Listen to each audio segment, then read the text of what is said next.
land of the Duat.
same. There's a lullaby for suffering and a paradox to blame. But it's written in the scriptures and it's not some idle claim. You want it darker. We kill the flame. They're lining up the prisoners and the guards are taking aim. I struggled with some demons, they were middle class and tame. I didn't know I had permission to murder into me.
We are the first.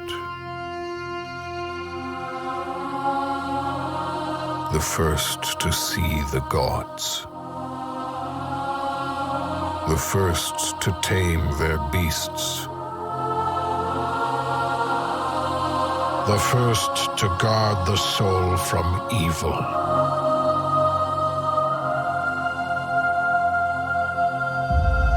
We conquered this land and built an empire.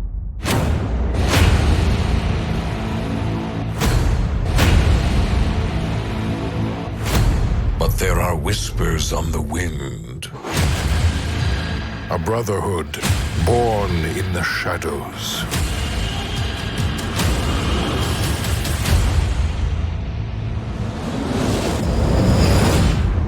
They are the first to call themselves the Assassins.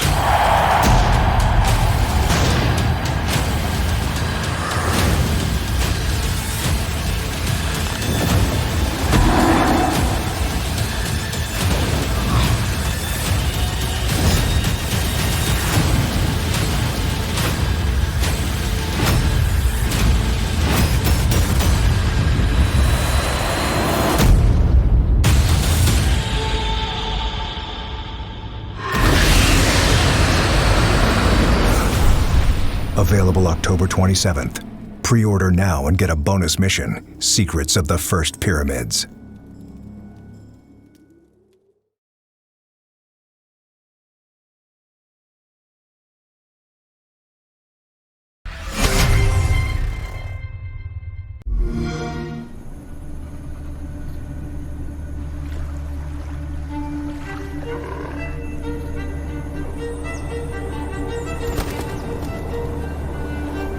Ich komme in eure Häuser.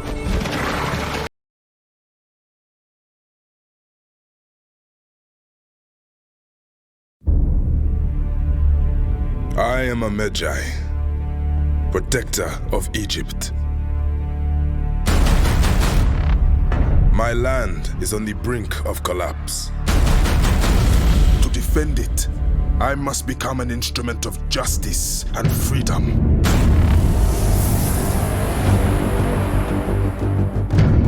You are my Medjay now, protector of the true Pharaoh of Egypt. Gods have abandoned us. Be careful not everything is as it seems. Bayek, your people are in danger. There's a new creed now. From darkness we have come, and in darkness we shall stay.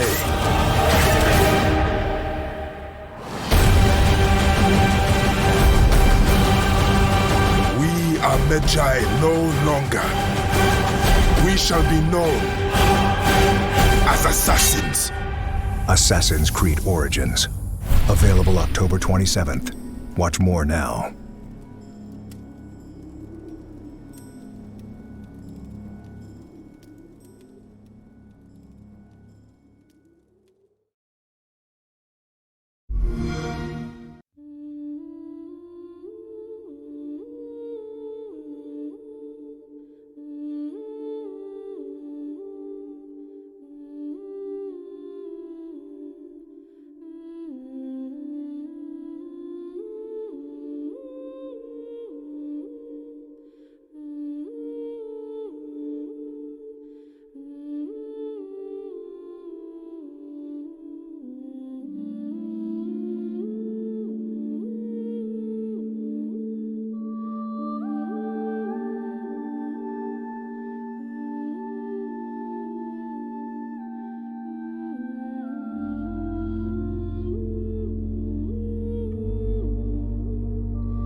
Hey buddy. Good morning.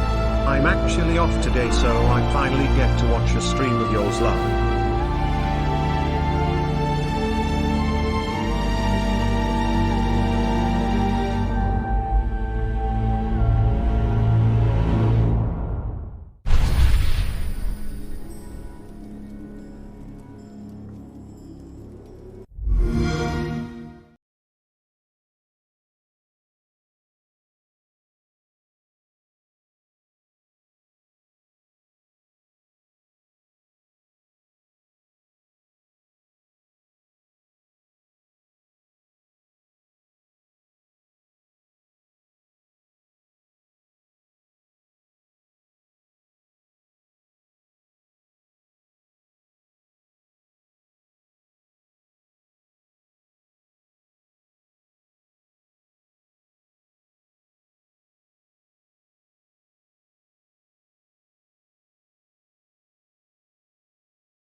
Alright.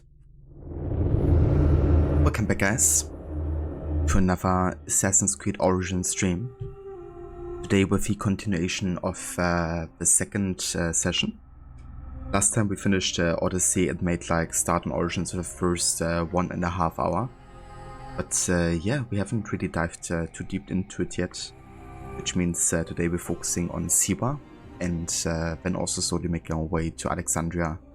And yeah, really get into the game and all of its mechanics. Also welcome in again, Maxi. Definitely hope you enjoy your luck and the drink. And AJ, welcome in as well, dude. Thank you again so much for the 32 months of resubbing. That's absolutely insane. Hope you're having a good morning so far. Actually, off today, so you finally get to watch a stream of mine. Very nice. That's awesome to hear, AJ. Yeah, I hope you're doing well. Hope you've been enjoying your AC playthroughs as well. Yeah, no worries at all about, you know, the text-to-speech. That's what it's for. yeah, I kind of wanted to showcase a couple of the trailers for Origins before we get into the game. Usually something I like to do before we start a new game in the series. But this time I didn't do it because I didn't really have too much time left to start Origins, so I wanted to get as much playtime in there as possible. But yeah, we just have a playing time of 1 hour about, so we're still really early into it. Currently at level 4. Actually just woke up, picked up your phone and had the Twitch notification. Ah, I got you, dude. I hope you have a good start into your day then.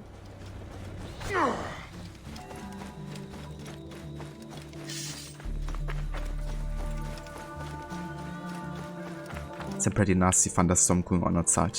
My old Medjay outpost. I should bring Senu up there.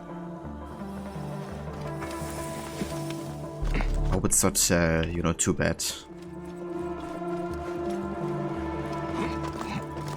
That might be a good way to cool it down a little bit, hopefully. Not sure what kind of temperatures you're having currently, but over here in Germany and Europe in general, it's been quite hot with a major heat wave.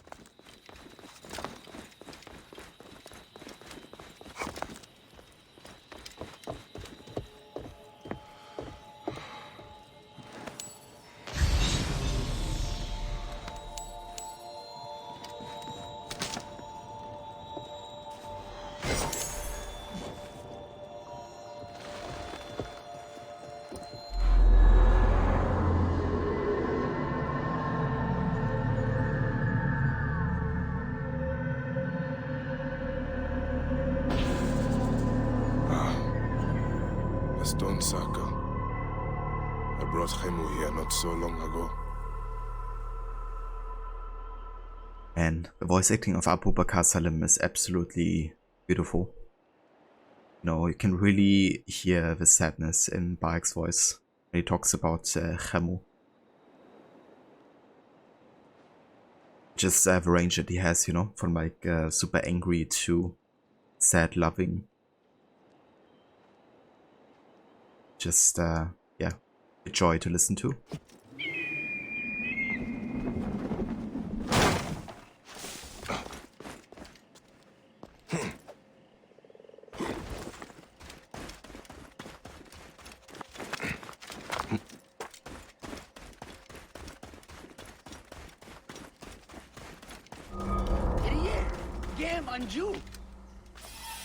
At our home nearby. So that's where Aya, Bayek and Khemu lived.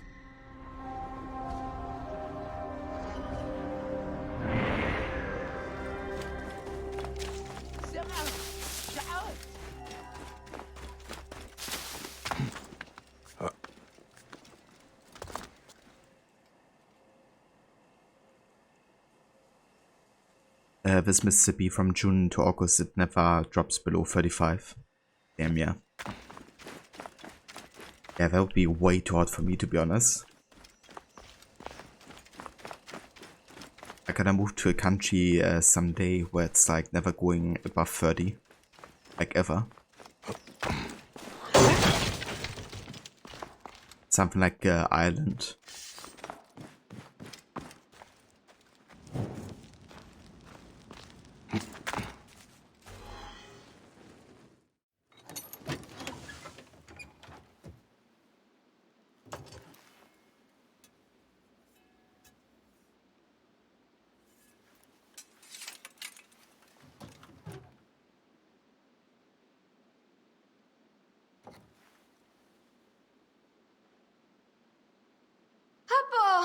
You found it! Can I have it back?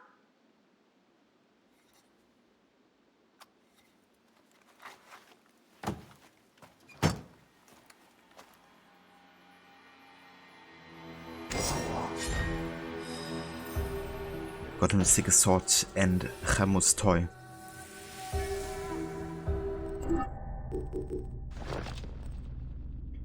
A figurine of Horus by carvers for Khemu for his 6th birthday.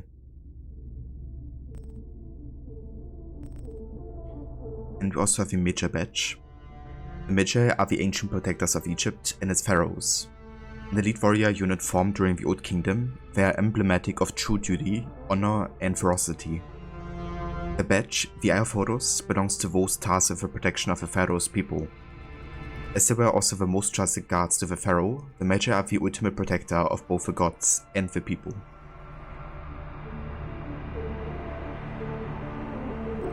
Which of course also gives Bayek and Aya kind of like special permissions.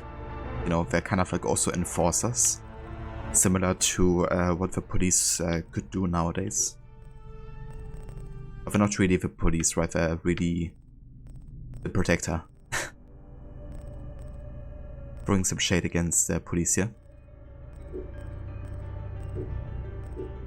Okay, we might have a better bow here. Let's go for the Grecian Moon, which is a hunter bow on fire. So hey there, Grammy, welcome in.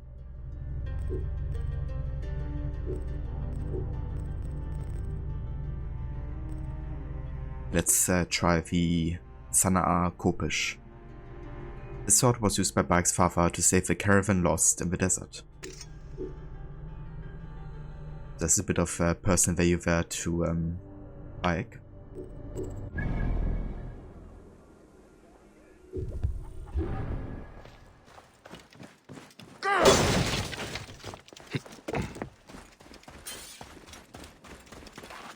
It's actually like a note or something inside. Oh, but a bit of loot. Can't miss out on that.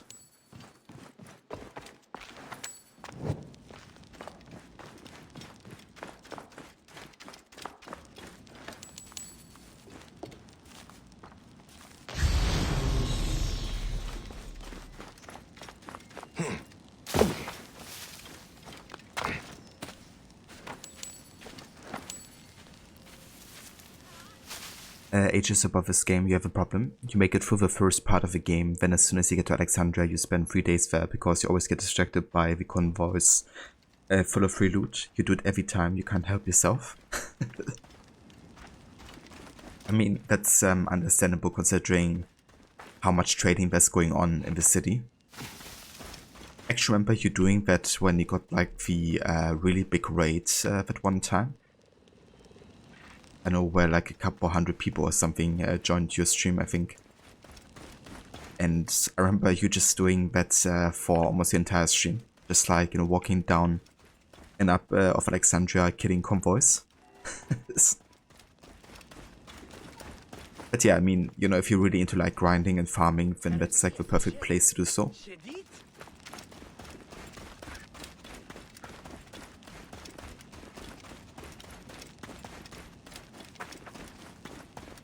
Ptolemy, he has brought great sorrow to us all.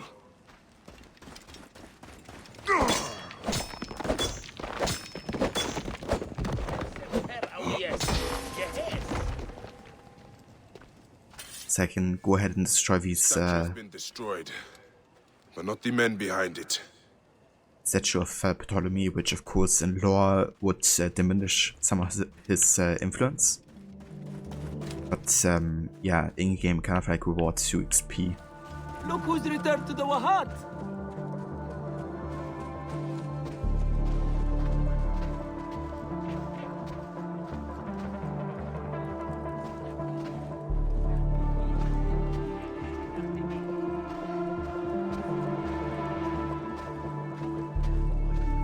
Bayek! Al-Magi, you're back. What happened to your blacksmith shop? Those naked Yadet soldiers. Ptolemy's captain saw me making a sword and accused me of being a rebel. He was not wrong. They confiscated my tools. Ah, bastards. All of Siwa needs a blacksmith. Even me. I cannot help you, Bayek. Not until I get my hammer and tongs back. And I have to get that ugly-ass Apap captain off my ass. Is this captain with the tools somewhere I can find him? At the foot of the hills west of here. Camp Shetje. I will get those tools back, and I will take care of the captain. Benipe said the tools are in Camp Shetje. And the captain who is behind this is in Camp Shetje as well.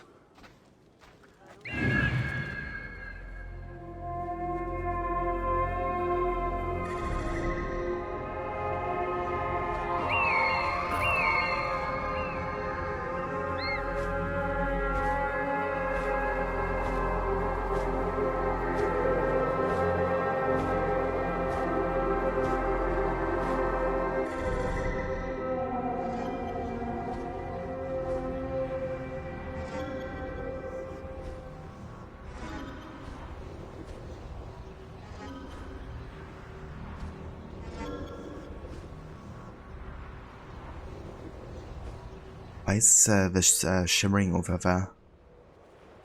Is that water? Yeah, it is. Never mind. Kinda looked like some kind of visual bug at first.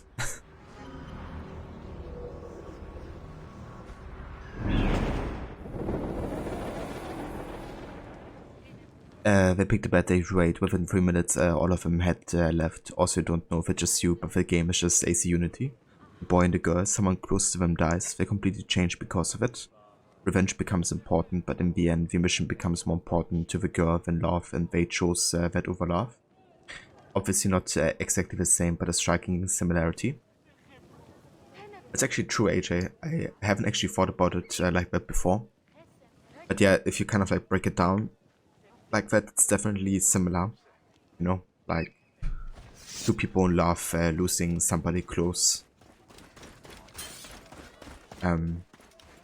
And yeah, it's definitely true that Aya is kind of like more committed to keeping to be an assassin than Bayek is. Like Bayek kind of wants to get done with the mission and go back to how life was before, I guess. But for Aya, that's kind of like over. It's kind of heartbreaking to see, I think, in Origins, how hard Bayek kind of like tries to hold it together, but yeah, just too late.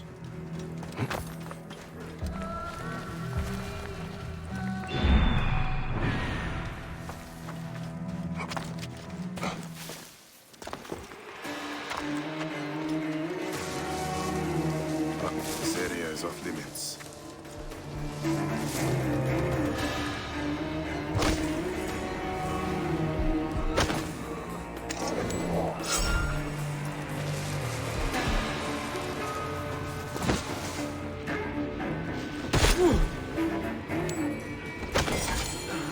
That's for my friend.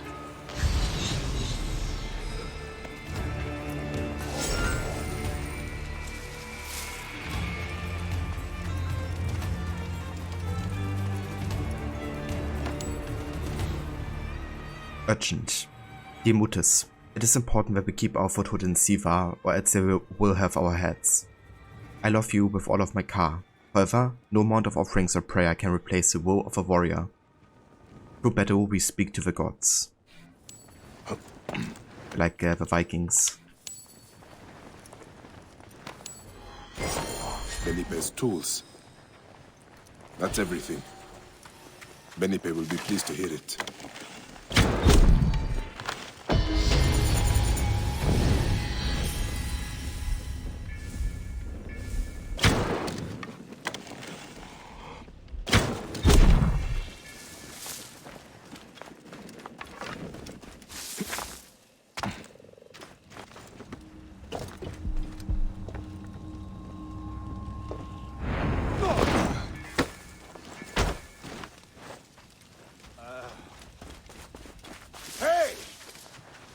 Hey! Same as Arno and Elise. He wants revenge so he can then go back to being with Elise. Bayek wants justice and then to go back to Aya. Yeah, definitely similar. Yeah, but also like with Elise and Arno is that, you know, it's kind of like the difference also it's behind the consequences of redemption and revenge, I guess. Elise being about revenge and Arno about trying to kind of like, yeah, prevent what's happened, I guess. He's not really interested in getting the revenge done for any kind of like price. Like, I would never want to lose Elise over, you know, killing Jameer.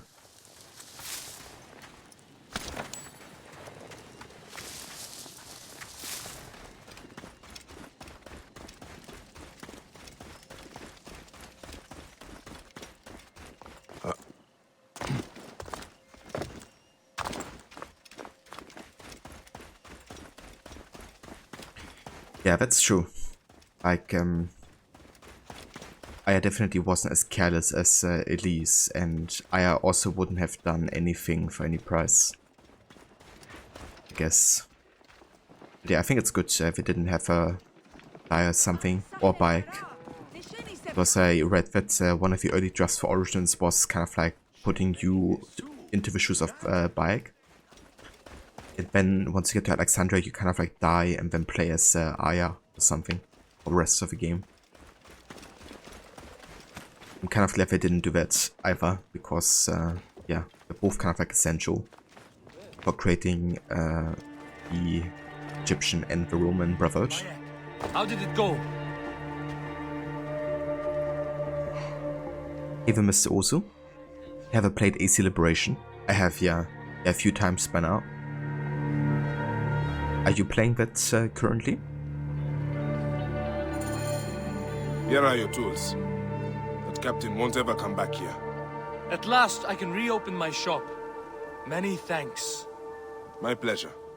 I found these weapons I had hidden from the soldiers. Please, choose one for yourself. Go ahead, choose one. They're all of equal value. I think I might go for the shield here. But let's see what he has to say about each of the weapons. That bow uses a special twine. It does not strike deep, but you can shoot very quickly. So that's the light bow, where you kind of have like a bit like a machine gun effect, I guess, where you have like a lot of very fast attacks. Playing it on the PS Vita right now. Oh, very nice. So like the original experience. I've only ever played it on the PC with the remaster version. But yeah, I thought it was really solid for being, you know, originally like a handheld kind of like game. That spear, sharp and long. You can keep back and still hurt your enemies. I quite like the spear. It is not large, but that mace can crack a skull with the best of them. The shield is made with bronze and leather. Good protection. Some weapons bounce right off it. Thank you, my friend. Come by my shop anytime, Bayek.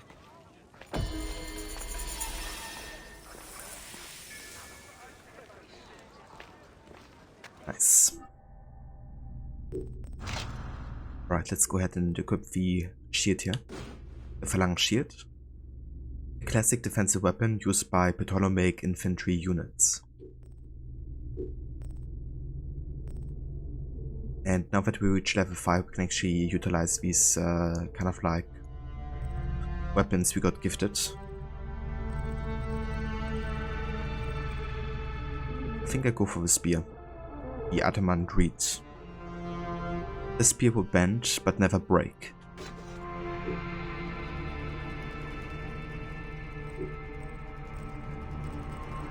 Also have the Predator bows available now.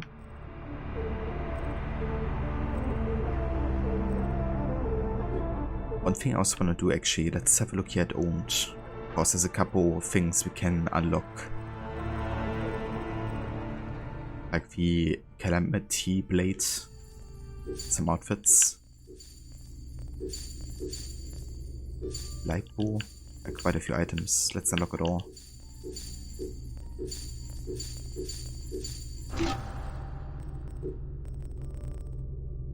I'm gonna eventually unlock an outfit reward, I think. Where people can kind of like decide about which outfit I should wear. It's any time. But yeah, for first session or first free session, I'm gonna leave it with Bayek's default outfit. I probably won't have it enabled all the time.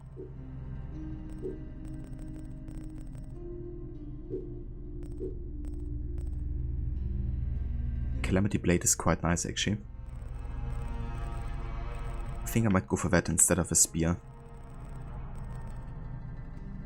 The Calamity Blade is named for its ability to both create and resolve catastrophe.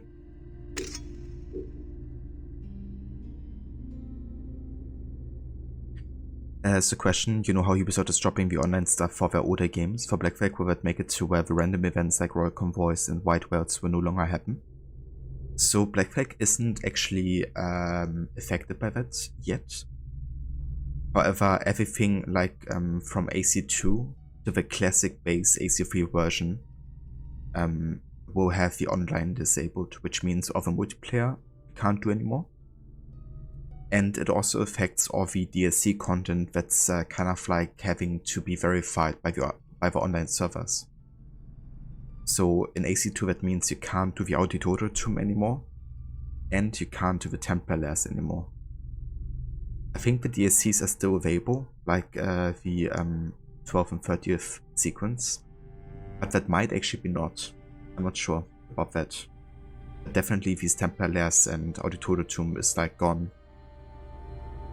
Then in Brotherhood you also won't have the Templar Lairs, and you won't have the Da Vinci Disappearance DLC anymore. Plus, of course, a multiplayer. In Revelations you won't have the Unique Tombs anymore. You won't have the Lost Archive DLC anymore. And in AC3 you wouldn't have the Tyranny of King Washington and also the Benedict Arnold DLC. However, if you have the remaster version of 3, then you still have those. But yeah, I think the biggest bummer is the Da Vinci Disappearance and the Lost Archive DLC, because they're both really good. But yeah, honestly, I would just get a non-legit version and play it like that, because those will still have all of the DLC. And honestly, like, that's what I'm gonna do moving forward on September 1st, because, I find all of these DLCs essential. And I think Ubisoft is kind of like robbing people by taking something away that they paid for. And yeah, I think if people own a game and have bought it legally, then there shouldn't be any issue with piracy of the same game. And yeah, that's what I'm gonna do, so I can still play all of the DLC content.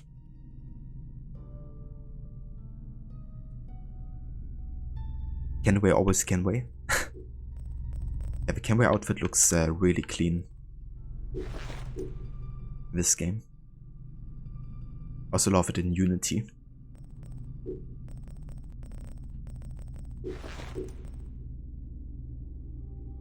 He's a Parache. Yeah, the Templar Lairs are so good as well, Like, the more tombs they have, the better. They just take all of it away. Let's get our first warrior ability here, which is Regeneration. It's a passive, and says your life can regenerate during combat. Probably go for parry next, or the charge heavy tech.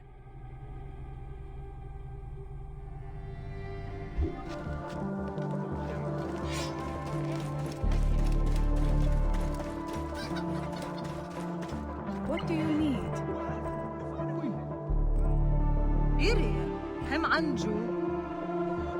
Let's get the Protector outfit. It's the one that Bayek wears in the flashback scenes.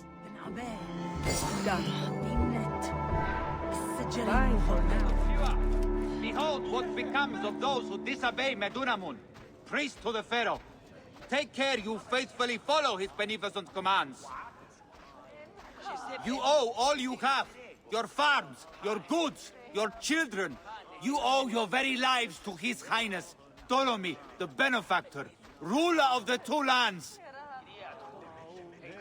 It is a sacred duty to pay taxes to the Pharaoh. It is a sacred duty to heed him in all things. To do otherwise is a betrayal of the gods. Live worm. Trouble here! Come on! Almost right.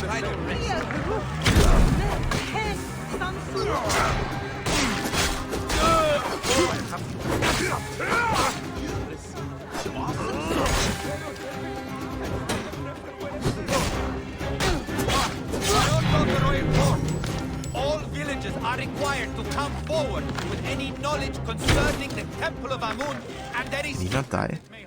He can't die. For some reason. But he can be assassinated.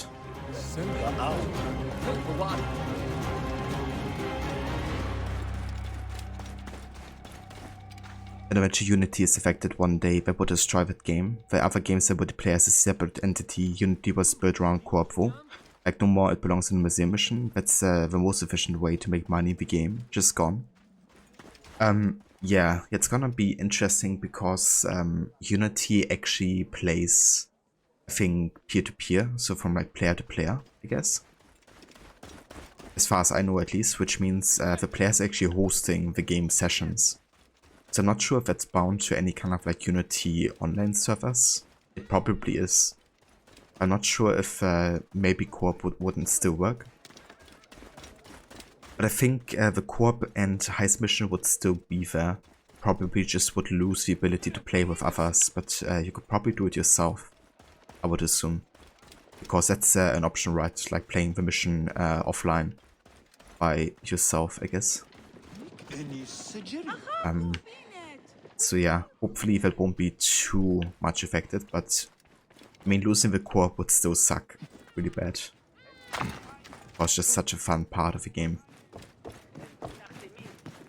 But yeah, regarding Black Flag though, I think once that game is affected, then you won't be having all of the convoys and stuff anymore either.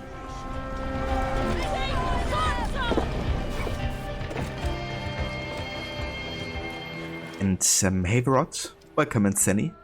Thank you so much for the raid, dude, and welcome in Raiders. I hope you had a good rest of the stream with Zelda today. Or was it finishing the game? Welcome back, Maxi.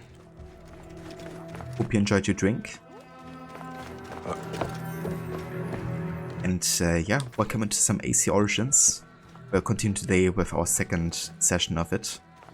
And yeah, super excited to be playing more of it.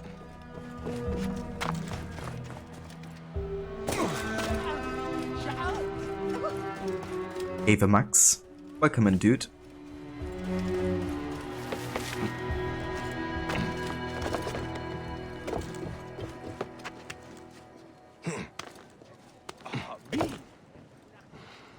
Rotter was great, thanks. Really great game. Going to be weird on playing some Zelda for a while, but it was great to finish, and next week can begin the Secret of Evermore. Very nice, dude. That's excellent. And yeah, I can imagine like you've been playing Zelda games for quite a while now. But yeah, it's gonna be great also seeing you play something new again this fall. But yeah, I'm glad you had a good time. Like, the game looked really fun. And yeah, it's great, especially when you like revisit a game like that, to still have you know, that feeling of like pure enjoyment, no matter how old it is.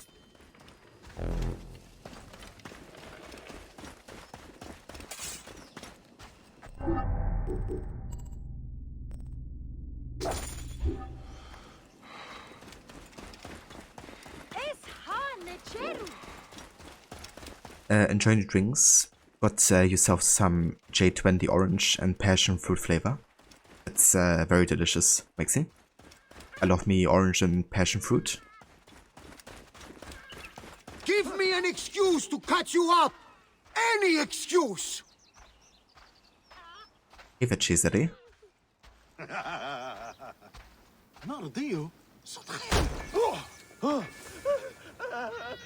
Bye, Cesare.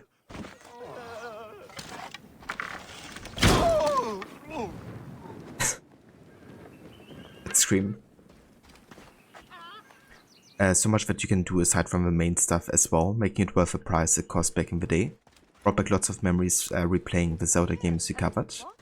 That's excellent, dude.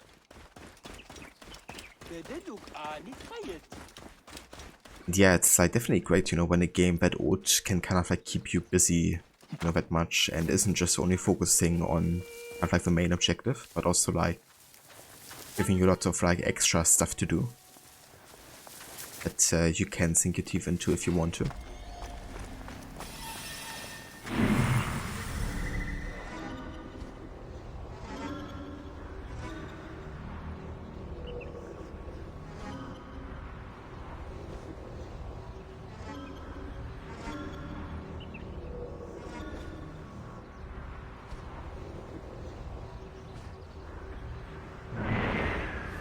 Halt! Stay there, you! This place is heavily guarded.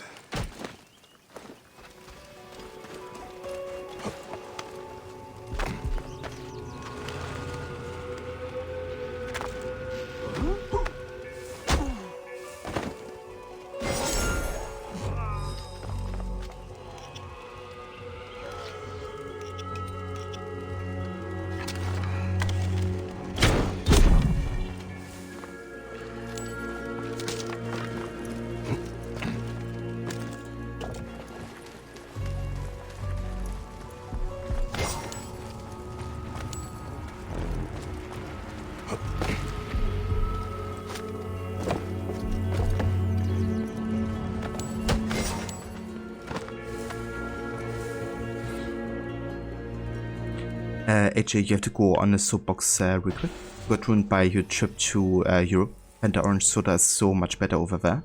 And actually has orange juice in it. Here yours is like the artificial neon orange color and contains 0% juice. Yeah, I can imagine, AJ. Actually quite like the orange soda over here as well. But yeah, if it wasn't like tasting any fruity at all, I wouldn't probably drink it either. If it's just like, you know, sugar water.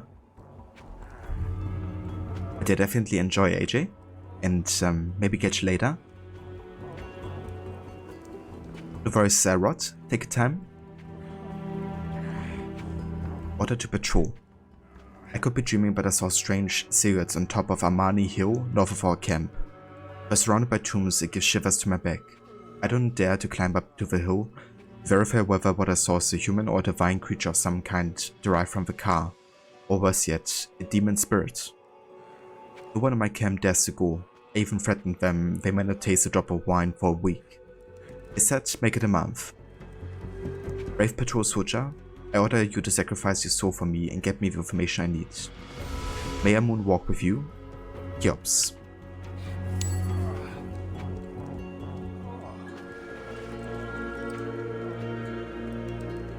Ah, okay, AJ. Sorry.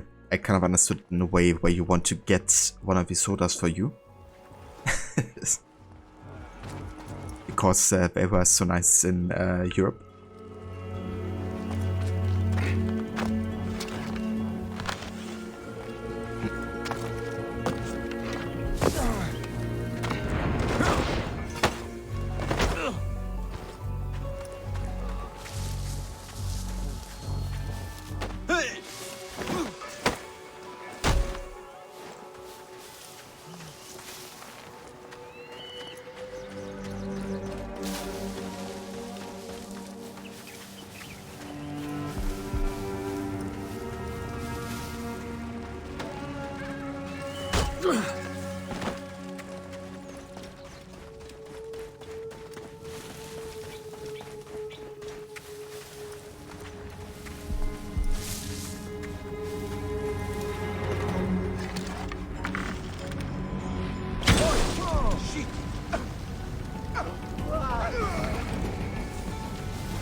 Works as well.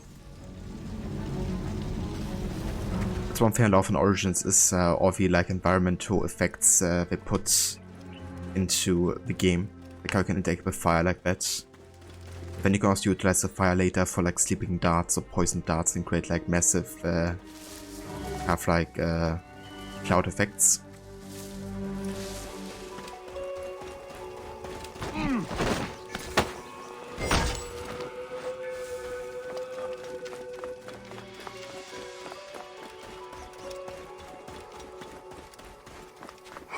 Welcome back, Rod. Had some technical issues. I gotcha. Hope they're resolved. AJ, when you came back, customs was like, did you bring anything? And you were like, because you had like 6 of them in your luggage. I mean, that's understandable, especially if it's not something you can get over at your place, you know, anytime soon.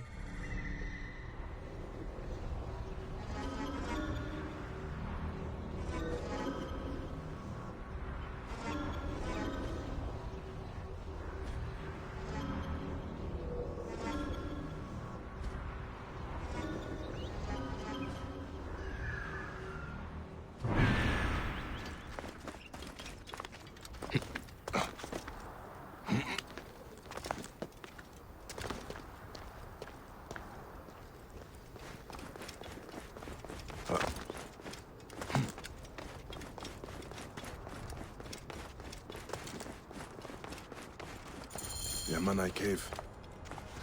I used to come here as kids. Bandits must be inside.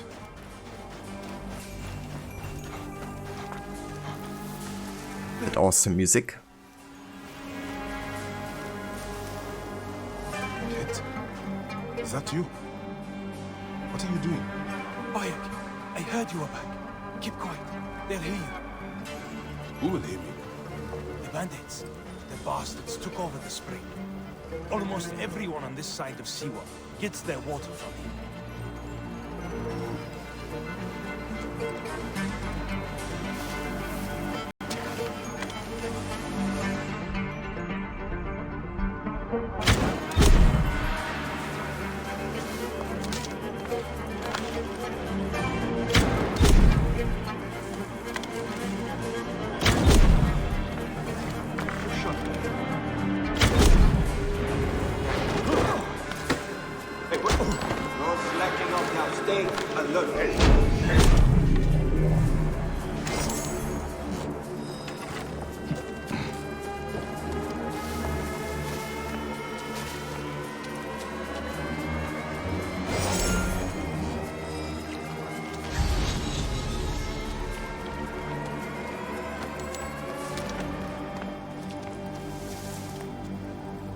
Everything in America is full of preservatives and artificially flavored.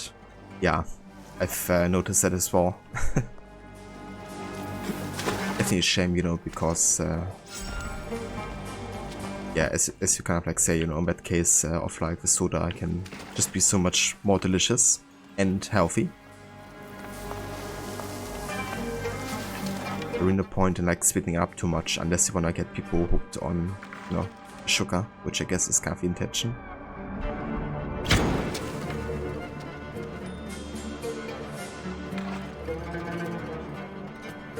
But for now, having intermittent trackpad issues with your laptop, damn dude. That's annoying.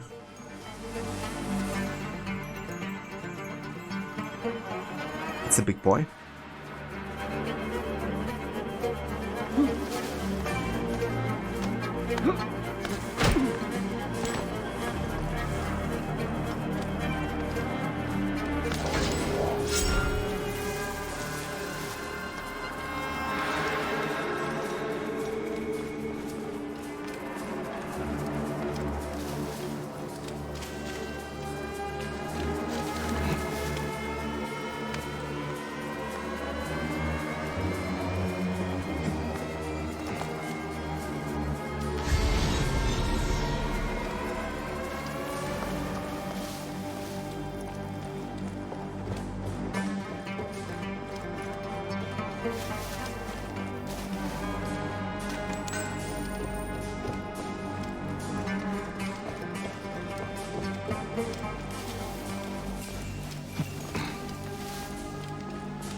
Something I love in Origins is the fact that you can like shoot out of haystacks. Kind of like hiding inside and still being able to use range weapons is kind of like a cool extension of the usage of them. HJ also random, but you don't know what happened. But last night you were sitting on your PC on Discord voice chat and looked down and was like, because apparently you had cut your hand on something and you were bleeding. Didn't even feel it, but apparently cut the back of your hand on something. Still no idea how. Damn dude. That's odd. But yeah, I mean, you can cut yourself so easily on like so many surfaces potentially. The spring, you got it back. Thank the gods. The farmers need this desperately. I'm very grateful, Bayek. It's like having our Medjay back again. I'm glad I could help. May Amun walk with you, Seni. Oh. That's in the action here. You can sell trinkets at any shop. This guy just parkouring down here.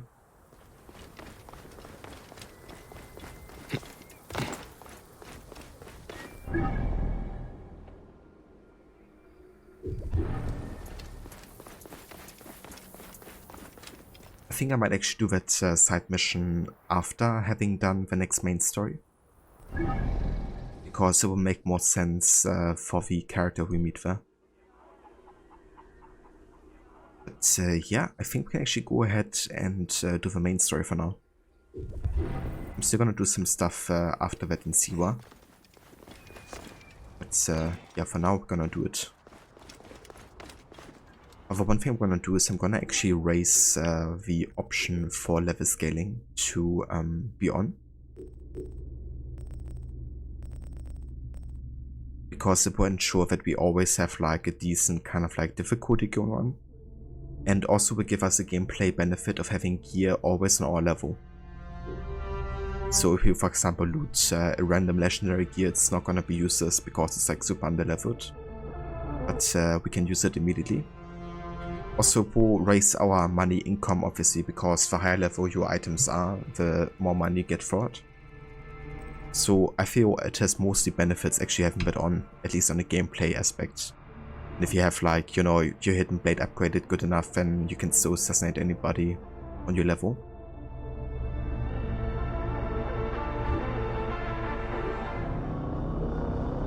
Am I gonna switch up a lot or set it into a single playstyle like heavy sword or spear? So usually in Origins I like to really utilize all the different kind of like weapon styles. Because I kind of like get bored by one single style, usually if I, you know, play only that for like an entire game. Kind of like the variety a lot, so yeah, I'm kind of like gonna use whatever cool gear we get, I guess.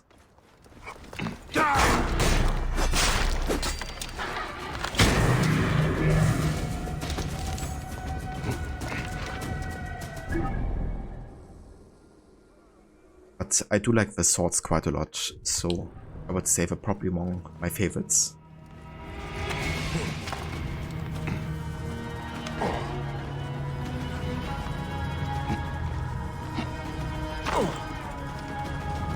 But I also love the dual daggers and the spear, as well as the sickle swords.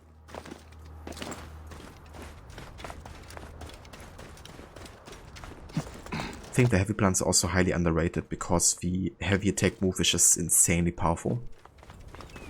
Also the stun effect you have on them.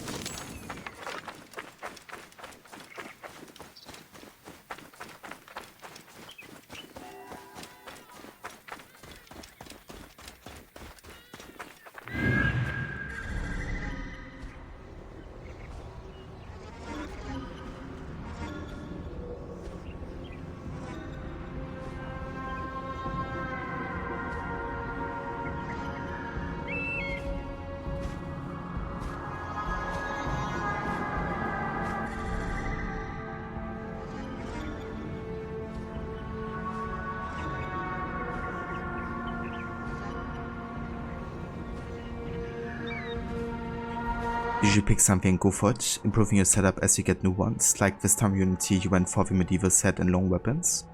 You went through getting better versions of those as you leveled up, but stay with that style throughout. It's definitely cool, you know, as well, like committing to kind of like having a certain style of character. Especially in a game like Unity, which really promotes kind of like, you know, building the character in a way.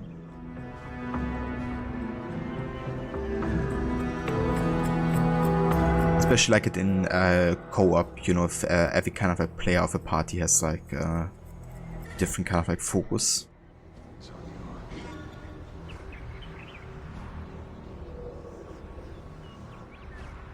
Like also with the abilities, it's kind of like nice having different starts of them. Like somebody having the communal sense, sharing the eagle vision, and another one using disguise and boosting the duration of it.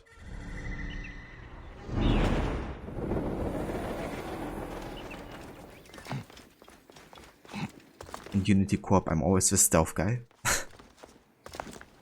Yeah, as long as it works at least. But yeah, in Unity I definitely prefer going stealthy to going all-out combat. Just way too satisfying with the parkour and the assassinations and stuff.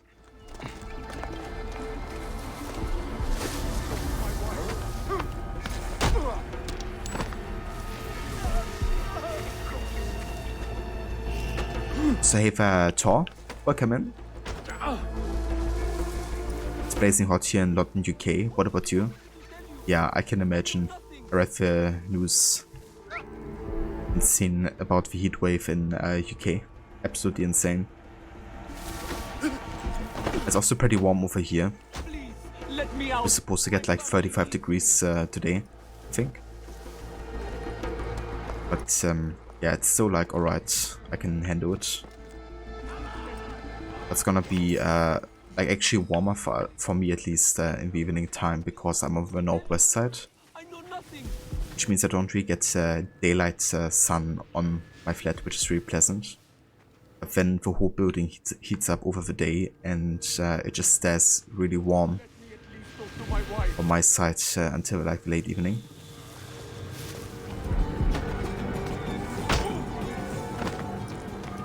Bayek? Is that you? Get me out of here! Wait! Bayek! Where are you going? You only have 29 degrees Celsius today. Well, that's good, Grammy. Get me out of here! Not too warm. Wait! Especially in contrast to like how it is in like other parts of Europe right now. Also, hey Vamola, welcome in, dude. That was the theme of your stream last night. Everyone was like, it's hot. Yeah, dude, it really is. Definitely. Can't wait for it to get cooler again. My family needs me. But yeah, how was the stream last night? Sorry, I didn't actually manage to catch it. Is that you? But I watched a bit of your recording. I've seen you done some good progress with the side stuff. Also gotten enough Leonardo invention. When you're certain no one's around, get away from the temple.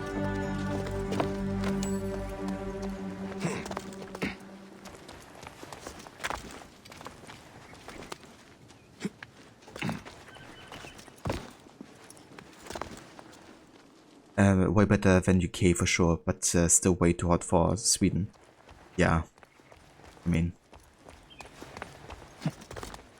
it's definitely warmer than usual, I reckon.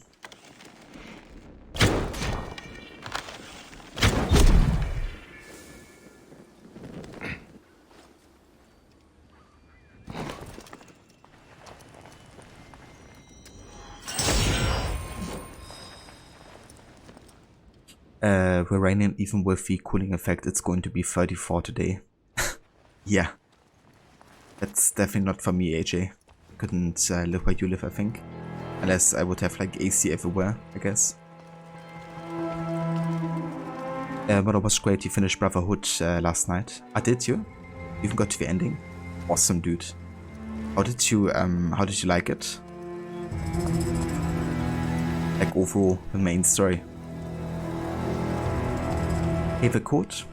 If you have sunroof or something, you fry eggs, bacon and sausages on a table. Yeah, I seen or heard about people like frying eggs on the like streets and stuff because they have been like so hot. It was actually possible. Like literally melting. Hey Valerie, welcome in. How's it going? In the office. We didn't have any Michael Scott moments today yet.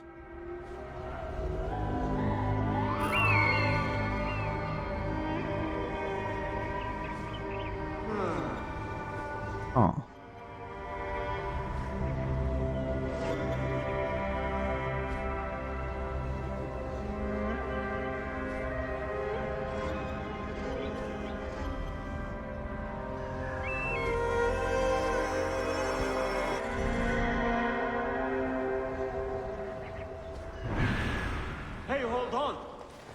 Hey, hold on. You don't see me.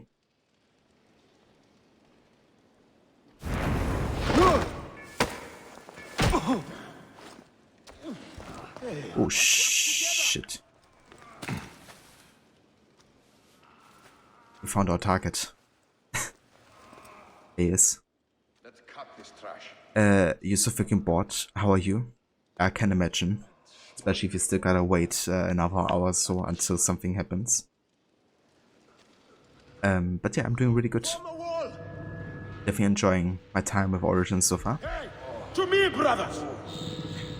Well, it was awesome. The final missions were so exciting and action-packed. Killing Lucy felt good. I can imagine, dude, that you enjoy that.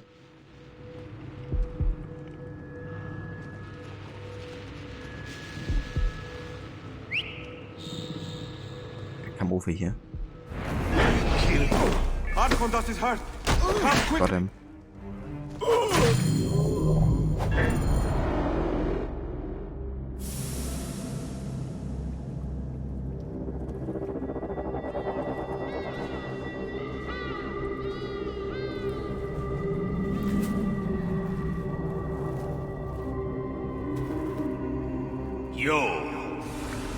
You have returned. To right your wrong. I die my work unfinished. So close, so very close to ushering in the perpetual rule of the strong and virtuous. Virtue! What will give us the power of the gods? What is one boy? What is one boy? Papa?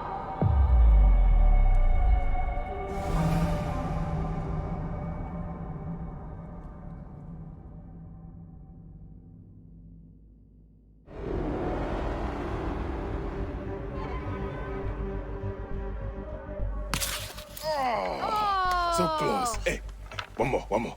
Okay. Hey. Well, I can try.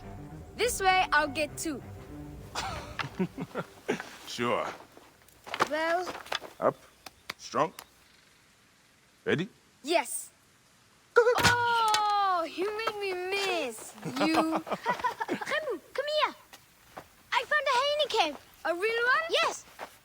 Go ahead. You're gonna love it. There's like 16 hyenas, and they're so dark and scary. Well, you know what? I'd rather go hunt with my papa. You always get too scared. Hey.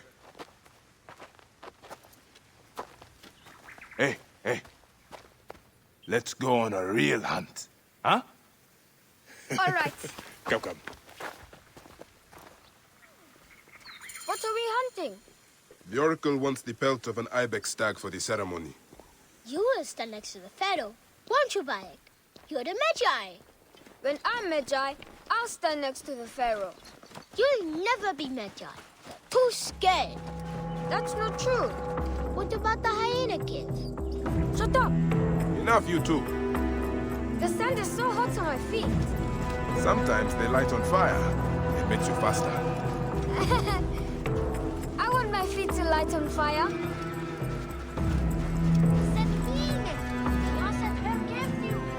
Mola, to be honest, you're not a fan of using the apple. You would rather battle the whole time.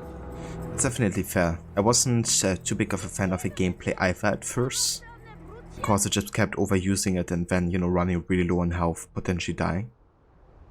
It's definitely a lot about timing, and understanding how long you have to go for it in order to either kill or mind control people. But yeah, it can be a bit tricky to figure out, I guess, like the perfect timing without running too low on health. Obviously, like running in circuits to get health back is kind of like a bit anticlimactic as well. HV Ut assassin trick, hiding in a potted plant. Works every time. So funny, but that's actually the way we killed Meduna Moon. Maybe at least you get free food. I mean, that's true. And I reckon the AC also is really pleasant. Because yeah, getting 35 degrees a day. And no joke. It is up ahead. Can I come?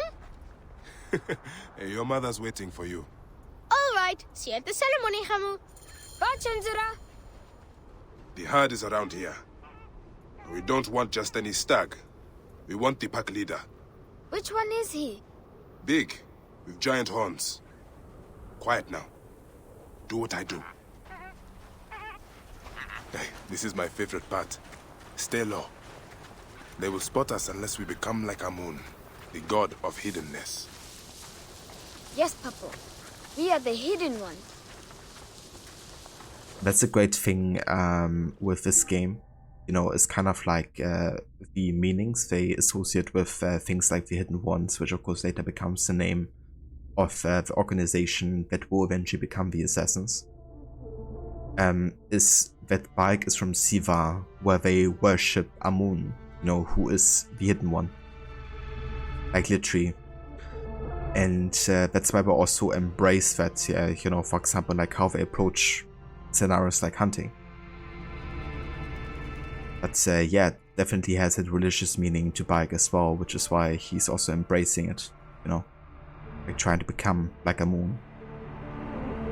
And why Bayek kind of like represents Amun, you know, Aya will kind of like end up representing Amunet, which is the female counterpart to Amun, and also is, you know, the Hidden One.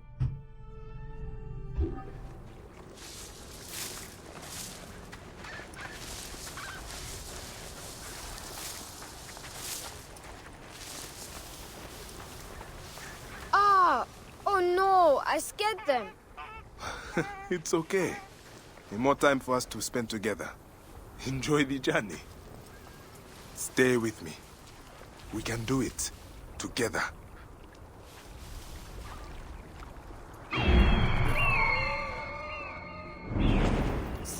Senu, come to me. Why are you calling Senu? Chenzero told me I should steal his feathers, so that my weighing ceremony gets me to the field of reeds. Anubis weighs your heart against a feather. You cannot tamper with this weighing ceremony. It is sacred. And that's also where the feather ritual stems from, you know, is that Bayek, being a Magi, he weighs a feather against the heart of the lives that he takes. And if the heart of whoever he kills is heavier than the feather, then they won't get into the field of reeds, which is kind of like symbolic for heaven. And yeah, often when he does that, you know, they will kind of like enter the Duat, which is a place where they will kind of like wander forever until it's decided if they, you know, go to hell or heaven, really.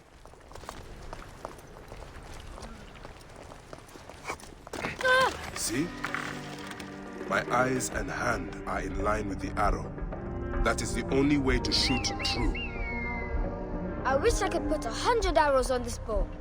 Papa, he's running away. Patience, my boy. We will get him. Yeah, Senu was like... My eyes and hand are in line with the arrow. Senu was like, let's hunt some. Not gonna wait for you. I wish I could put 100 arrows on this bow. But I do wanna wait for the dialogue, you know, which is why I didn't shoot him just yet. Hit! Did you hurt him? A clean shot to the heart hardly hurts at all. Let us get that pelt.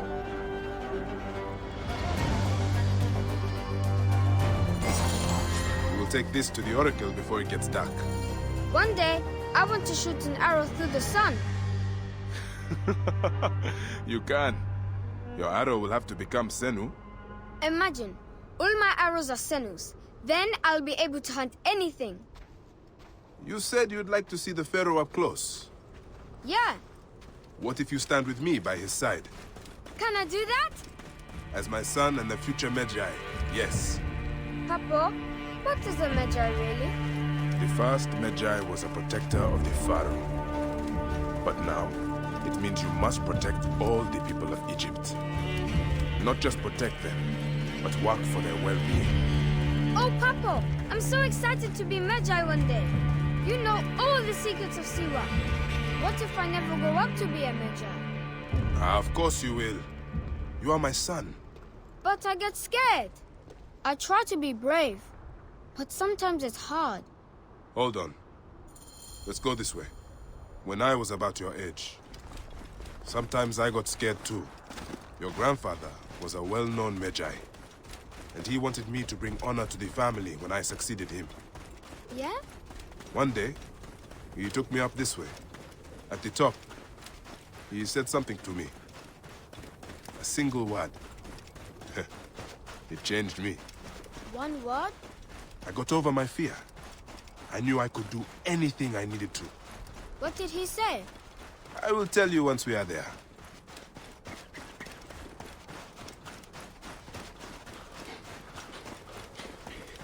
Man, the dialogues between Bayek and Ramuh are just so well done.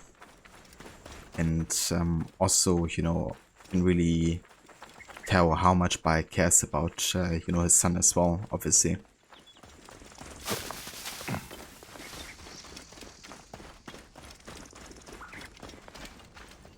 But yeah, the voice acting is just amazing, you know, really like the range of emotion that Bayek has.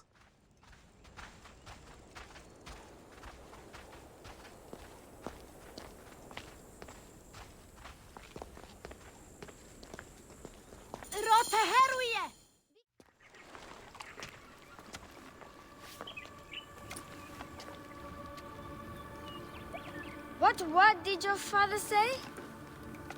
Jump.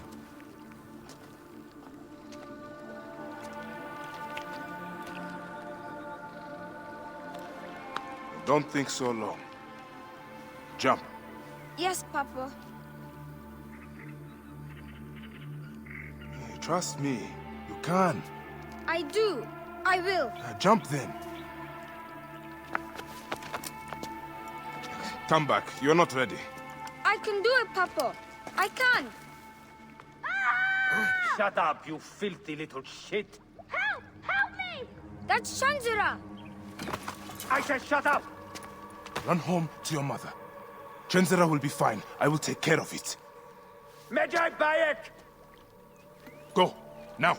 I'm scared. I don't want to go home alone. Oh, Emu, just do what I say, please. Go!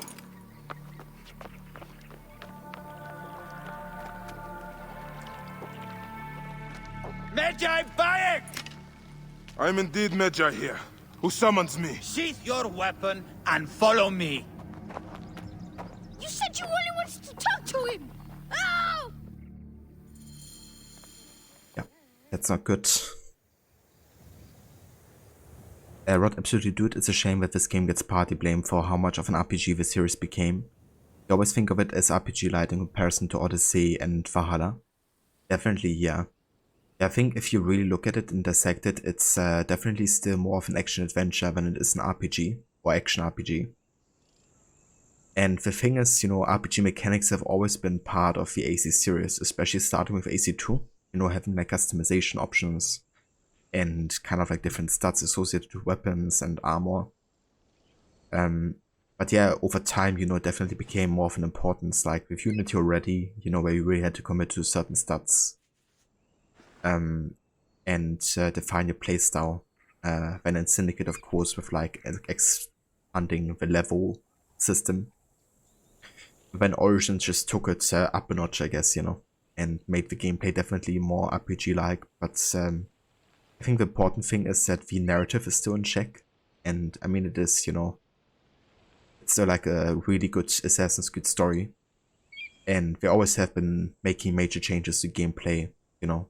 Like, for example, Black Flag was a huge difference to how AC games have been handled before. It was still fantastic.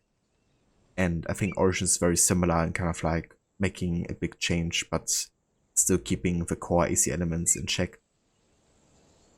But yeah, obviously, once you have like choices and things that change the dialogue, you know, it becomes more of an RPG in definition than just in gameplay.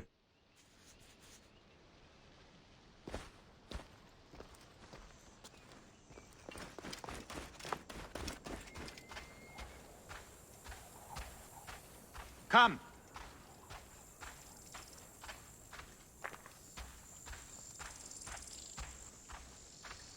Who are you to give commands to me? You piece of shit. We don't have time to piss away. Target is in my range!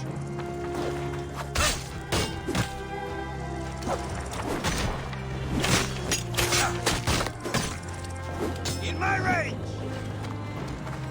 I am a son! Target is in my range!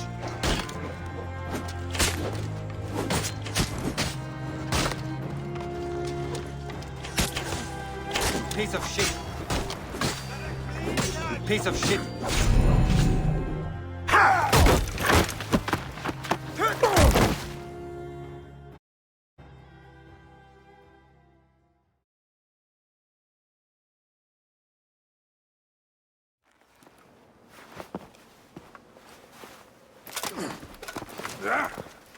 Make a sound and you're dead.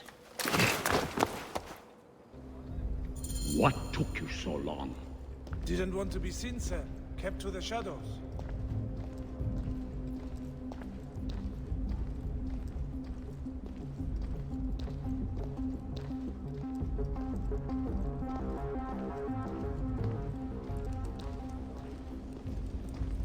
We are pleased you have joined us, Medjay. It is of great importance that we gain access to the vault. The temple priests stubbornly refuse to assist us. You are perhaps reluctant out of loyalty to the Oracle. We have someone to help convince you otherwise. Quiet!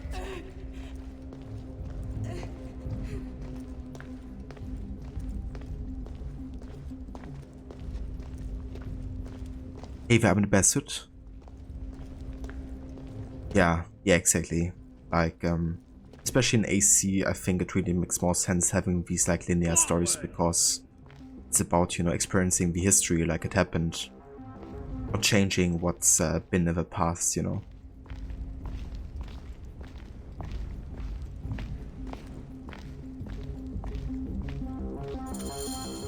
Hey there, Captain Ryan. Welcome in. See that no one comes in.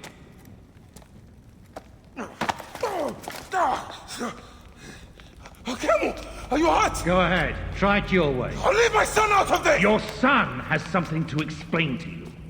Would the Ibis show him the orb? We believe we need this to enter the vault. This is a waste of time! The boy is frightened. It's all right. Papa, they need you to tell them about the vault. They need to know how to use this. As Medjay, you must have some clue or key or legend that explains its use. I don't know anything about this vault! Please leave my son out of this! The Pharaoh has been aroused. He insists He will be discovered. Quickly!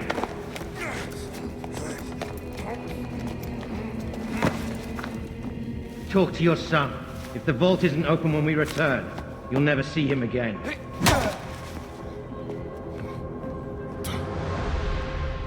Papa! I did what you said, but... It's alright, son. No? Papa, I can get it to you. No! Remo, don't! They're going to hurt us. Remo. This foolish waste of time! Remo! Out of time? Tell us! No, I don't know. We must go now. I will cut the heart from the boy. No, wait. He will never know the afterlife. No, I will tell you. No. For time. What's this? Stop! This is magic!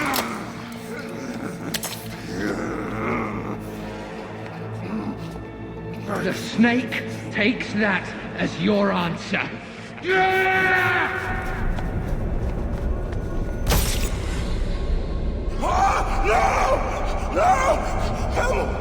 Remo!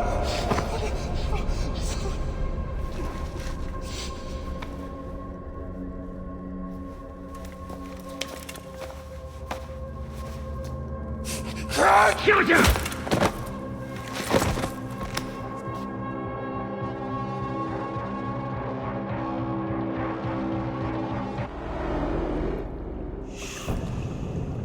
We thought you were dead. You could not even save your own son. You are no one. Bayek of nothing. Father to nobody!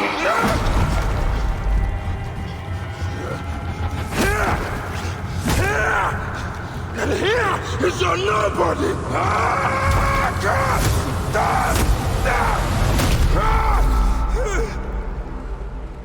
May you walk the land of the Duat. The Lord of the Duat awaits.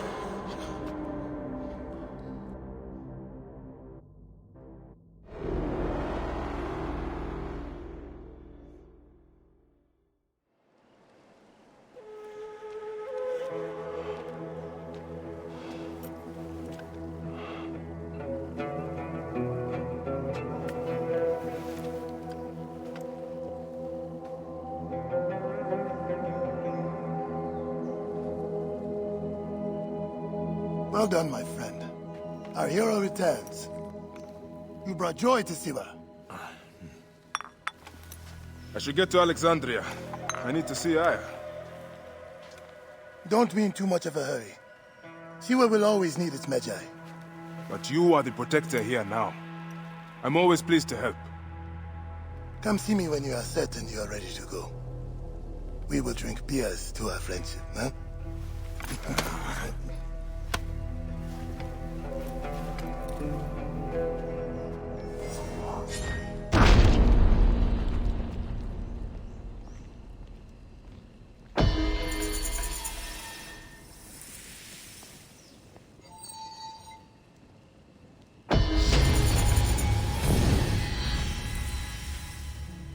Yeah, this whole sequence is just so well done.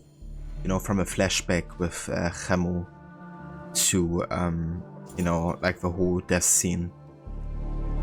The transition back to the afterlife scene, you know, just seeing Bayek's pure rage, you know. Like stomping in his, or caving in his skull with the Apple of Eden. There's such a range of like, you know, what's happening and the emotions of Bayek. Also, hey Lucinda, welcome in. Good morning. Ryan, you love this game because it's a revenge storyline. Yeah, definitely quite fitting for AC as well, you know, having like something horrible happening, like the murder of a child. And that kind of like kickstarting, you know, the journey that both Bayek and Aya go on to seek out revenge against those responsible. But I also like how it's kind of like evolving past that. High precision gerecht. High precision gerecht? It's number 4. Yeah, there's actually more we can do in this area here. Precision gerecht. High precision gerecht. High precision gerecht. High precision gerecht. Gotta hear the remix again sometime. So that's where it comes from. Indeed, Lucinda, yeah, it's kind of like an NPC quote in Origins. The tomb of Osiris, motionless, motionless like Osiris, motionless, his limbs like Osiris. And that's another one from Origins. Origins has a lot of really funny NPC quotes, to say the least.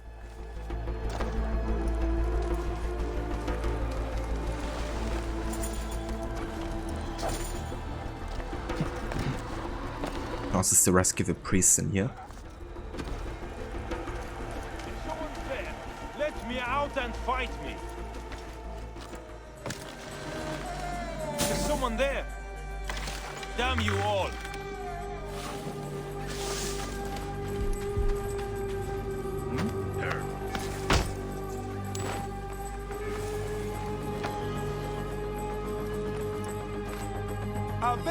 I like how there's random flamingos in here. But I can move. Stay hidden until you can slip out with it. Eva.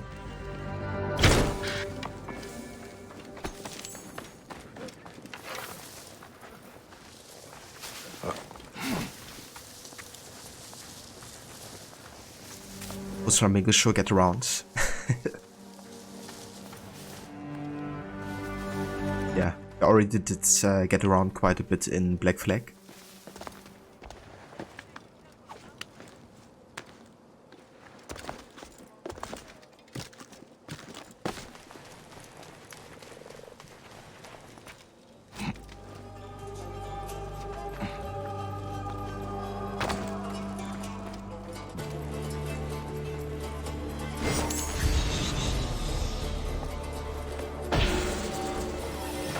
Careful! These soldiers are everywhere! Bayek! What are you doing here? Bayek, they will kill you if they find you. I don't care. They should try. And they should fall.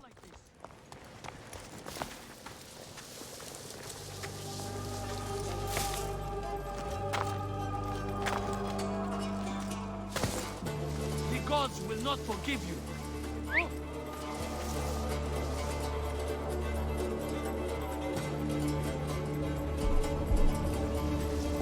Oh.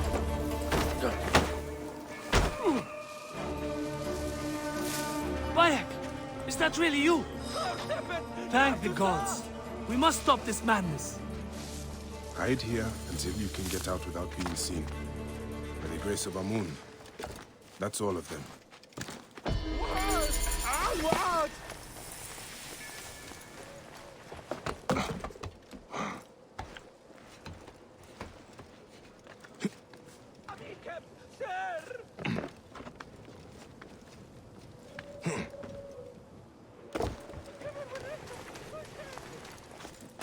Righty. That is all of it done in this area. Let's have a quick look at the ability tree here. I think I want to get another combat ability. And I'm actually going to go for parry. Deflect an incoming attack by tapping B while in shield mode to inflict critical damage and create an opening in the enemy's guard. And we even have another one, which we can invest into charge heavy attack.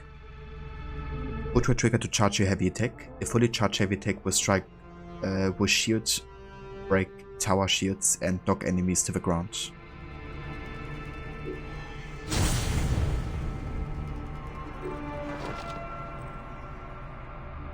We also gotten the Oracle's Relic, aka the Apple of Eden. A distinctive orb with curious inscriptions. That's all Bayek knows about it so far. He doesn't know it holds any kind of like power.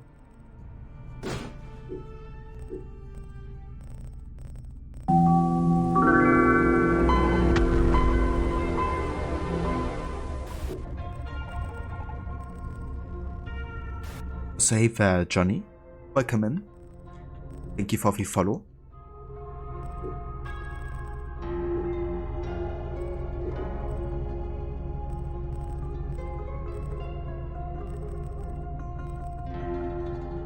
Yes, actually should change to a Predator Bow here because they would deal much more damage.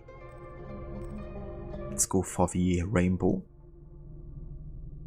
The bow rumored to have slain the Divine Six, a band of warriors seemingly invincible, until they scorn this weapon's power.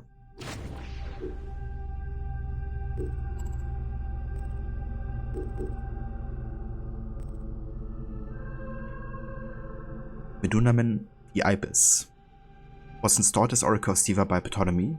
He oversaw the Temple of Amun, but his true interests appeared to be the vault beneath the temple. He brutalized the villagers in an effort to learn the vault's secrets. I killed him in a fury. Oh. That's almost an understatement. Okay, I think I actually want to go ahead and go down here now, because that's where we have the Papyrus Puzzle location. Which gives us a chance of a really good item that's either epic or legendary.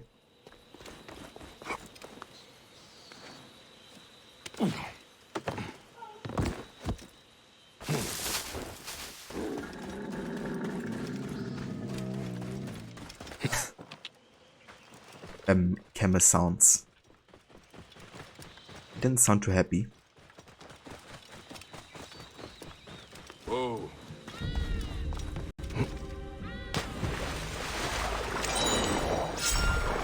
Oh, nice.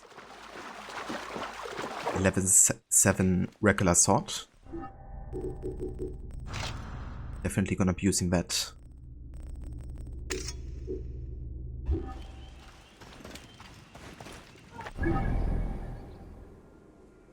And yeah, then I think we're gonna go head down over here into the desert, because we're gonna be having our first stone circle over there. And that quest is kind of connected to Khemu, who wanted to see all of the stone circles throughout Egypt. So instead of him doing it, we will do it. Kind of like remember all the times and that you know, Bayek and Khemu talked about the different star signs and their meanings.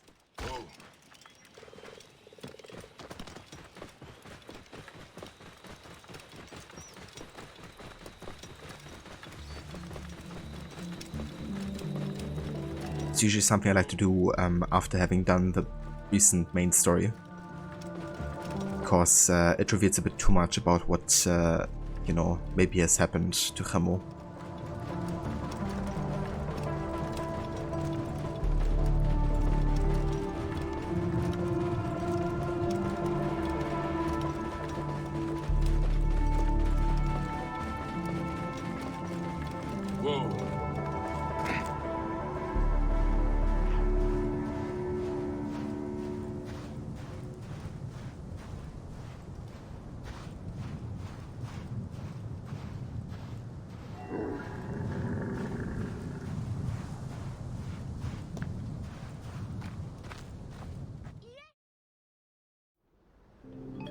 Son, you wanted the stars. The stone circles show the gods' places in the sky. Your grandfather once told me they also show our place in the world.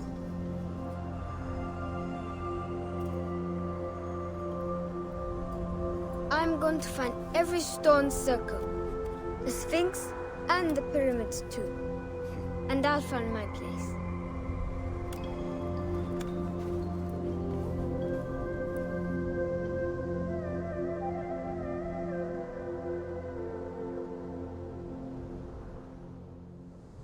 And you will have them.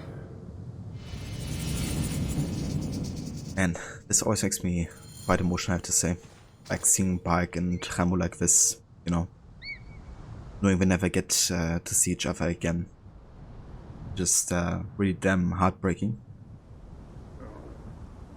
And yeah, Rod was so good. Like all the dialogues between Rameau and Bayek, you know, was such a great way to kind of like still keep that theme present of like Bayek remembering, you know, and never really letting go, I guess, of being a father.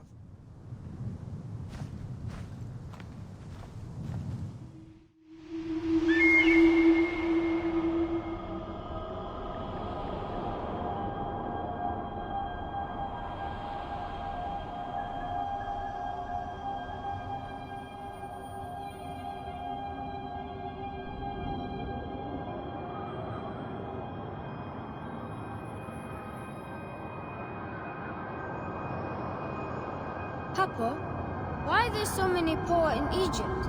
Yet those who don't belong here are rich. Egypt has forgotten who she is. Many chose wealth over honor. In the end, they got neither, and lost justice as well.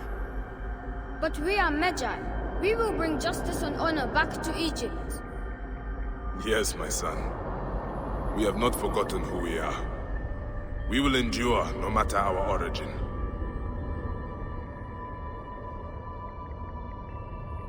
Amun, the king of gods, divided in two forms, as the great goddess of invisibility, Amunet, and master of the wind.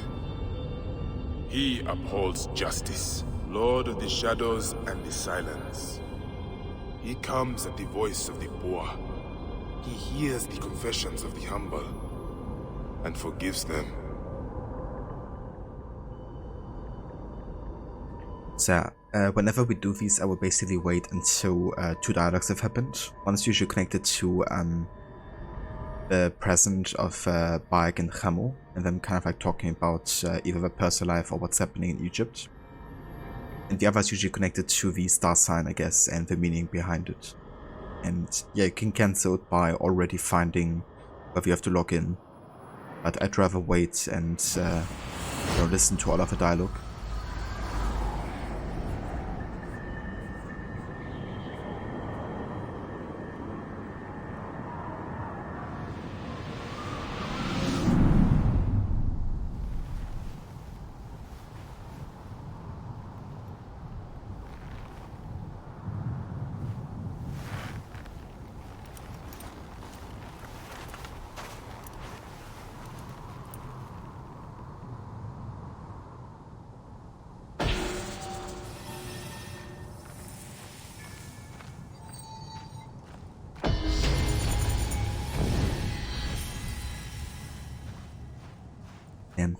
Already level 8 here.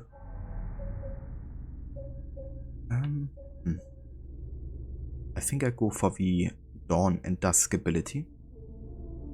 Would tap to sit, contemplate, and make time speed forward.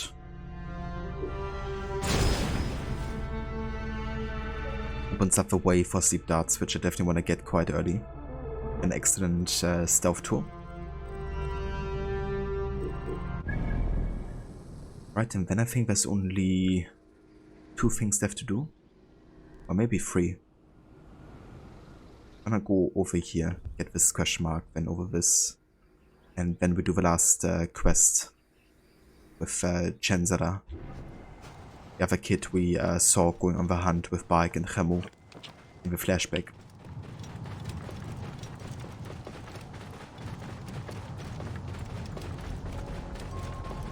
I'm not quite sure if I'm gonna be doing completionist, which means doing all of the locations in addition to all of the missions.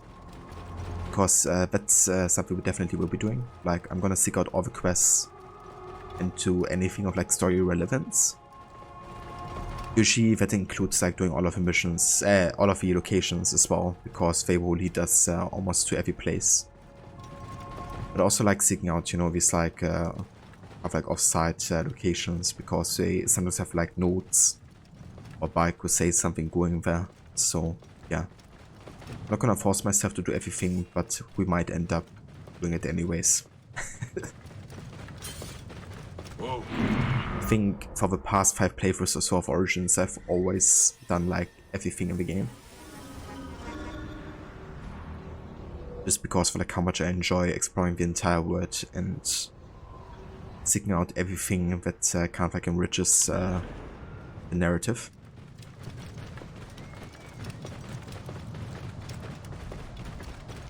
Whoa.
Yeah, let's see if we can find a boat to cross the water here.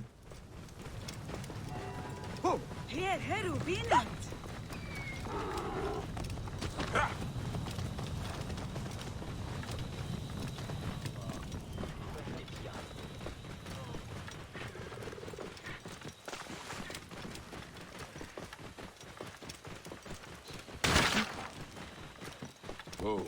Yeah.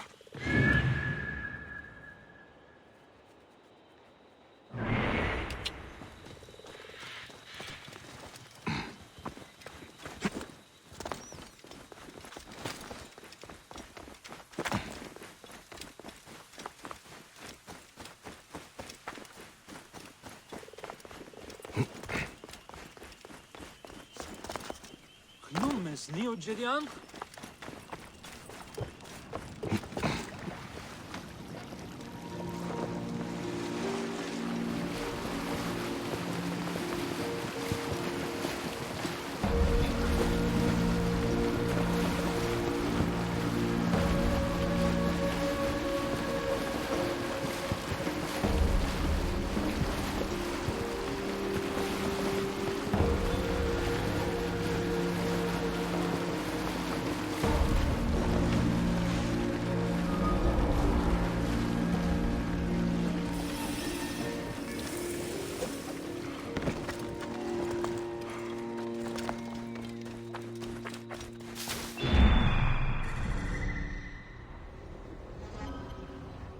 That's a place where we took Khemu of a leap of faith. So these guys are actually quite high level. Bandits. How dare they come to this sacred place? Which means we can't actually kill them. But since this guy's sleeping, I might be able to just sneak in, get the treasure, and get out.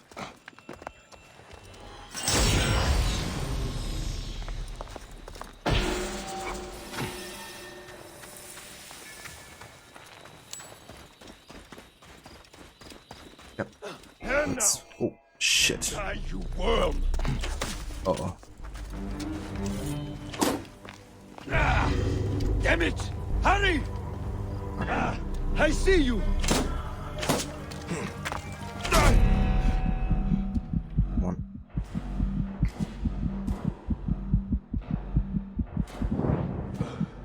So gonna give up. He's having a freaking bow.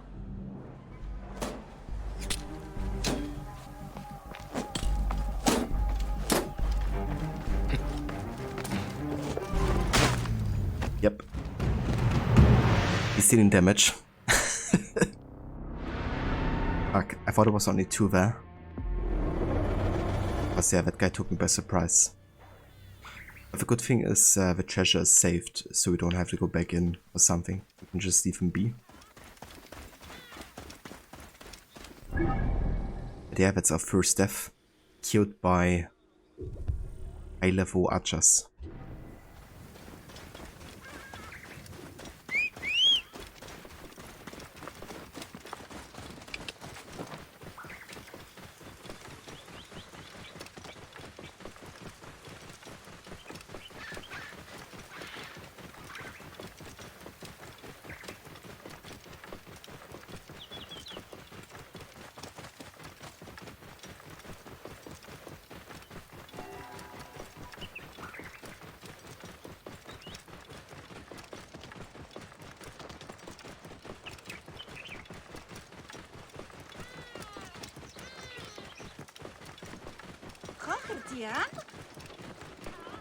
Whoa.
Okay, let's actually use the better shield here. The Worn Shield. One rarely imagines Lords of War as relatives, but in this case the name Grandpa seems appropriate. Yeah, it does. But you'd like the difficulty to scale so that, yeah, if they are higher level, they kill you quickly. But you can still kill them just as quick at no damage sponginess. Don't mind dying quickly yourself, but still should be able to make the enemy down fast. I think with Valhalla they did pretty good in that regard for the most part, at least with the stealth takedown part of it. It's true, yeah. You know, having the advanced assassination was a good way to kind of like bypass the level difference. And you could even like turn on the like guaranteed assassination in the settings if you didn't even want to have that right. So that was definitely a good way to do it, but yeah, in combat you can really struggle a lot with the RPG mechanics here. To say the least. But yeah, I agree, you know, you should still be able to take down high level enemies. What has become of the necropolis? We used to keep it pristine here. Out of respect. But if they one-shot you, you know, that's fine. Animals. Using the necropolis as a den. No wonder it looks like this.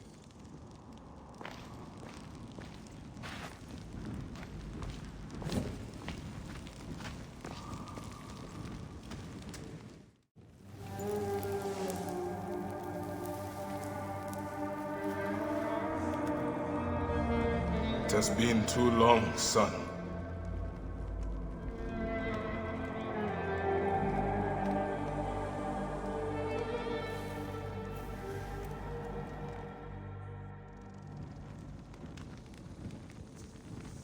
Oh man. This game and the feuds.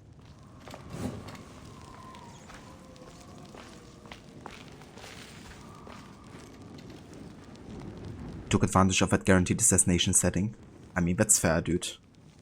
I don't blame you. I mean, that's basically the old school AC experience, I guess, you know? Just being able to assassinate anybody. Meta by level. Grandfather, I have missed you. I only wish you could have known Khemu.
Fenuku, it is dangerous here. Get on home. Bayek, you're back? Where is Chenzira? He wanted to see the skulls in the hyena den, but the hyenas came back. I ran this way. Chenzira ran over by the tomb. You are lucky the hyenas didn't chase you. Go back to the village. I will find your brother. What? Do I have to tell my parents? Chenzira got you into this. He will have to talk to them. Now go ahead.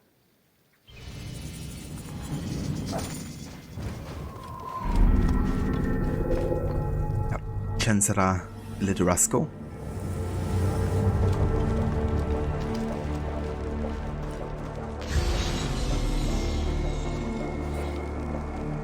Achatin.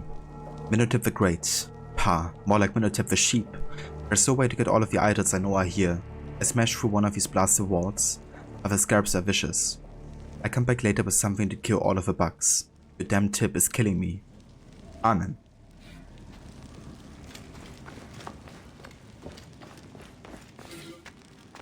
Teti, son of Minotep, the Sovereign One, will stand beside us in the afterlife. You will be beloved of Amun, the god who maketh himself manifest, Lord of Beauties. Verse AJ, thank you for dropping by. I hope you have a great day, dude. And yeah, catch you later.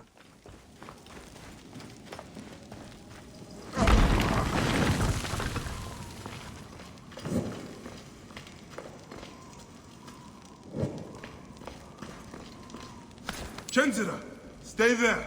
I'm coming to get you. Bayek, is that you? You've come back!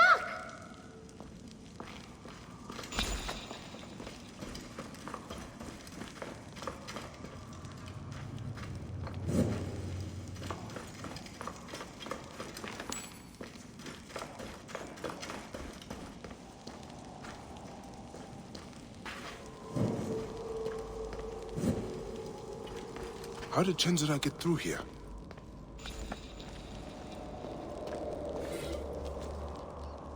Agatoclea, mother of Teti, wife of Menotep. The face of Agatoclea is like that of Vabvevat, when he ascends and lifts himself to the sky. The eyes of Agatoclea are like those of a great one who was chief of the swords of Heliopolis. May her radiance prevail in the afterlife.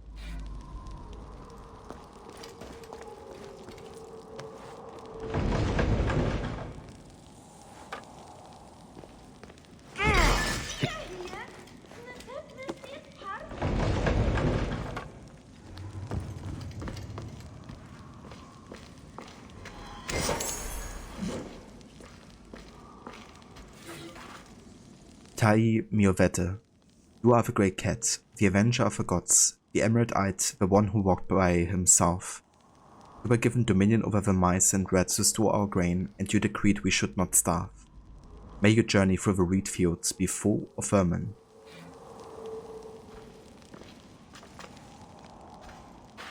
All of mummified cats. They were of course also kind of like worshipped because they had like an immense value to the production of wheat. So like, you know, getting all the grain protected from mice and ensuring like a good bread production was like really important to the ancient Egyptians.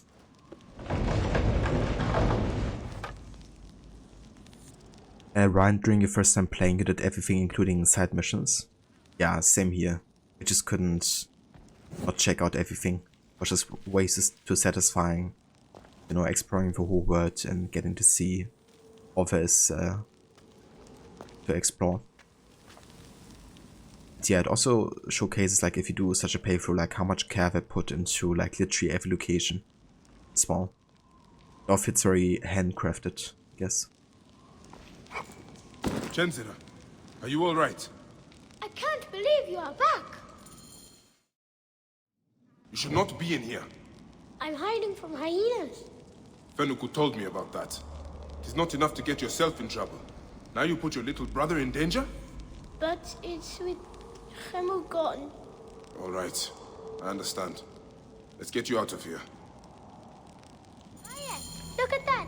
What is it? Would like to know myself. Must be very old. Someday I'll learn to read what it says. Which way did you get in? That way, but that's where the hyenas are. Bayek, I want to tell you, well...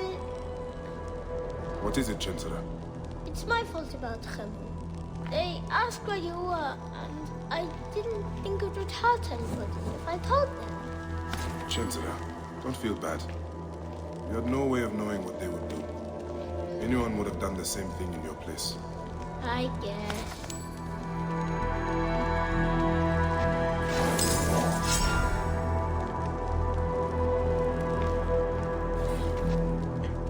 Amun welcomed Menotep, for he was possessed of a divine heart, which was beneficent towards the gods. He have given gold in large quantities, emeralds in large quantities, and grain in large quantities to the temples.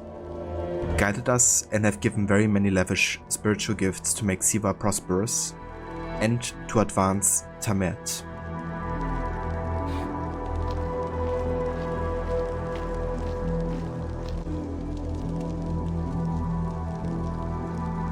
Ancient writing from the Old Kingdom.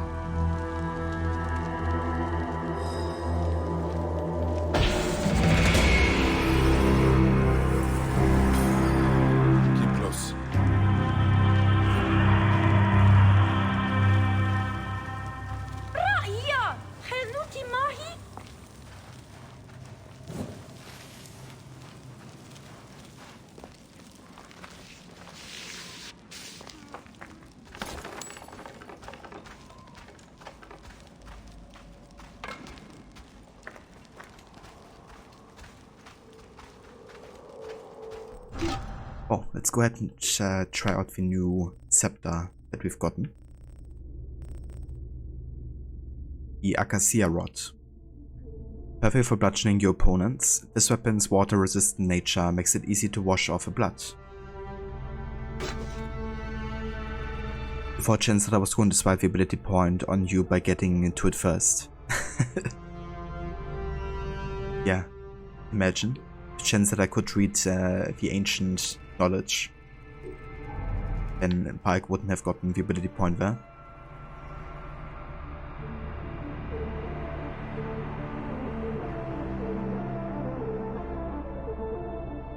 Okay, I think I'm gonna go ahead and get the Sea Bloods now. Go start to put a lower rank enemy or animal to sleep and sneak by without being detected. When equipped, switch to them by holding the pad left.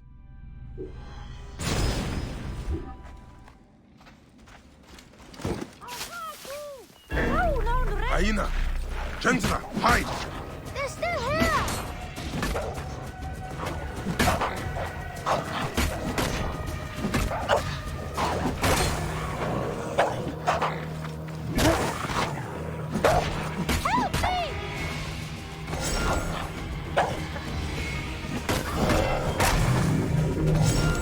It is safe now.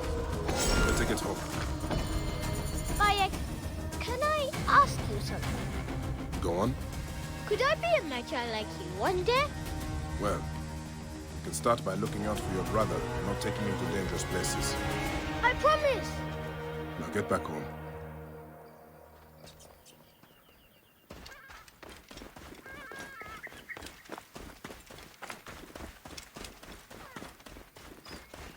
Nice. Alright, so yeah, I think that's everything there's to do in Siwa before we can leave this place.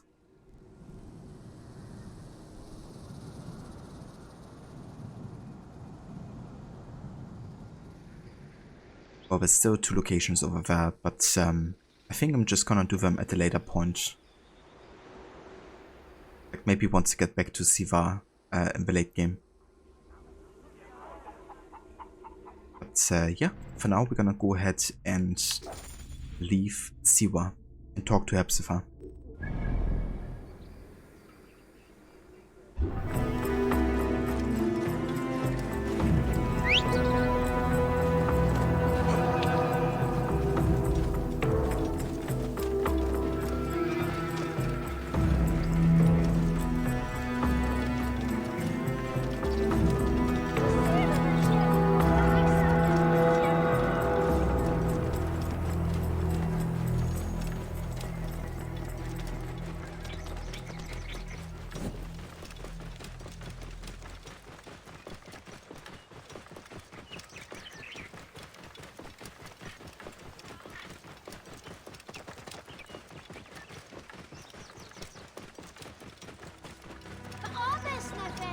Cherry.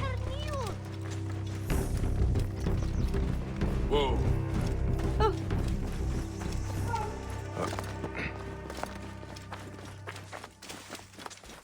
Hen Gerrie, doe het Yahoo.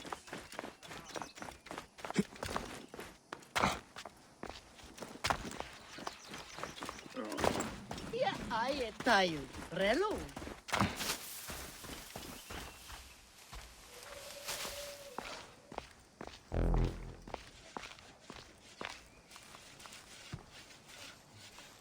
Be sure you are ready before you go.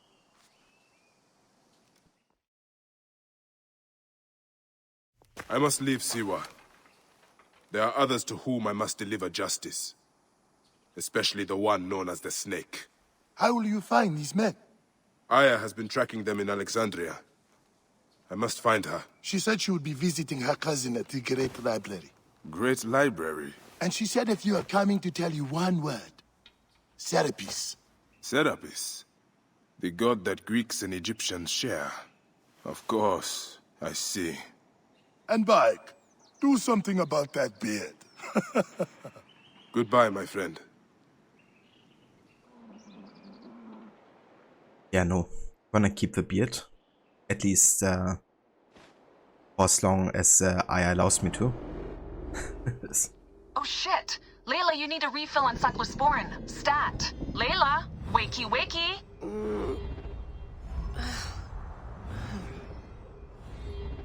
Don't make me come down there. Layla? Layla? Come on back. Layla, are you with me? Habibti. Told you not to call me that. Thing is, the fastest way to get your attention is to piss you off. I'm paying attention. Okay, you need to take a break. The Animus is rejecting you. I'm fine. Yes, but your kidneys aren't. Go add more cyclosporin before they shut down. Yes, Nurse Geary. That's Medical Officer Geary to you. So? How did it go? My mods are holding. Subject's memories are perfectly clear. If this doesn't convince Abstergo to give me a place on the Animus Project, nothing will. Amazing! Who do you have in there? His name is Bayek of Siwa. The death of his son turned him into a killer. Think he'd be of interest to Abstergo? Don't start. You know, they're not gonna be happy with how he handled this assignment. They know I don't work by the book. Well, this time you lit the book on fire and then stomped on it. Anyway, none of this will matter if you're comatose. Now go get that cyclosporin.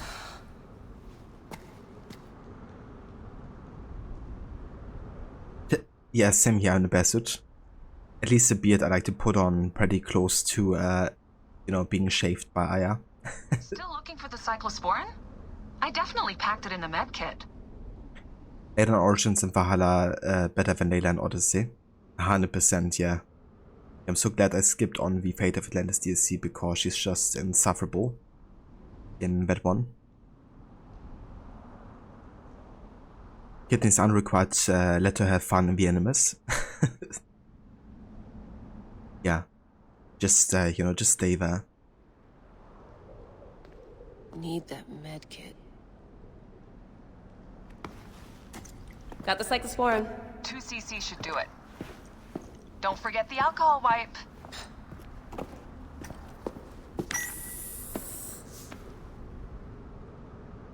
I wish I was there to help. You do a good job looking after me, even from the hotel. And I know how you like your aircon.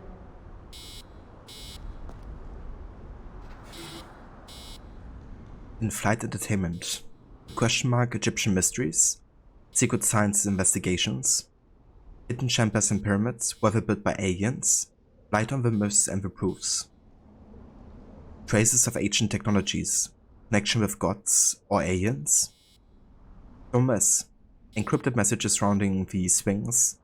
Interview with famous Egyptologist and scientist Dr. Leif E. Everett. Mummification and the afterlife signs of ancient Egyptian spirits among us. Dee never puts in enough snacks.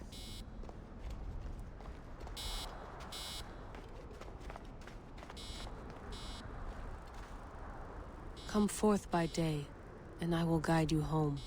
Who are you talking to? Bayek's mummy. Real chatterbox, that one. Come forth by day, and I will guide you home. Who are you talking to? Bayek's mummy. Real chatterbox, that one. Gladstone Kittredge, Esquire. You're fucking kidding me. The Memphis excavation site, 1877. Lost in time. But at the very least, you think dialogue choices for present day and Odyssey should have been taken out? Yeah. I don't get why they were in the first place, like. Just stupid.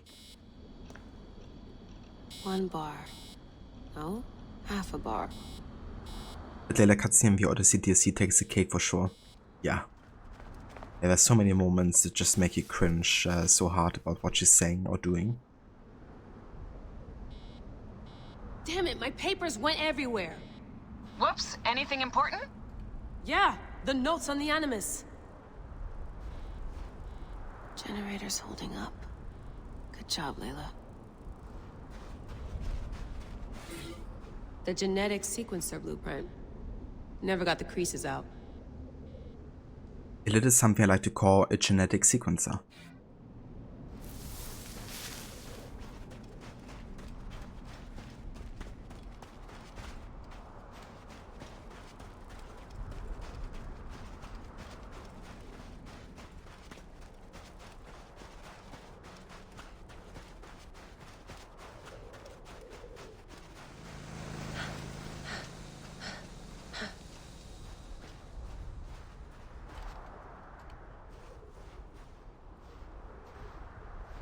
here where we are, in the middle of Egypt.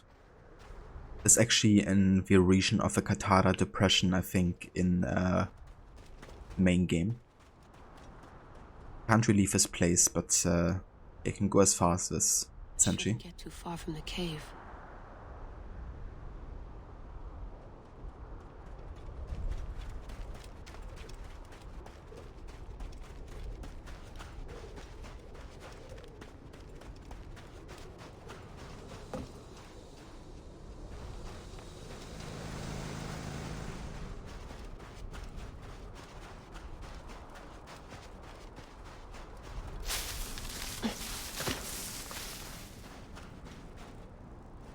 Generator's holding up. Good job, Layla.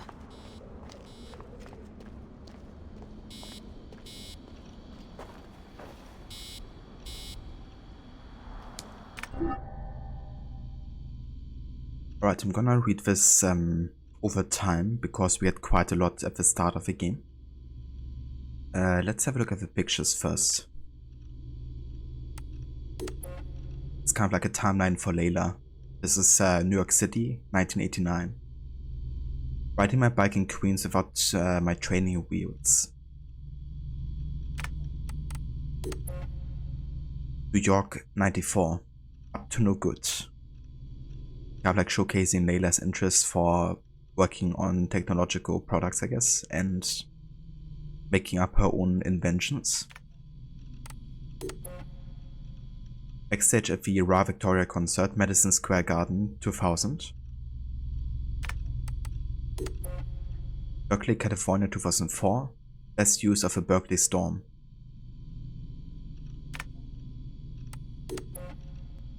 The Call of Adventure. See you later, Philly, 2011.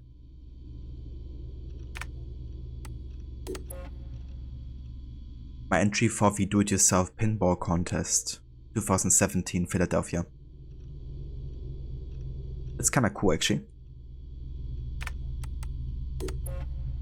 And Philadelphia 2017. Hey, I'm Layla. Ask me anything. So I'm doing like an AMA online. Which I guess indicates that she's definitely like a bit famous, I guess. At least in her kind of like niche. Also got some emails from Layla to Sophia Ricken. Subject: you're looking at it the wrong way. Morning, Sophia. I spent the whole night looking at the sketches you sent me, and you're all looking at it the wrong way. If you really are thinking about a robotic arm for the Animus Airy, then my only advice is this: mark my words. Inverted 6-axis motion rig. You want to be able to give the subject some leeway, some sense of freedom, and yet allow the core of the machine to stay connected no matter what kind of crazy gymnastics your subject is performing. So make sure the hydraulic actuators are top-notch, nothing under 6000 ISP, you know, just by listening to them. If they sound like a groom on the last night on the spatula bender, change them. They're worth your time and they only obstruct your subject's movement. Layla. So the Airy Animus is basically the Animus that has been used in the movie with Callum Lynch. And this email kind of indicates that Layla hasn't really been inventing the Animus, but she has definitely assisted in making it work better. So people like Callum could like freely move while using it. From Sophia Ricken to Layla. Layla, just to make sure I understood you correctly, you're actually proposing that we suspend our subjects in mid-air by the means of a large motorized mechanical device.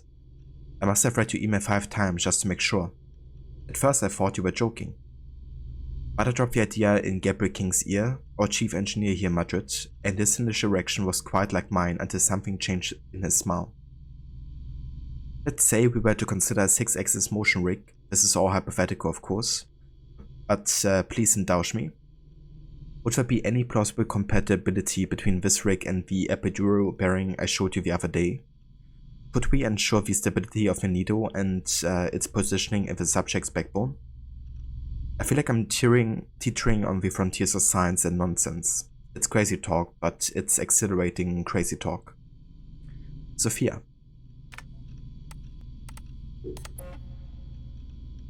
David Jim, welcome in. From Isabel Adant to Layla. Subject: disciplinary action. Hello Layla. In light of recent events, I have but no choice to take appropriate disciplinary measures and request a performance improvement plan through operations. I know you barely just came back, but I feel it's better to do it now than to let things sour again. We'll put you in contact with a coach to help you deal with some of the issues you've been experiencing here. The results last time were encouraging, so perhaps we can resort to that strategy once again. Dr. Lees has even agreed to meet with you again, but rest assured we would be open to changing the coach if you so desire. You are bold and your work here is appreciated, but the procedures in place are not only here to protect you, but also Abstergo. And if you can't give an ounce of care to your own safety, then perhaps you can show a little respect for the hand that feeds you. Work with us, Layla. That's all we're asking. Isabel. So basically showcasing that Layla isn't really kind of like submitting to Abstergo. You know, she's definitely doing her own thing, if that's what she thinks is right.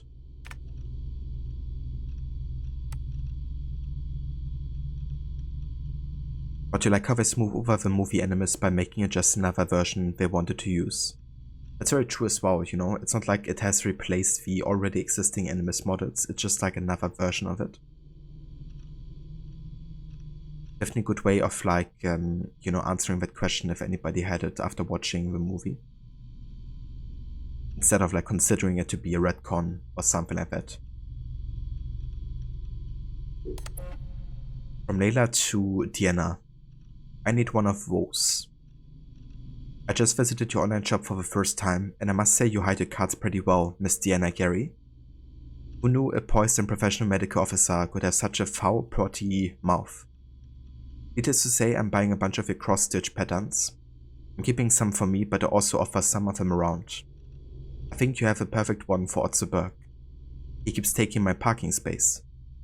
Layla.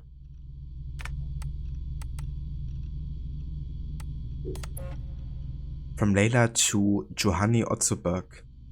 Subject: parking space. Mr. Berg. I'm afraid you've developed the bad habit of parking in my allotted space.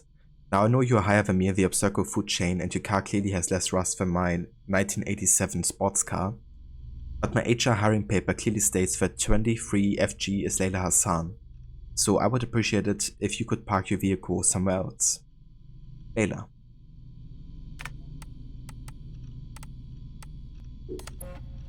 Otso answers, the day you get an assignment done properly is the day I might deign to consider your request. Now you can place a formal complaint, but knowing how much you cherish procedures, I'll assume you probably won't even know where to look for the form. Also, in keeping your little cross-stitching gift, even though it's offensive, the workmanship is quite spectacular.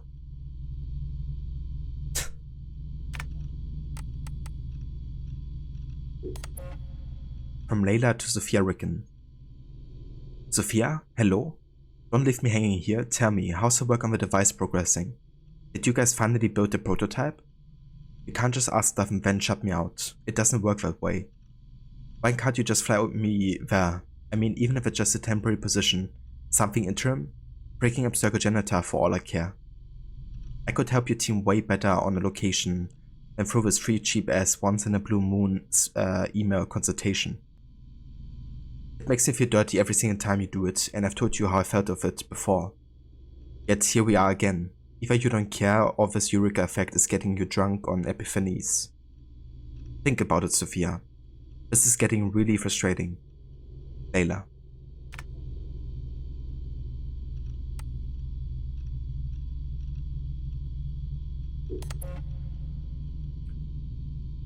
Sophia, I just heard you guys are working on a portable version of the Array. Is that true? A portable Animus? How could you not tell me? How can you still not send me some bland email asking seemingly innocent questions and then turn around and work on the most exciting freaky machine ever? Without even letting me in on it while knowing it has my name all over it? Just who do you think I am? A fortune-telling machine? A secretly muse hiding in the shadows? Also good for absinthe-soaked 19th century poets and they all died of syphilis. Enough with the penny hikers of wisdom. I've given you all I have. My time, my brain power, my trust. And if that's not worth a place within your team, I'm not sure what is. Layla.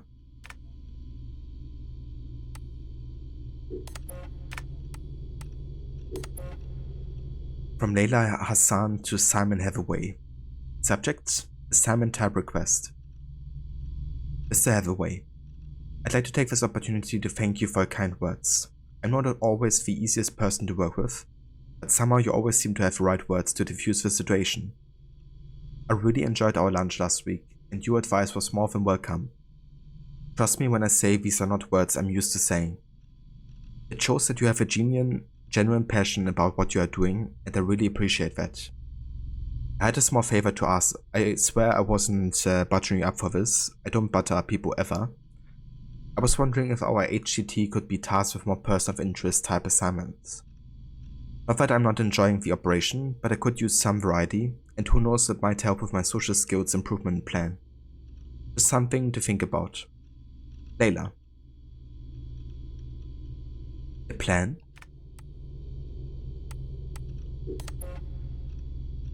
From Deanna to Layla. Subject: Christmas vacation. Hey Layla. Alan Rickon died while attending something he felt he had to wear a black cape to attend to. That's creepy, I know. And you're worried sick about Sophia, that's understandable. There's nothing on his daughter in the papers of the Abstergo memos, so the fact that she's not answering doesn't mean she's in harm's way. Pretending your little tinkering project is helping you change your mind is bogus, and you know it. Why don't you come to my folks' place for the Christmas holiday? We celebrate whatever it is you wish to celebrate, including the famous secular tradition of not celebrating anything at all, if that's what works for you. My mom will cook some pumpkin pie, my dad will ask why we don't shoot at rodents, and we eat a non-vegan breakfast in a dodgy casino before we spend the day outside snowmobiling. I love North Dakota, but it could sure use a bit of Layla Hassan. Say yes. It would be good for the both of us. Deanna.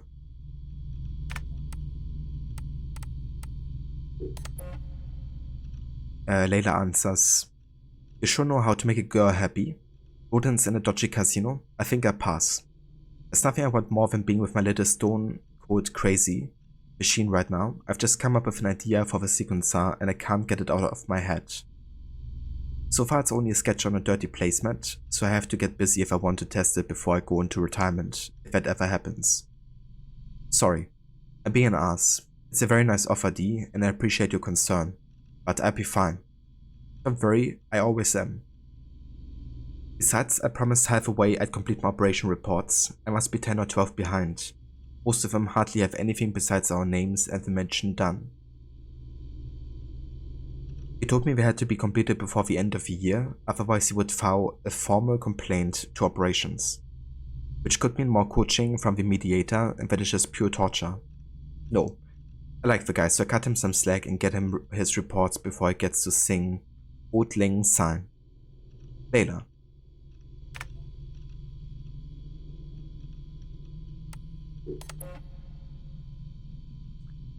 D says, if you say so, let me know if you need any help with those reports. How about we get out of here and grab some takeout? You can show me the progress on your little project. Might have an idea for the dialysis unit. D.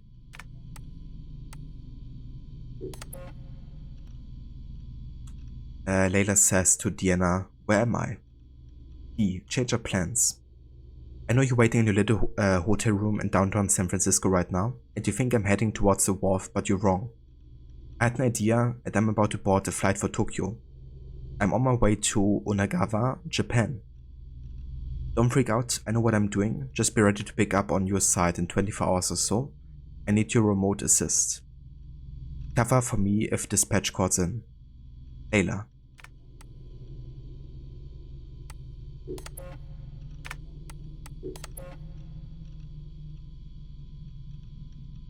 Where's Rod? Enjoy your lurk? D says, I got what you need. Hey Layla, I got what you asked for. I was able to get my hands on 4 of the drugs we discussed. It was easier than I thought it would be. Everybody has a price, and that includes doctors and lab assistants. I keep the immunosuppressant in the sealed casing for now. Unless I get a sudden taste of muscles and large shoulders, in which case your steroids are all mine. I'm jesting, of course. Are you free Friday? Let's go to the movies or binge on some police procedural TV series. You know, so we can call out all of the fake stuff we're doing. TTYL D.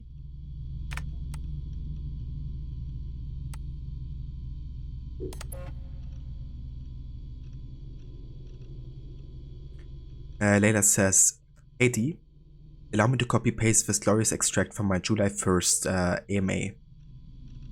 The internet is just like the ocean, you know? There's some really cool fish and reefs and sunken U-boats, but once in a while there are some trash rubber duckies that cross half a globe together in parts of useless rubbish, and no one knows how to get rid of them ever.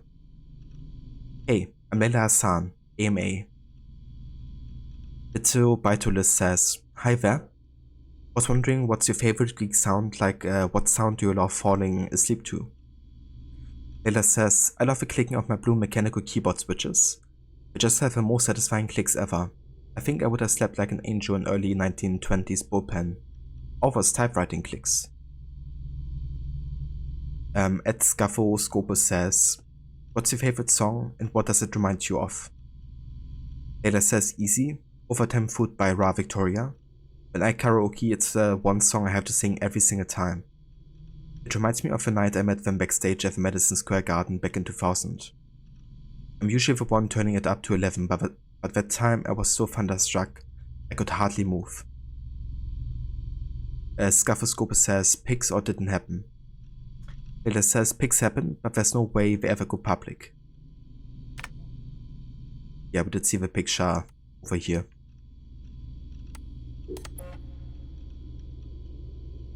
Layla says to D, "It's ready.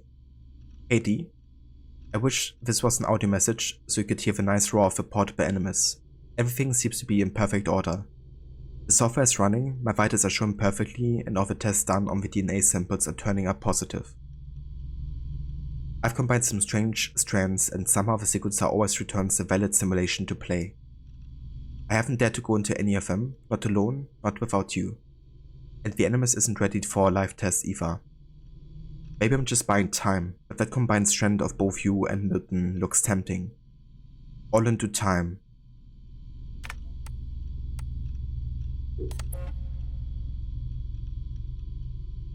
D says, "Are you flippin' insane? There's so much to yell about I don't even know where to start. Milton's DNA? Really? Layla, how can you bring him into this? The poor guy, give him a break. I mean, you want to use Subject 17's DNA, fine, he's dead. But Milton? My Milton? You access his file to save his ass, and you think stealing his DNA profile at the same time is okay? I tell you once, my man is off limits. You erase the data now. Oh, and yes, there was a second thing. Do not go into your animus. You're a whiz, and a genius, and a geek. And an engineer extraordinaire, but you're not insane. We don't know if it works, we don't know what it does, and we don't even know what kind of simulation it runs. Remember the story about Aline Bock, Subject Zero? The surrogate initiative? She was exploring other people's genetic memories and ended up dead with an effing fried brain. You're not toying with an Omega animus, Layla. It's a real thing. And if you ever want to go in there, we need to take the proper precautions. Please, Layla, I hate to see something happen to you. Just wait for me, okay?" D.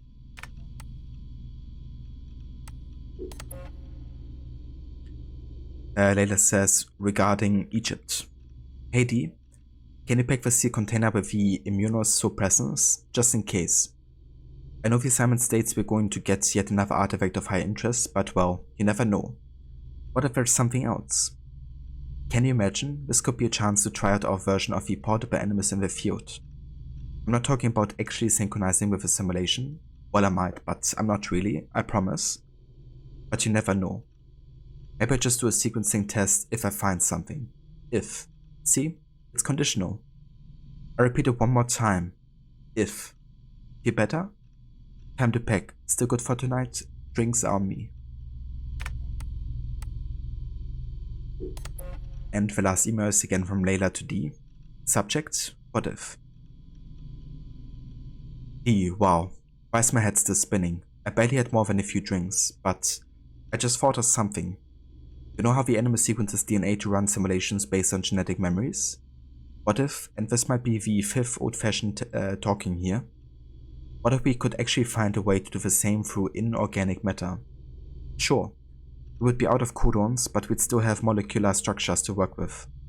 I mean, it took years for Dr. Vidic to crack genetic memories, and once he got to them, he went nuclear on decoding them. What if he stopped too fast? What if isomers are packed with molecular memories? Okay, maybe molecules are too big. Maybe we need to consider that the information might be stored deep down at the subatomic level. Why would memory batch latch uniquely onto organic molecules? I mean, I've seen Stranger Things, but somehow I just can't find any plausible reason why it wouldn't. I wish my middle of the night emails were more about a date I just kicked out or an obnoxious neighbor. Sorry. I guess it's stuck with me. Lucky girl. Layla. Kinda chuck a bit at I've seen Stranger Things because that was, I think, before the TV show was even out, I guess. But reading it like this definitely made it seem like, you know, they were talking about the show. Let's also have a listen to some of the audio fights here. So long, and thanks for all the fish, Berkeley. March 21st, 2006. The day Layla Hassan drops out of college. That's right, Professor Moore. I'm not finishing that Jane Eyre paper. I got a job, and I'm headed to Philly next week. This whole classroom thing, it's not for me. Mom and Dad are freaking out, but they'll accept it. I'll be working towards something real, making real money, and I'll be closer to home. Not that I'll visit any more often. Sophia promised there'd always be a place for me at Abstergo, as long as I show them what I can do with a circuit board and a pair of pliers. Sure, I'll have to work my way up to a place on her special project, but that doesn't matter. It won't be long before she or her father, Mr. Alan Ricken, notices what I'm capable of and asks for my help on the Animus.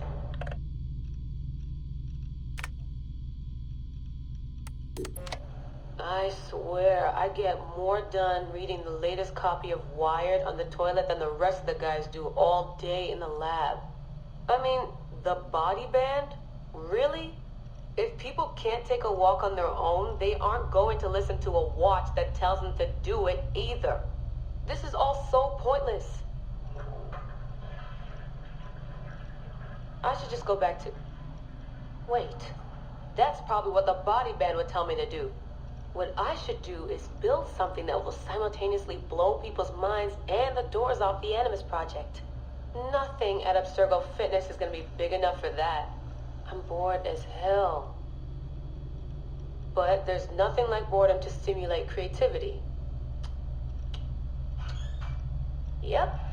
I think the body band needs a little adjustment to its language processing program. So she basically just recorded this while taking a piss.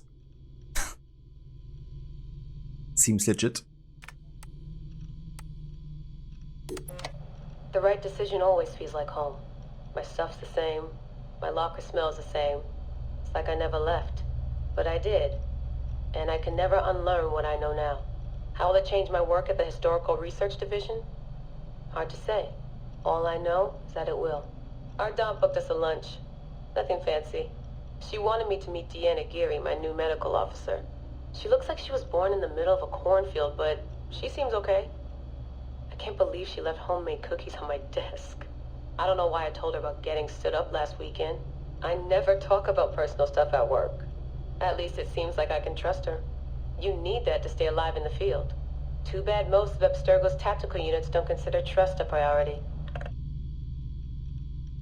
It's kind of interesting how much also happens like in the background, really. You know, there's like kind of like strong indications that Layla and Dee had feelings for each other. Maybe even a bit of like a romantic flick or something. Citizen! But then another email also talks about how Dee is like in a relation with another man. So yeah, that's apparently happening.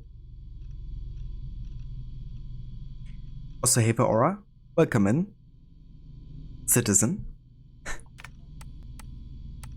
Hope you're having a good morning so far.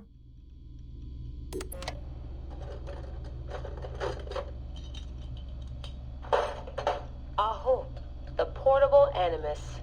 No mention in the official credits, but all those emails, all those middle-of-the-night phone calls from Madrid, there's a lot of me in there.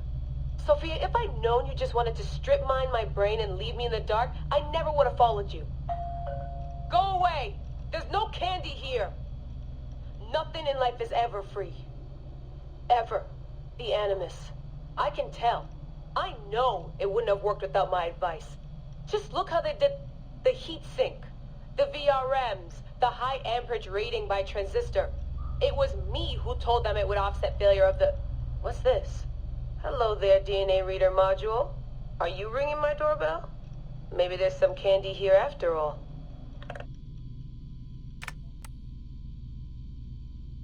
Yeah, I think it's definitely indicated that we're like dating or something. And yeah, like Layla calls her Habibti, kind of like sweetheart.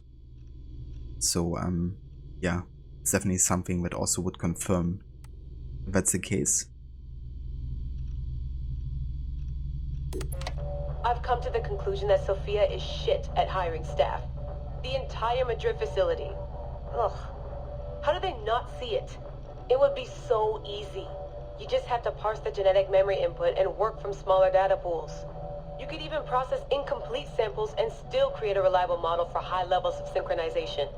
The reader module and the decryption software would need an update, but it's doable. Madrid's probably congratulating themselves just for getting this far. Meanwhile, I'm partying with some congealed veggie curry, 3 plasma screens, a disassembled Animus, and Raw Victoria's debut album on loop. Sahetic. Dee will be mad when she sees how I use Milton's DNA, but what did she expect when she asked me for help? I needed someone's genetic profile to test the Animus, and, well, his was right there. All in the name of science. Mm-hmm. So take the DNA of her, like, partner. Because that wouldn't create, like, a conflict or anything. I like morning briefings. They're short, minimal nonsense, and they have free coffee. No downtime this week. They're putting me and Dee on a plane to Alexandria 2 days from now. I don't get why Hathaway's in such a rush. We're being deployed to extract an artifact. If it were a person of interest, the push would make more sense. A person could be halfway across the world in a couple of hours. But an artifact that's been sitting around for 2,000 years, it's not going anywhere. An artifact of high interest. Heard that before. It always ends up being some crappy pottery shard or half an old book. My Animus runs on DNA, not tableware. It'll be strange visiting Egypt for the first time since 2013. Back then I went looking for my roots. And found trouble instead. It's good that Dee's coming. She always keeps me from doing anything too stupid. It's kind of weird how the kind of like audio wave animation is just like looping. It doesn't resemble kind of like the audio file at all. Makes you wonder why they even put it in here. It's just like a looped animation. I guess to showcase you that something is playing, but yeah. Bit weird that it doesn't resemble the actual audio file. Turns out the artifact of high interest is also a person of interest. A mummy. And a golden opportunity. I've informed Dee of some changes I'm making to our assignment parameters. She acted mad, but I know she's eager to see my Animus field tested. Abstergo won't mind. Well, they would if they found out, but they won't. Hathaway's intel was a disaster. They have no idea what's going on with this extraction. Field tech is fun and all, but that's not why I left Berkeley. If the Animus lets me ride DNA this old, if the reader can model the missing codons and extrapolate the genetic memories that aren't mine, Sophia would lose her Abstergo. Abstergo will come to me on their hands and knees. My name will be right up there with Warren Vidick's. Ana Metakida Minda. Too bad the Madrid facility got blown up. But I bet they'll build a new one soon. This one will be in Philly, and its lead engineer will be Layla Hassan.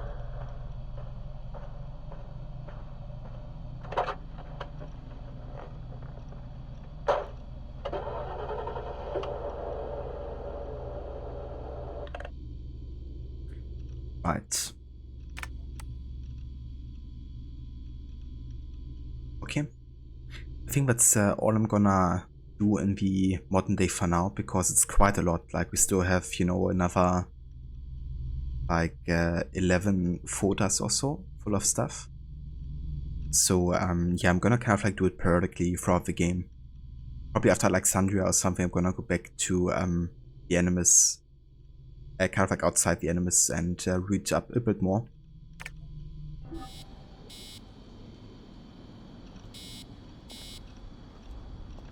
Berserker won't mind. Narrator over-minds a lot. Yeah. I don't mind. That is until they send off their agents to kill Layla.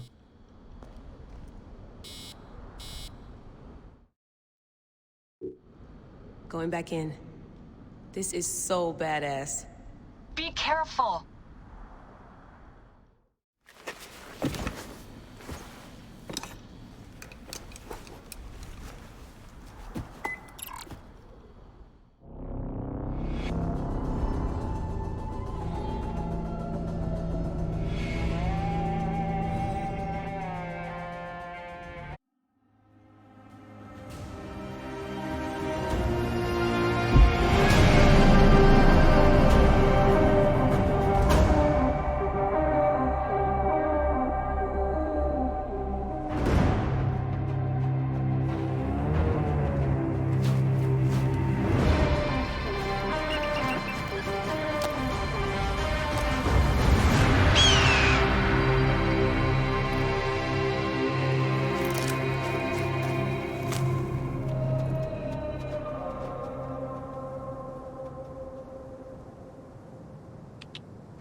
I must protect this great land.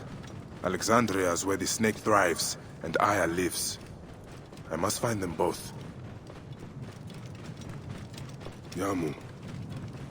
Home to my old friend Menehet. He will be in the temple. He always is. Whoa.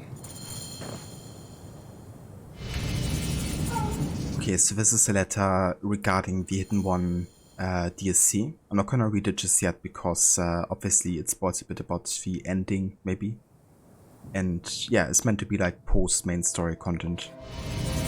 I'm gonna skip it here. So once you get to this point, they kind of like unlock all of these like passive quests and you know, DLCs and all that.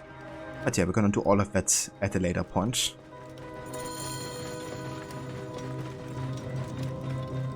Yeah, Rod, it really is epic. You know, the title reveal and then Senno flying to bike with the music and all, which is so good. Incredible shot, to be honest. Yeah. Yeah, seeing Alexandria in the background as well. What a beautiful game this is as well. Crazy to think it's you know, been almost 5 years since its release. Like, time really does fly sometimes.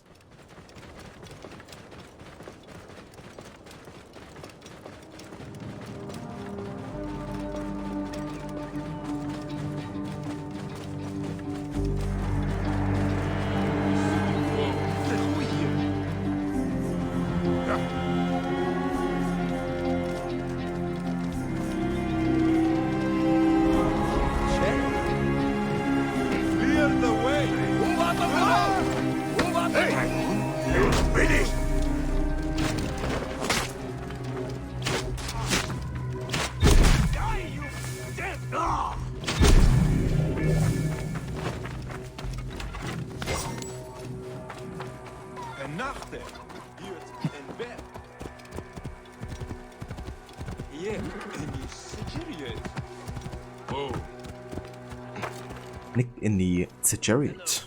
Come to trade? Buy a new horse. I quite like the car design, I have to say. Originating from the ancient kingdom of Nubia, the stallion has a calm temperament, making him a solid ally in the face of danger. Good. No getting jumped. Let's go ahead and use car. And then we can also upgrade the breastplate, increasing our health. And also the 2 pouch, increasing the amount of sleep darts we can have.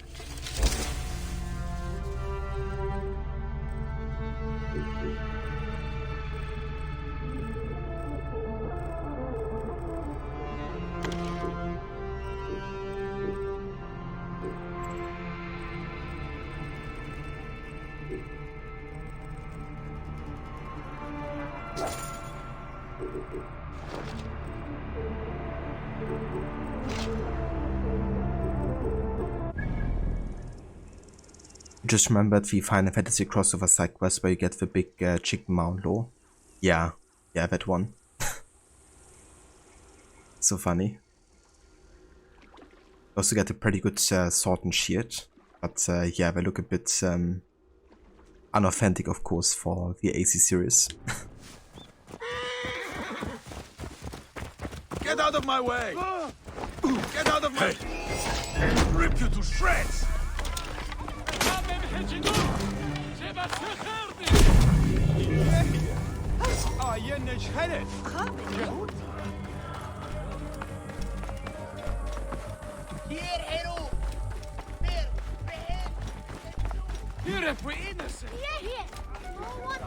Okay, let's actually go ahead and sell some stuff here. Hello, hello.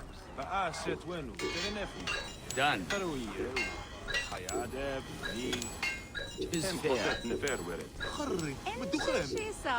Agreed.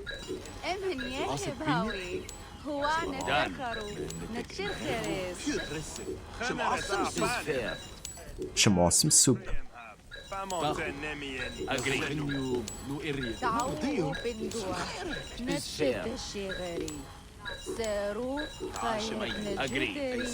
gonna go and keep the magic sheet here because it's actually unique.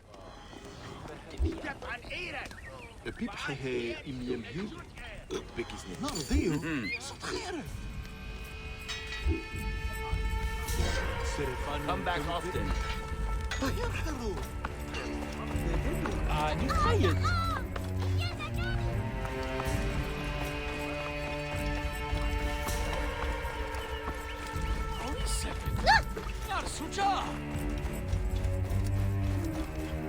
Give me your aid! I order you! You order me? What?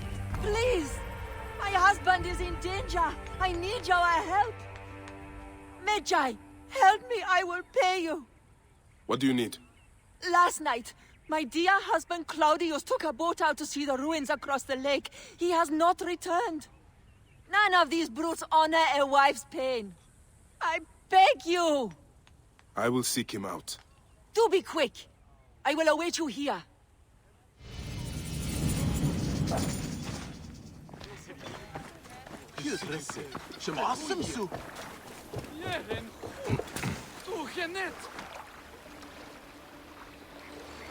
Well then, let's get Claudius, who only had 1 or 10 PS.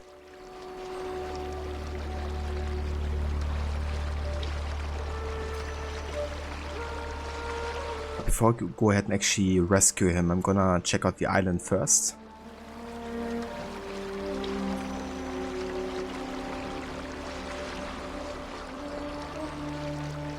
The lady shows the money for being so desperate. Definitely, yeah. That's good how that's kind of like foreshadowing for Rio 10 there.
Like how you can hear Claudius in the background.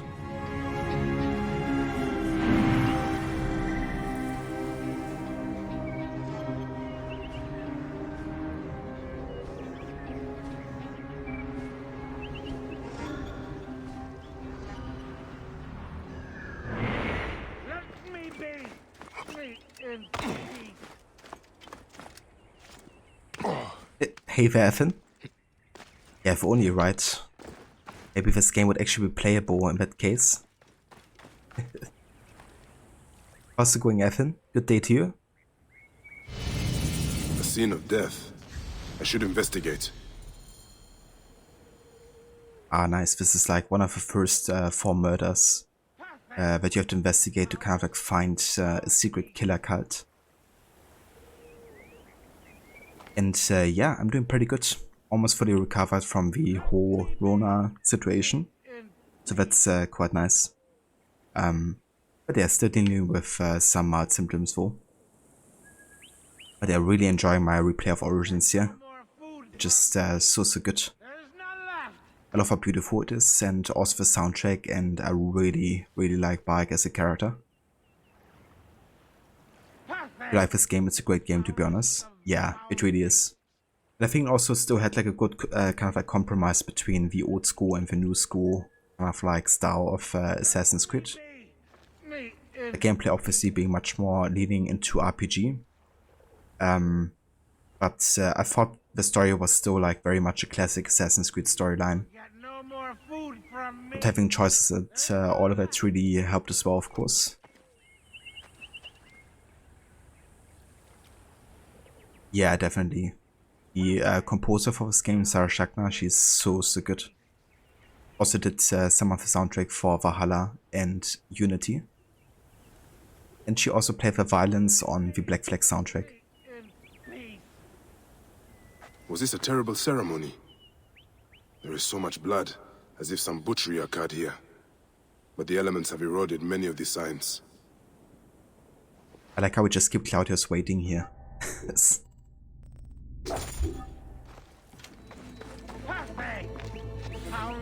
Scraps of a message. Ah, there's too much missing. Prayer to circuit. I speak for the goddess, and the goddess speaks for me. She sits upon my tongue, and my sting is her sting. Her face is a scorpion, and snake, and spider, and I wear her mark. I take her name, for mine was a dull, rusty thing. I do her honor, in hopes that she will show me the mysteries. I speak for the goddess, and you speak for me.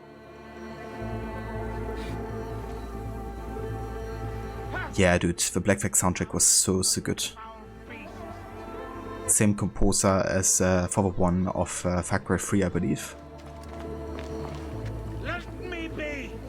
Brian Tyler. Claudius is fine. He's got it handed. Yeah, he won't die so quick. Sekhmet, the goddess of hunters. But there are scratches here, above the statue's stomach. What does it represent? Let me be! And here is Claudius. Scraps of blood and flesh. There was a body here, but crocodiles must have devoured it. Well then, let's take care of these crocodiles.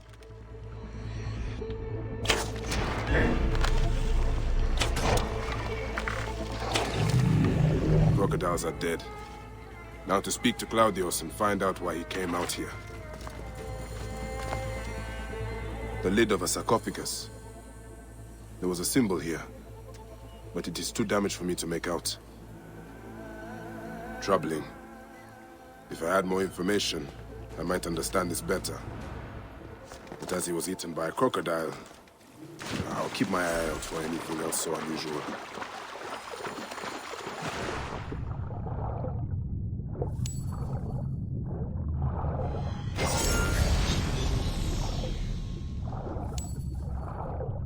Yeah, give me all the loot here.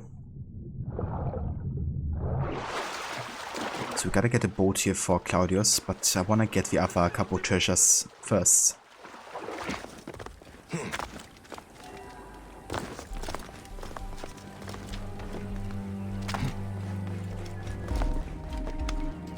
can still wait.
Come over here.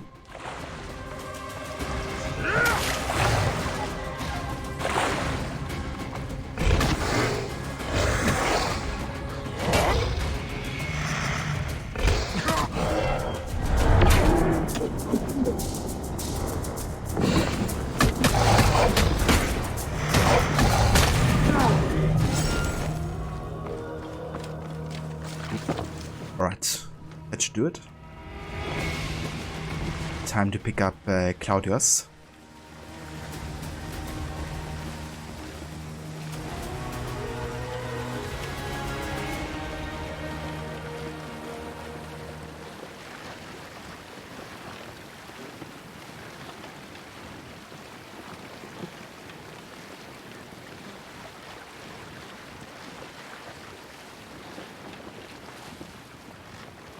God of War Rage is the best.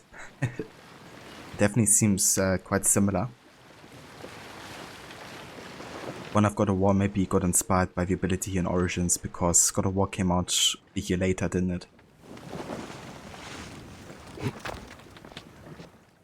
Why did you kill them? We had only just met. Claudius, you are drunk. Yes, that is me. And no, I am not. I had only 2 or 10 beers. All right. Let's get you back to your wife. I have a wife? Oh, Mother will be so pleased. This guy. I only had 2 or 10 beers. I have a wife? Virginity tax? Whose virginity? What was your reason for going out there, Claudius? I was going... don't really remember. I came from Alexandria for the festival. And some kind of... someone offered me to drink all night for free. Impossible to resist. What were we talking about? How you got here. Oh! Right, then I woke up here with those crocodili all around. Tell me, can they really speak? Egypt is a land full of magic and ancient mystery. Amazing. My friends in the city will never believe it. Did you say something about a wife? Yes, yours. See, I do not understand that. How could I have a wife? I am a virgin. At least I think I am. I will hear no more on this subject. You can take it up with your wife. But you do not understand. Every woman I've ever tried to... Please, shut up. I am sorry. This fresh wind off the river is good for me. I am feeling much more clear-headed now. Splendid. That's great, Claudius. I can just relate with Bike, you know. Just like, come on, shut up now. You know what you were trying to say?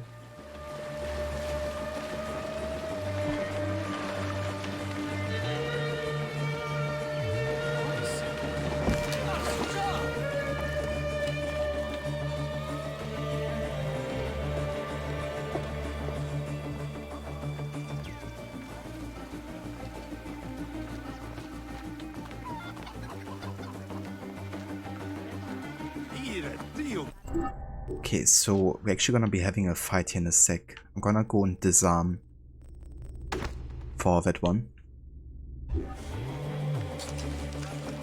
Because it's gonna be a fist fight. There you are, my dear. I was worried about you. Oh, my Dionysus. I remember. I went to the island because of her. She got me drunk, married me, told me I owed her a virginity tax. Whose virginity? You can go. This is between me and my husband. No, don't go. They'll kill me. Show him what happens when you try to cheat a woman. Please, help me. Forget him. He's just an idiot. They have taken enough from our land. Yes, that is right. Taste your own blood. Mercy! Your tax collectors never listened when we... My brothers! You have slain my brothers! You were supposed to help me, not him! Game Anju!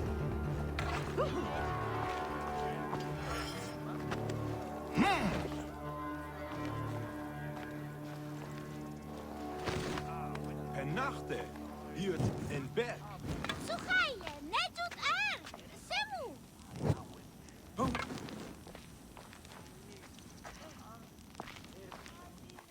Praise and thanks. You saved my life. And my purse. In future, be careful when drinking with strangers.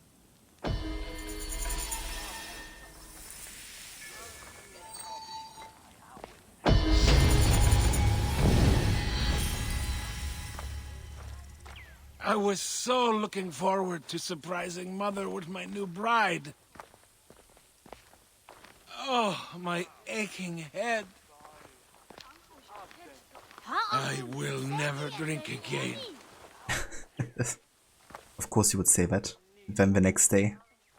Oh, my aching head. Alright, I'm not a witch, I'm your wife. Yeah. Always very convincing, isn't it? Okay, let's go ahead and check out the Weaver here. Maybe there's some new outfits. Come, look over my stock. Ooh, the Persian Prince. I like this one. Let's get the Egyptian Itu outfit. Quite simple, not too expensive. Blue, the color of the heavens, is favored by nobles. Also gives us like more options for the outfit reward once they're enabled.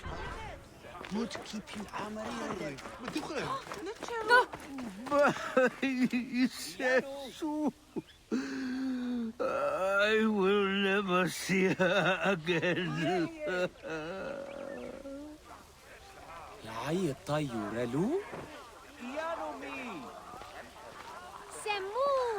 Have you seen my Book of the Dead in your travels, Medjay? What the fuck? The motto is wrong for the old guy who's crying and is talking to us now. He's supposed to look a lot different and much older. Basically has a shaved head. What the fuck? Went all the way to Memphis to buy it. No. Can't read all the quests here, can I? Jesus, okay. How was it lost? Bandits. They came from the dunes nearby. When the leader saw how I cared for the book, he wrenched it from me. I thought my heart would stop. I can help. I do not fear them. I have been praying for someone like you. That book will unite me with my wife's spirit. There you are, Father. We are going home. But this Medjay is helping me. Oh, yes? You are going to find his book? If by some miracle you do, thank you.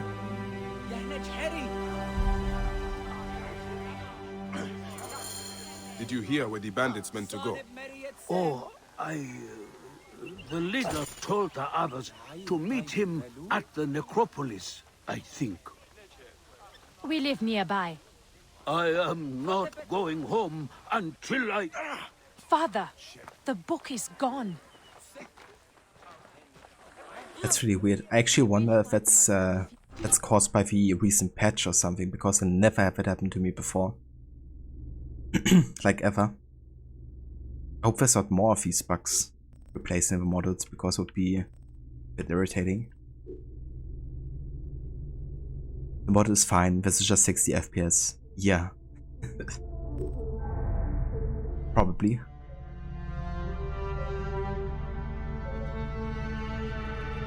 Yeah, I'm actually gonna get these salesman abilities so we get more money. Animal goods and trinkets can be sold at plus 25% price. It reads without it. I promise. That warrior will find the book. Yes, yes. He will find it. Have you found my book yet? Thank you.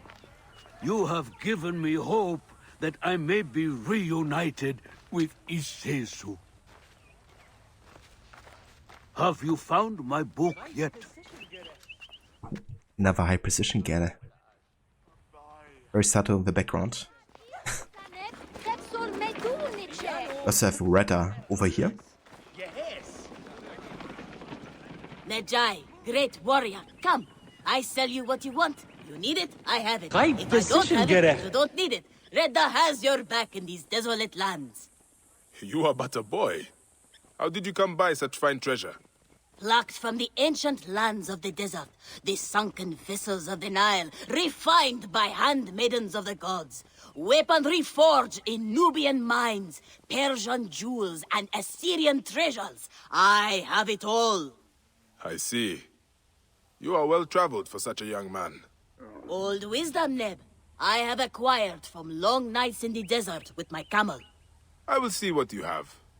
Come, look around. If you want good Neb, I have other jobs too. The No Man's Bazaar. The camera icon shows you Retta the merchant's position.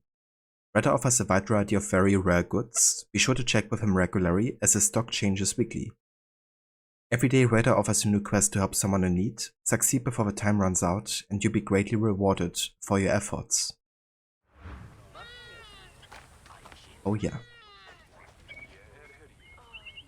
Also, hey, the handsome shepherd. Welcome in. Or the way you screamed when you saw Retta in Valhalla. Yeah, that really took me by surprise, to be honest. Like, seeing Retta was like, how did he survive? But yeah, obviously, since he has like a lot of rare goods, you know, there might be like a piece of Eden that he has that he could be using to survive. Or he could be like another kind of like sage character, like a lot of the characters in Valhalla. But it's gonna be curious what they do with Retta going forward. What do you think of addressing a bandit problem?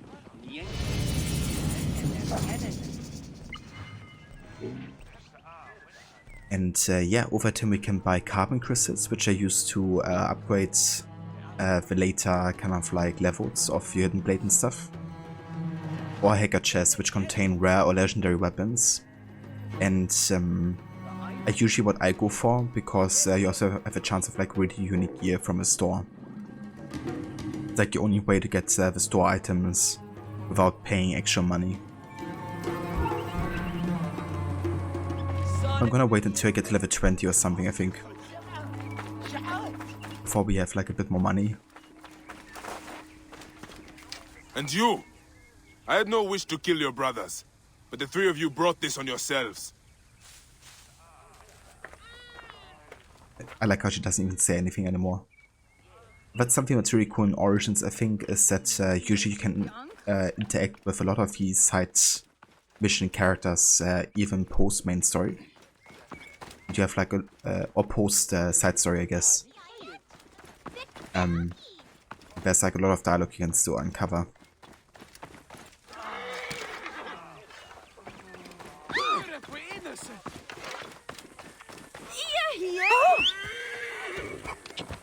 The location we have to go to is actually the location we also have to go to for the Book of the Dead quest.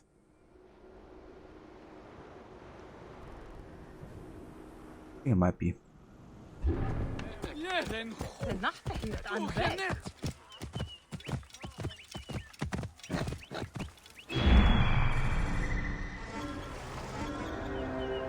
Oh, that's a few crocodiles there.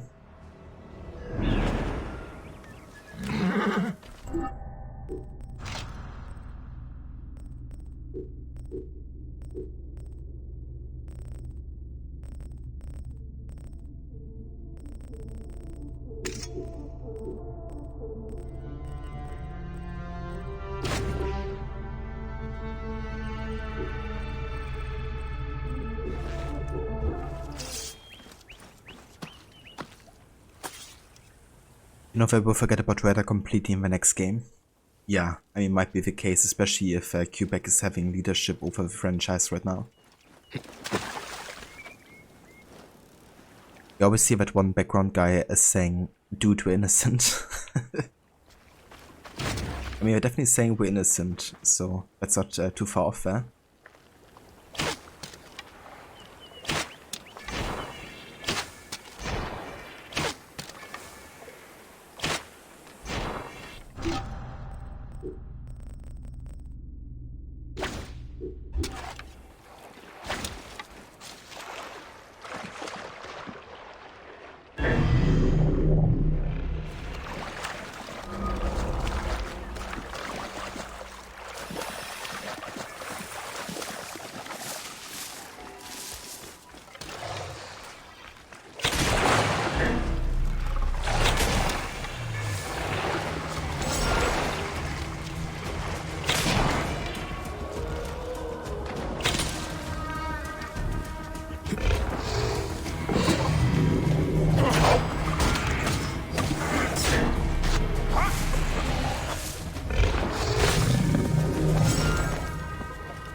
A small crocodile.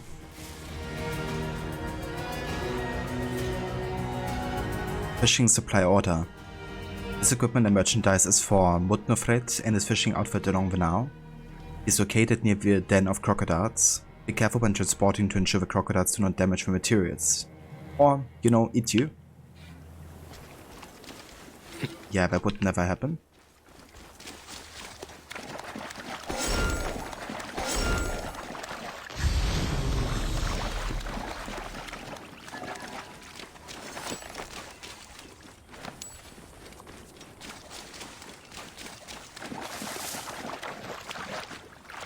Mudfrest edition.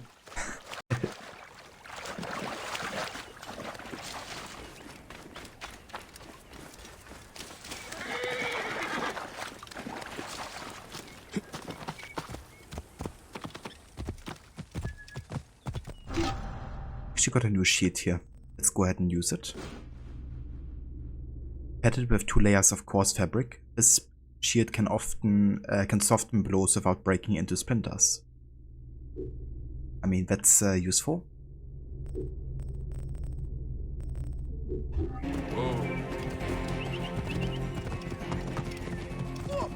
be?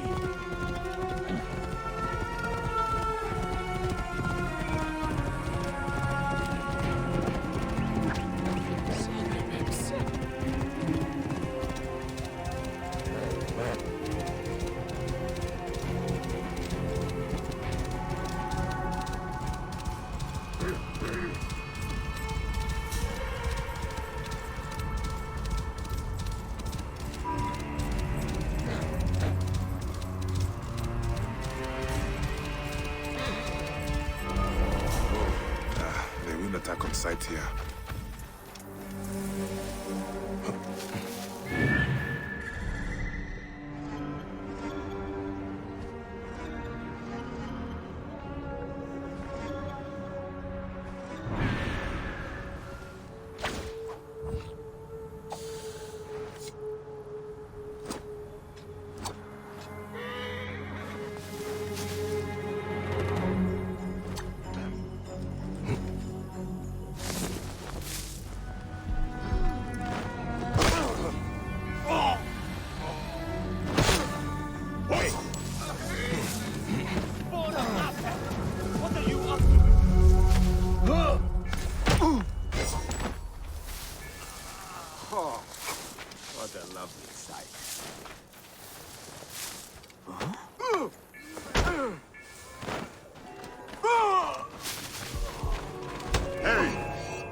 Reda asked me to do.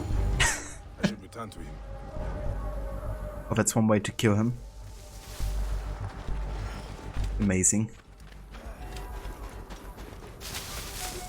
Alright, let's get inside this necropolis because we actually have to go over for the Book of the Dead quest.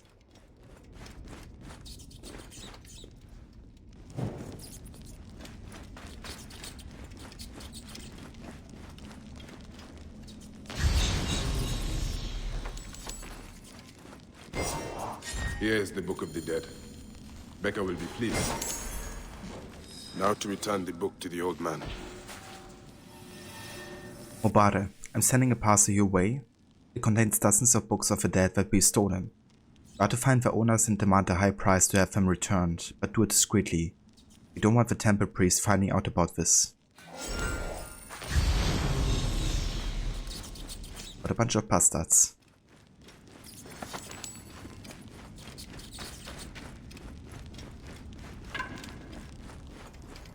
You forgot that you don't get Witten Blade until much later in the game. Yeah, gotta get to Alexandria first. I mean, it's still pretty close to the beginning, but yeah, it definitely takes a while for you to get it.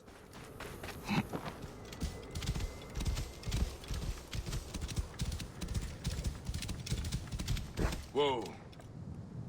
How beautiful is this game?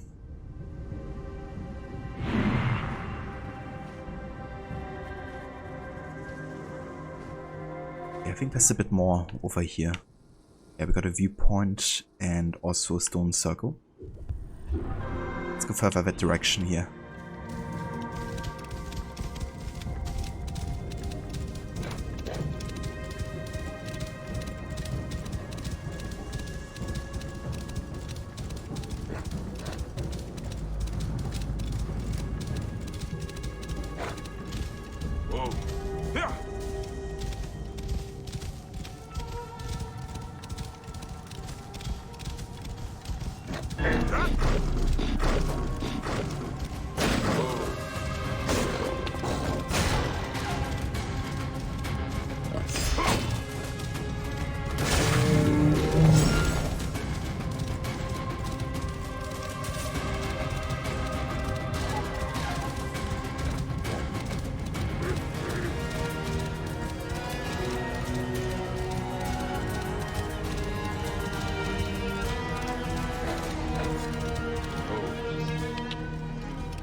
Jesus, this guy's actually high level. wonder if they could kill us. Whoa. Ship in the middle of a desert. I'm sure there's a story to that.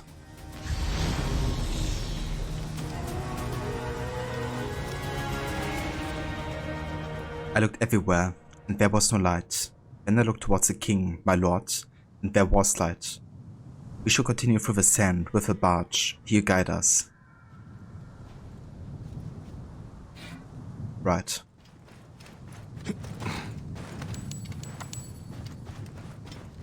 Yeah, you could save it. Like kind of like a Black Flag reference, maybe. The ship design as well.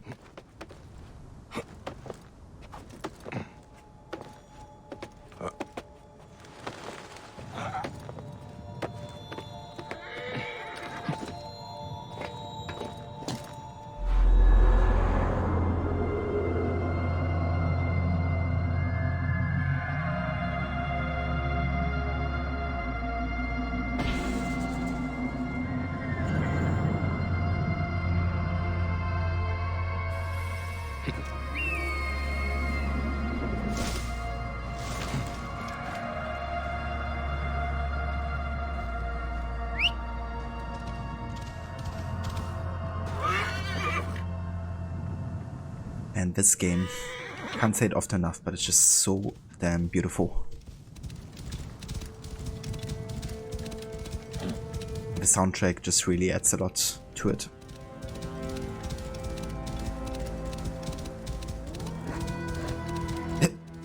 That horse riding animation.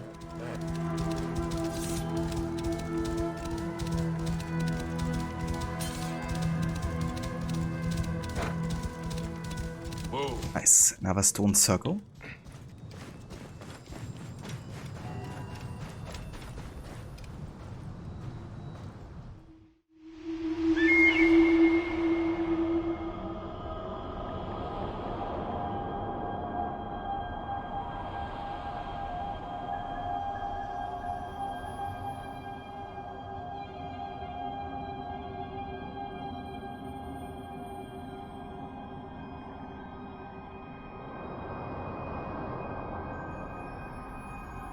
Medjay have a duty to the gods. We must be strong and ready to fight. But we must only fight when it is just. I'll practice hard, Papa. I want to be strong and hunt like you do. You are already better with your weapons than many men. You will make a fine Medjay, son. Like Mom says, may your victories multiply.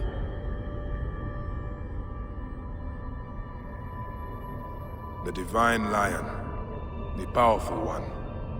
Her breath formed the desert, the fiercest of hunters. She leads the armies of the Pharaoh into battle.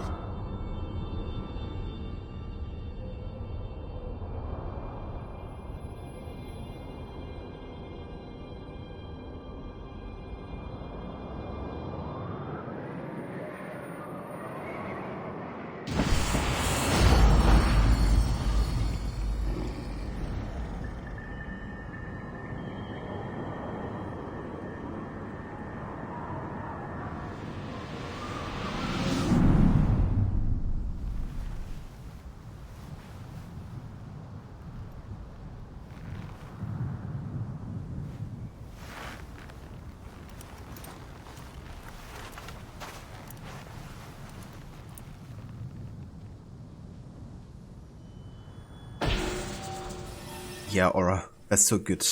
You know, like all the dialogues between Bayek and Khemu. Oh damn, look at this.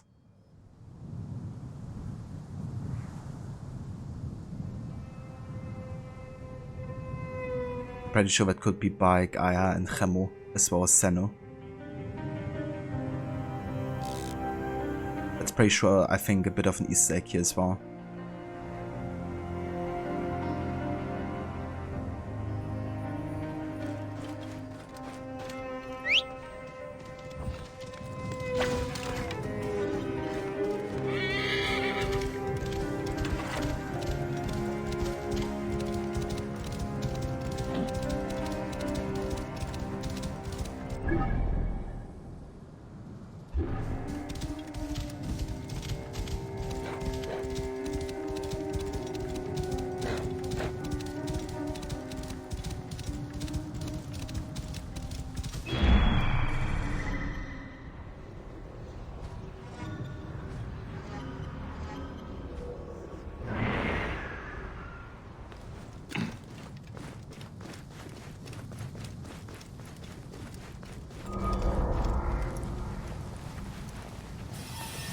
Best not to draw attention here.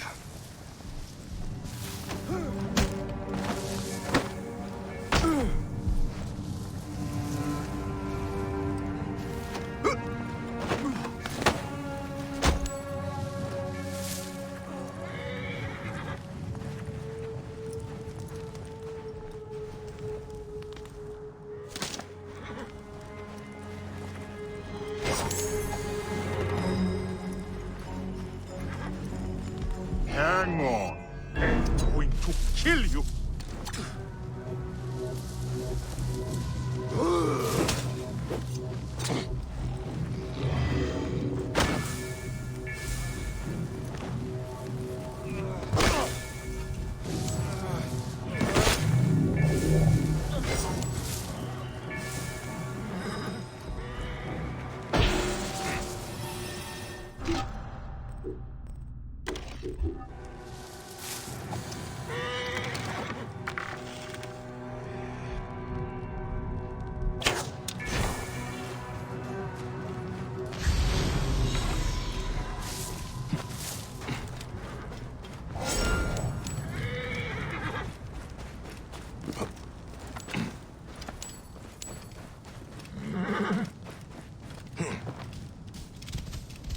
Just choking, guys.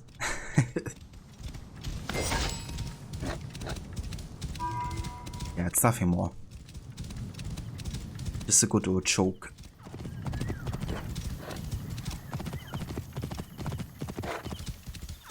Whoa. And the grass is so beautiful. Like the saturation on it.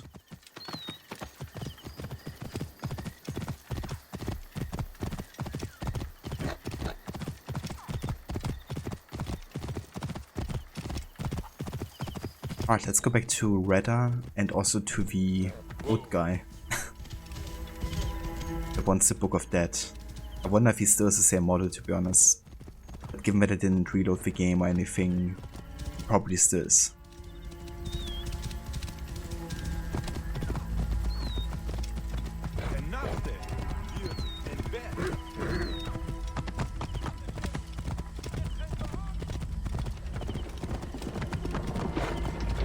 Out of the way!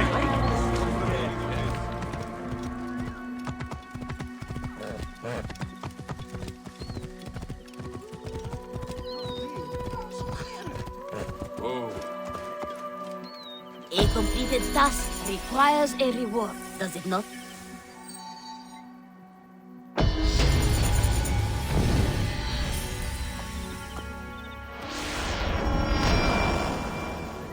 Level 10 cutting axe.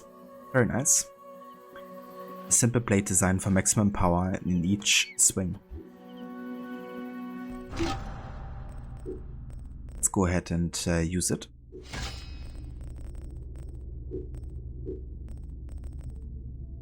And let's also switch to the metal shield.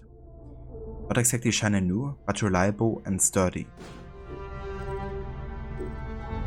We also have another ability point here. I think I'm gonna get the bow bearer for now, so we can use like a second bow in addition to the hunter. I'm gonna go for the corrupted soul bow. There's bleeding on hit and health for critical. This bow's use might consume the life of a warrior lesser than yourself.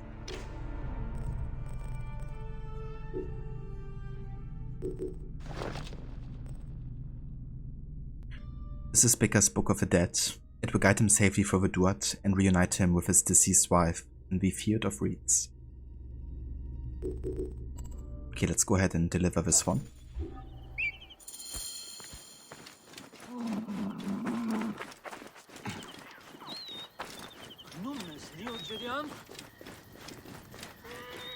May you walk the land of the Duat. May the grandpa walk the land of the Duat safely. Notes to navigate the afterlife. The deceased enters the tomb, descends to the underworld, and the body regains its powers of movement and speech. The deceased travels across the sky in the sun arc as one of the blessed dead. In the evening, the deceased travels to the underworld to appear before Osiris. Having been vindicated, the deceased assumes power in the universe as one of the gods.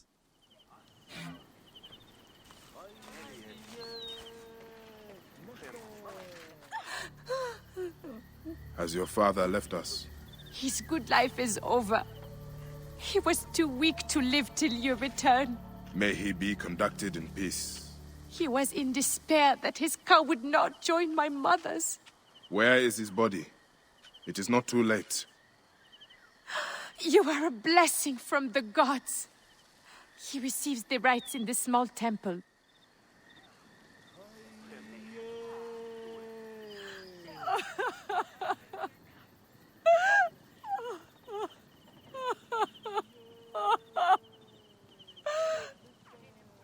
May the field of reeds be open to you, Father.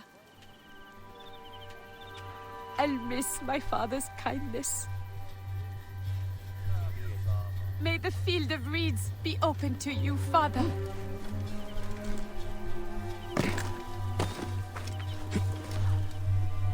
As an Odyssey quest like this one, except the old man dies before you get back to him. Oop, same thing here. I don't think I should remember that Odyssey quest. But then again, also it has been a while since I've done like all of the quests in Odyssey. Get out of the way! Watch out, coming through! Our master needs us, hurry! Yeah, that's interesting. Basically like the same quest then.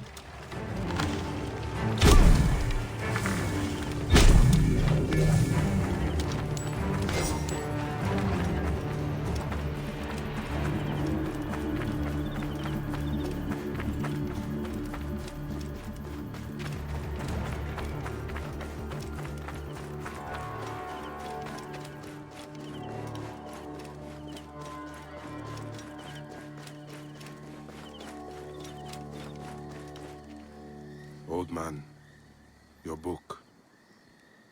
May it guide you to your wife's side.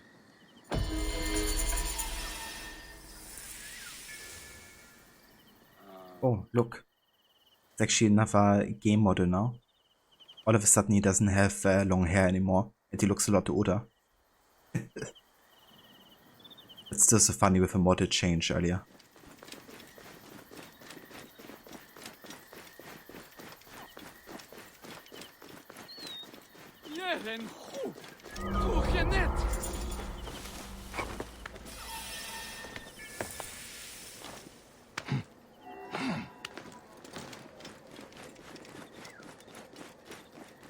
I think he just had to pick some flowers for the old man, but when you get back, he has already died and his daughter is there. That's another one where the old man wants to be with his dead wife. Ah, okay. I remember that one with the flowers. I think it was on Crete, I think? Could be wrong. Like all the way to the south.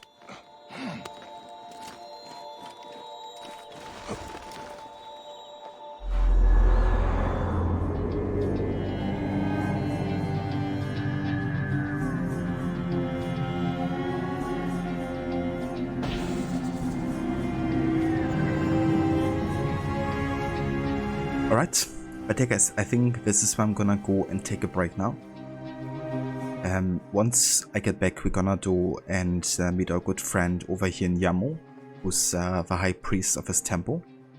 And yeah, then we're gonna have some interesting questlines with him, including also a pretty epic fight, which will unlock a unique outfit.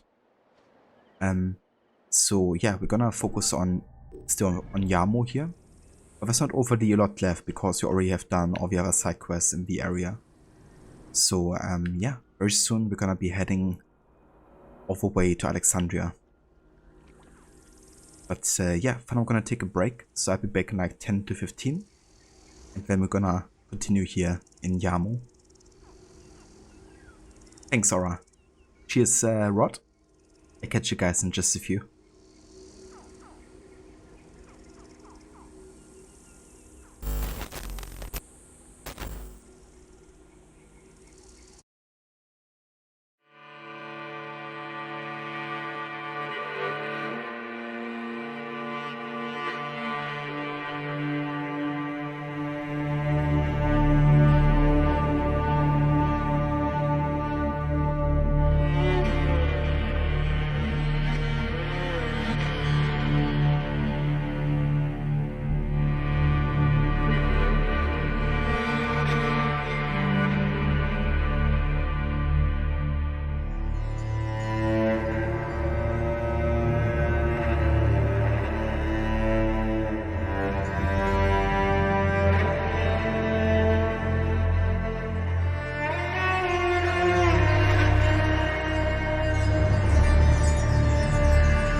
Alright, welcome back guys.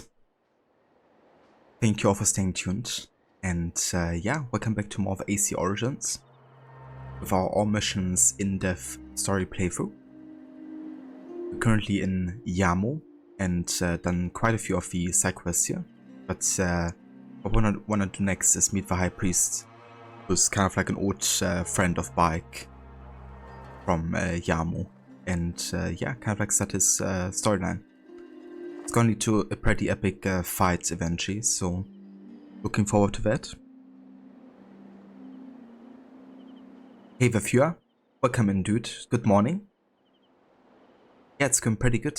Definitely enjoy my time with Origins. It's great to be playing this game again and really being invested in AC story again. Been a while since Unity pretty much. So yeah, really glad about that. How about you? How's it going for you? Cheers, Aura. Welcome back as well.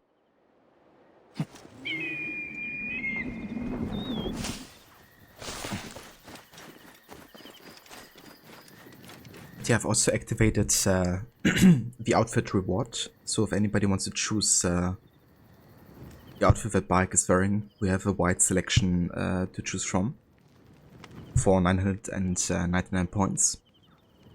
And yeah, the current outfit list looks like this.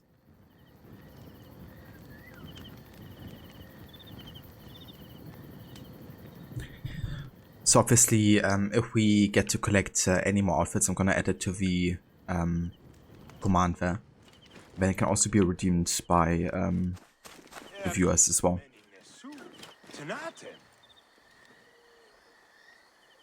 If you are also good here, bit tired, but going to slip some coffee and enjoy the stream till you gotta start work. That sounds like a good plan, viewer. Hope you enjoy the coffee. What is Bayek wearing right now? So currently we're wearing the Egyptian Itu outfit. That's the third one.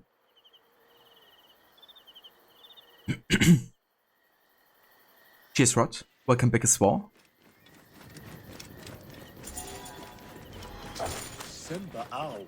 Hergewad. حجتي عدت خيمة حبينا.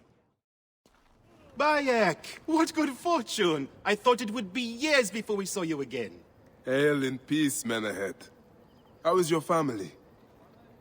The children seem to grow larger by the minute. My wife and I have our hands full. And you, is there any news of... None. I forget myself. There are so many things in your life best not spoken of. Forgive me. I see by your garb that you have been promoted. Ah, yes. The High Priest, in his grace, made me his second. And my rank is not the only thing he has changed. You must see the temple. You will give me a tour? Of course, of course. At the moment of your pleasure.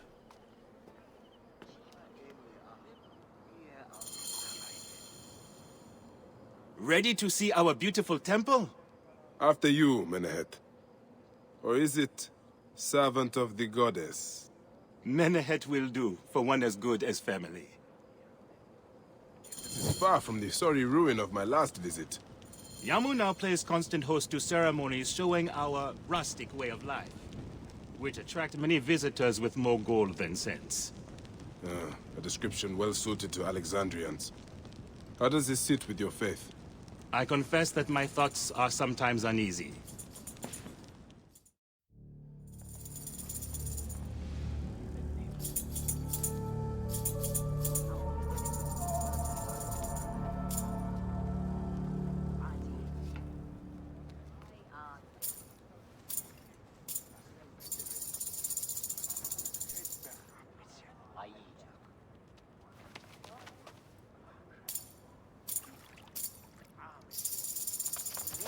Oh, vanquished by a gang of ruffians, huh? Silent as gifts. Uncle Bayek! Uncle Bayek! Hello, Uncle. Jewels of my life, why have you left your mother's side? Pick me up, Uncle Bayek! Ah, sit down. There's no need to attack a man from behind. We're not numbering him 4-1. Huh? You told us to secure every advantage possible over Attainer's foe. Yes, yes, yes. And I am very... Dangerous! Hide well, for the wanderer stalks your path. Absolutely love his cutscene there. You know, seeing bike and deck with children is just always a joy.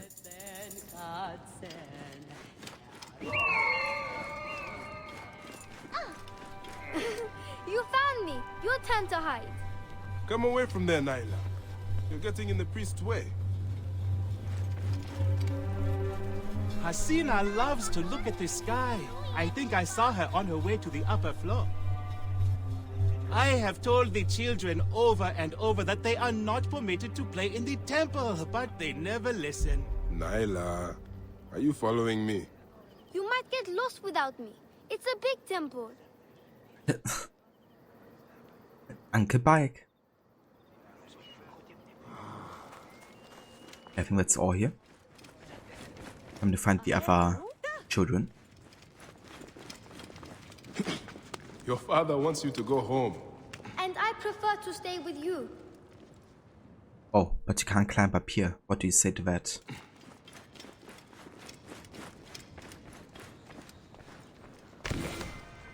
Fertile lands.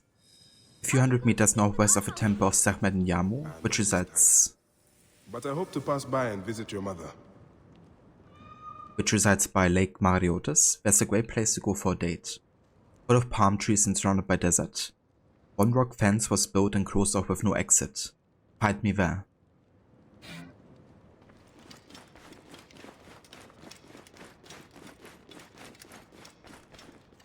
I'm sure Soris is hiding near the animal cages. He likes to pretend that he's a gladiator. Soris will be better off with opponents his size.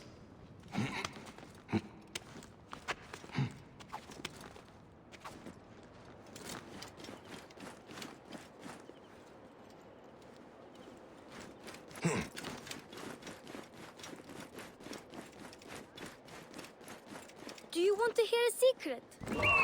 Not if it's about your father. Oh. Hasina, you must come down from here. This would be a good place to watch the stars. Only the priests are permitted here. You know that. Yes, but I want to see... Hush. Come down now. We can watch stars from the riverbank. A random cat coming up here. Oh!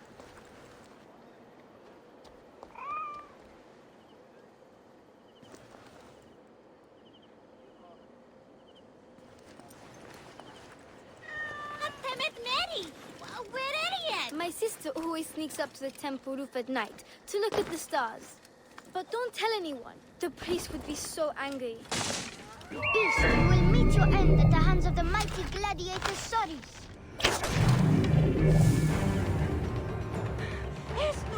Soris! Stay back! Help!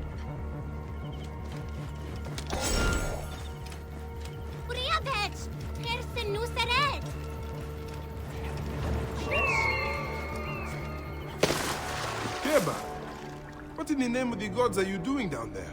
I wanted to hide, but now I can't get back out. I'm scared. Stay calm. I will help you out of there. This way. Through the tunnel. Thank you, Uncle Bayek. Good. That's the last of the children.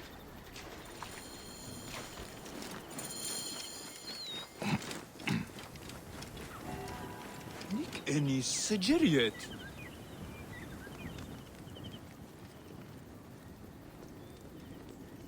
Yeah, it's a small X. I was kinda concerned for the child there, that we don't hit it, given how big the radius of it is. Look at this! Fraudabouts in your market, and you claim you can do nothing? The dealings of the market are beyond me. Speak rather to the offending merchant. Priest, you have proven as false as your mummies. Man ahead! Your brood is delivered safely home. Thank you, friend. What did that fool want with you? Some visitors having purchased religious objects, are angry when our village has no more dead cats to sell them. Though not a merchant, I am often the means by which the aggrieved snuff their anger. This matter needs a firm hand.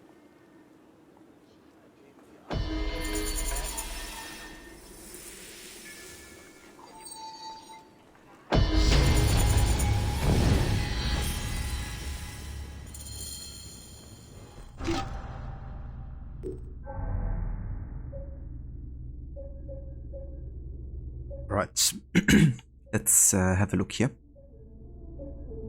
What shall we be getting next? Enhanced Predator bow is quite good because we can control the arrow.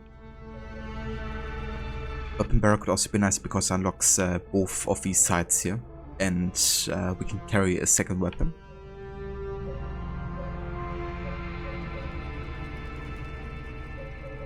I think I go for the Weapon Bearer, so we have like more abilities to unlock over here.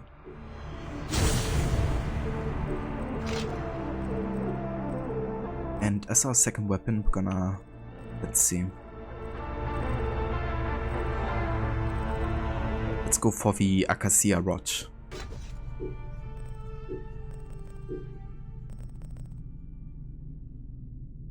A firm hand and a sharp dagger.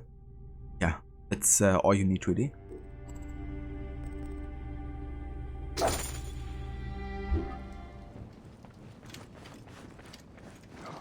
That was the 4th tourist this week to shout at me. I hope you will find some answers in the market. The merchants have short tempers and may refuse to speak. Thank the gods that this festival will soon be over. That was the 4th tourist this week to shout at me.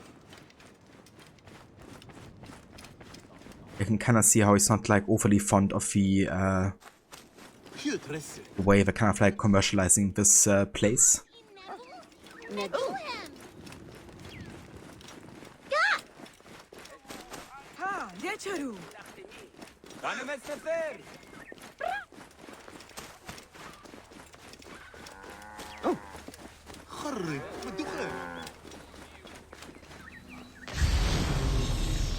This looks like a child. These cat mummies are false!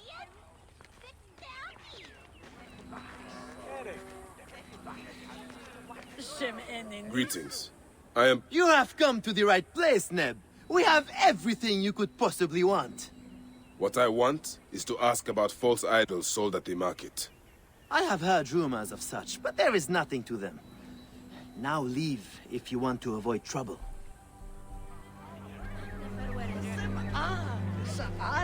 Welcome back, AJ.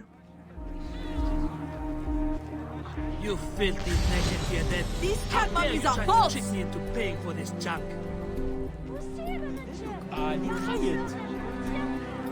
Do you know anything of flawed mummies sold to tourists? If you are not here to buy, I have no time for your questions. Menehet, the priest, is concerned about the... And I am concerned about my business, so keep your distance. You sold me an amulet of Hathor and my wife got sick anyway. Yeah, I wonder why that didn't work. Tell me of the fake mummies being sold here. I have no desire to be dragged into this. Menehet sent me. Your silence is an insult to his holy office. I wish to anger neither him nor the gods. We are forced to sell items of lesser quality, or see our stalls destroyed. Who is behind this? I can say no more now. Let us meet tonight, where the village turns to farmland.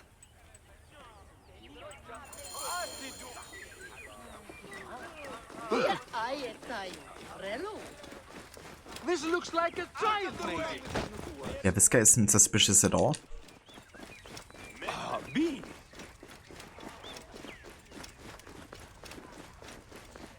Hier, Theo. Hij possession gerecht.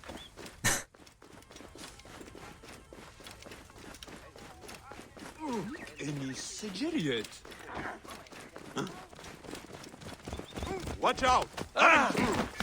Hey, wait a minute! Die!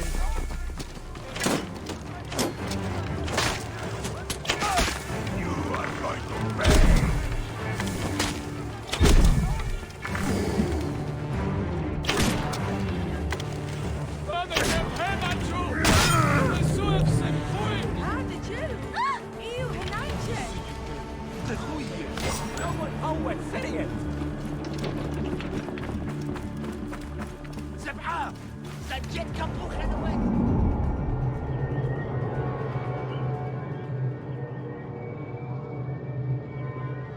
Hey, the dog catcher. Welcome in, dude. Yeah, it's going very well. Really enjoy my replay of Origins so far. How are you today?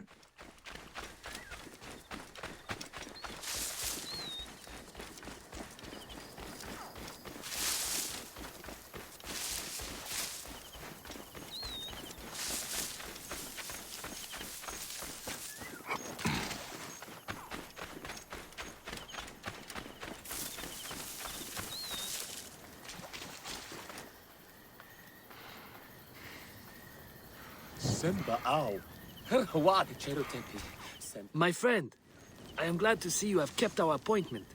Come, sit with me and share a drink of wine. I do not have time for that. It is a beautiful night. Let us enjoy the coolness of the air for a moment before turning to business. Merchant, I am not here to take in the air. Who is behind the traffic of false icons? Well, you see, it is no simple story. There are many involved in this terrible affair, but they would all tell you the same thing. Pity the trusting man, for he suffers great pain. Seek evil, and you will always find it. I cannot wait to see what your guts look like. No one will find your body once we feed it to the crocodiles.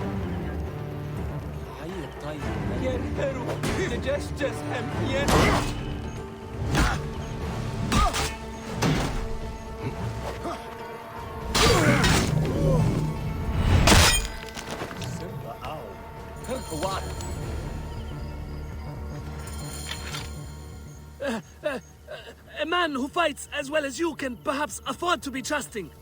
Talk, or you will meet the same fate as your friends. That will not be necessary.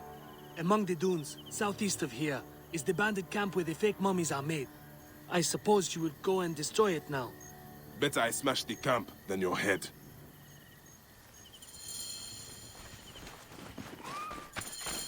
Yeah, indeed. Destroying these forgeries will earn the favor of the gods. As Ra lives, what a disgrace. Dr. Jagut, seems COVID is finally breaking off and leaving you. Going to test yourself in a few here. Oh, that's great to hear, Dr. Cha. Hope it turns out negative. Whoa. Yeah, I've been there. No good times, that's for sure. Whoa. Have ever not enjoyed an Origins replay? Yeah, I mean, I've always enjoyed them. But yeah, it's good to know that, you know, that's still the case no matter how often I replay the game.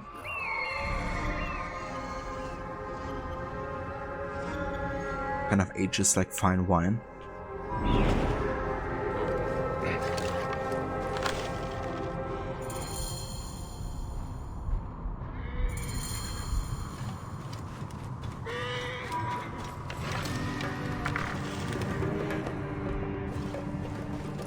The guards here are vigilant.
And the head will rest easy, now that this is done. Fight. Dr. Jeff is day 11, so fingers crossed. Yeah, dude. Hopefully you're finally getting rid of it. But yeah, especially with the newest version, that one can he tested for a few days longer positive than the previous ones, it seems. So for me it also took quite a while until it turned out negative.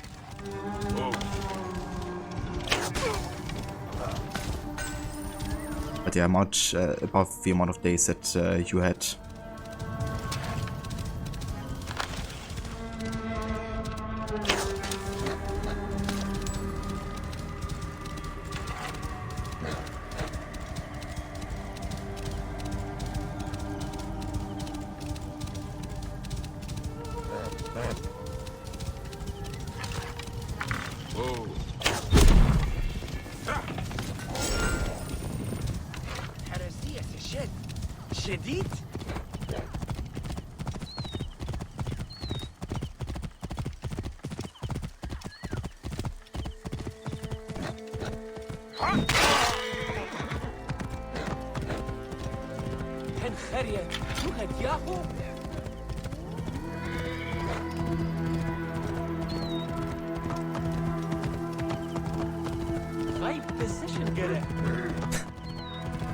I think Yamo is heaven for high precision Garrus. There's at least one every time you ride through this place.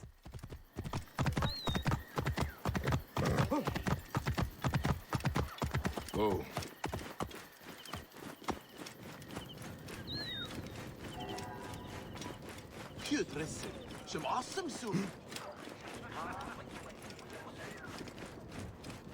Ah, here you are. I've done. How can I ease the burdens of an old friend? Tonight, we will stage a grand spectacle. Our goddess Sekhmet defends the people against Isfet's chaos. But Pamu, our champion, is nowhere to be found. The High Priest will judge me responsible for his absence. I'll have a look. Sekhmet bless you. His home is near the market, but check the tavern first. It pains me to ask you for a further favor. Pamu does like of course. now and again. Also pains him to ask for another favor. Would never like to do that.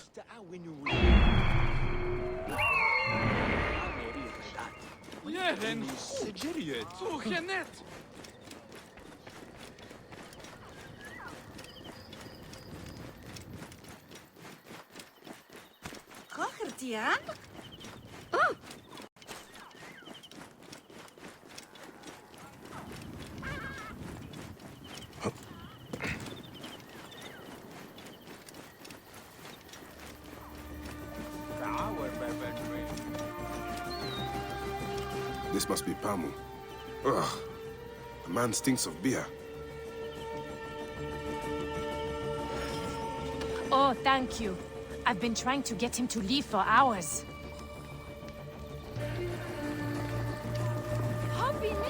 He's a little bit wasted.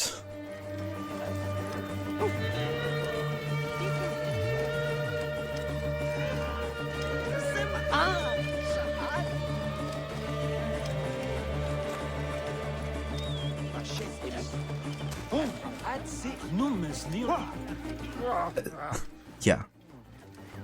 Very surprised by this. An actor who's wasted.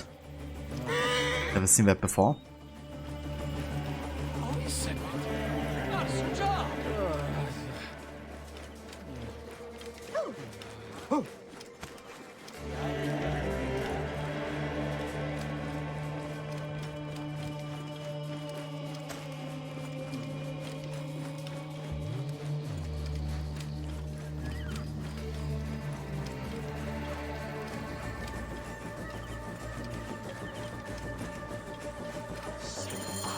Menehet. That is Pamu! What has happened to him? His passion for toasting Sekhmet has exceeded his head for drink. This is a disaster! People have come from the Red Land and the Black to see him fight! If a fight is all that is needed, I could replace him. Of course, Medjay.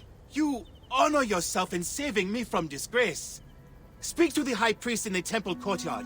He will take care of the rest.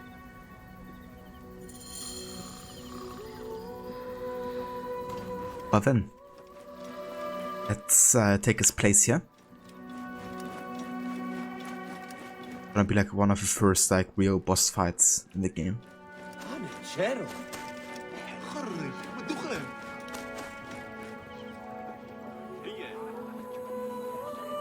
Your Holiness, I am here to fight for Sekhmet. You're not Pamu. He was meant to play Sekhmet. Pamu is ill. He is recovering at the temple. Fine. Follow me.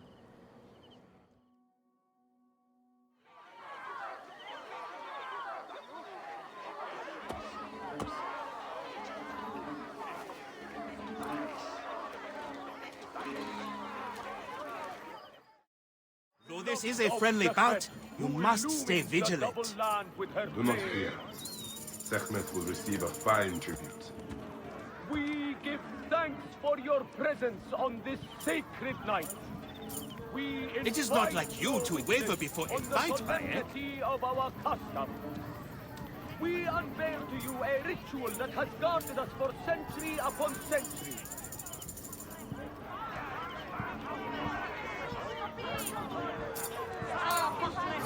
Make every eye to look upon the warrior for whom the two skies open.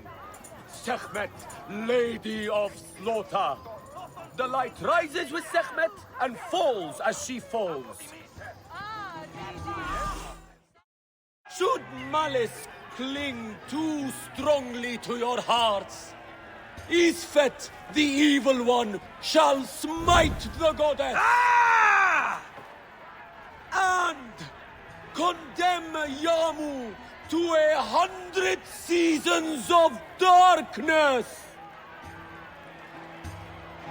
But should your hearts be pure, the goddess shall favor us, shielding us from the obscurity of chaos.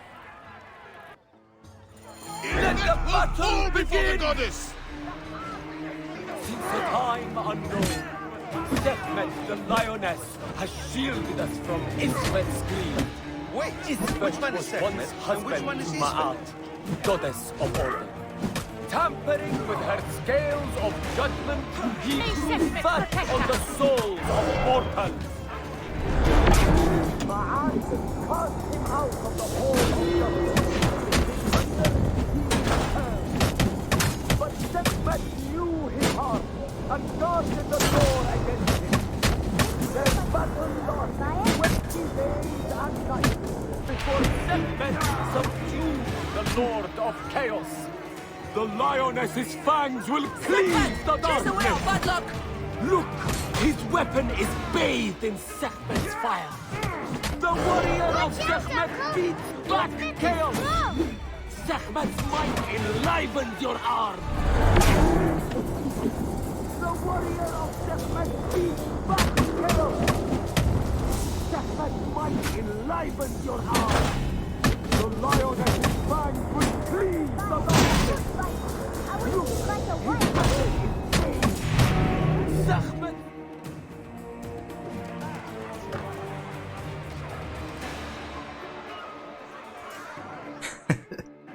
Bike posing. Love it. I could swear you were the Blood Eater herself. The priest's recounting of the battle between the goddess and Isfet was new to me. It is a tale of his own invention. You will not hear it outside Yamu. Would that you'd agree to stay with us longer. But I know that greater duties call you. I'll say goodbye to the children before I leave. Do so. They'll miss you. You are always welcome in Yamu, whenever your journeys bring you to our Nome. Keep the mask and staff of the goddess as poor tokens. Nice. That's another auto we can add to the command here. Kinda cool fact, but once you finish this quest line, that's the first moment the game kind of like puts the hood on for you automatically. I think that's because the next stage is Alexandria, and I reckon Bike wants to be unnoticed while being in the city. So that's a cool little detail and making sense of using the hood as well, I guess. These guys talk so much. They definitely do, yeah. That's what happens when you commercialize delicious rituals. They speak with high precision. They definitely do, AJ. Yeah, Yamu does love some high precision. Look at Yahoo! Code Units in Italian just screaming in the end, goal! That's true, would definitely be fitting for, you know, how much of a score that was. Whoa. AG, you're playing AC3 and it was right, as soon as you leveled up the trader, they had more stock. Oh, that's great, AJ. It definitely takes some time for them to restock and stuff, but yeah, that's great with upgrading also helped with that. With the part where you're working with Haven. Oh, very nice. Yeah, that's a cool part of the story, I thought. Kind of like have Connor and Haven work together but still argue a lot and kind of like question each other. Kind of like path and way. Strange to see bodies left out like this. The embalmer must know more. Okay, before we do anything else here, let's actually go ahead and upgrade the, or kind of like edit the command here of outfit.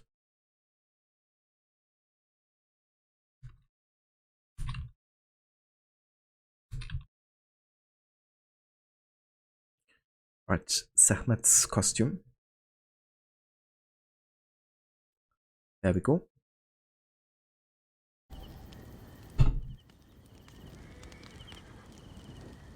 Up to date on all of the homestead missions as well. Also, you've got too much Edward in you. You're running around in the naval outfit. Yeah. Then you can even run around in Edward's outfit as well if you like. Yeah, I mean, the naval outfit looks definitely quite nice for Connor, I think. Are you liking the naval in general in AC3, AJ? Like compared to Black Flag? Huh?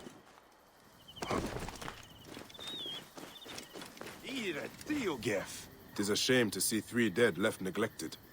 What happened? They were just brought here, Medjay. A family struck down by the sword. Only the daughter, Iras, survived. She carried them here one by one. Poor girl. All by herself now. A tragic story. Tragic indeed. Where is she now? You can find her on the abandoned date farm near the road where her family died. Iras sounds like a woman worth meeting. Yeah, that's fair, AJ. Usually I stick away from the legacy outfits as well, because they feel like so personal to each character as well. And yeah, the Arno outfit also looked a bit odd, didn't it? Would have been better if it looked more like the one that he's using when he's joining the Brotherhood. And yeah, definitely agreed. The Arno outfit kind of like seems to change his character motto actually, for some reason. So he definitely is skinnier.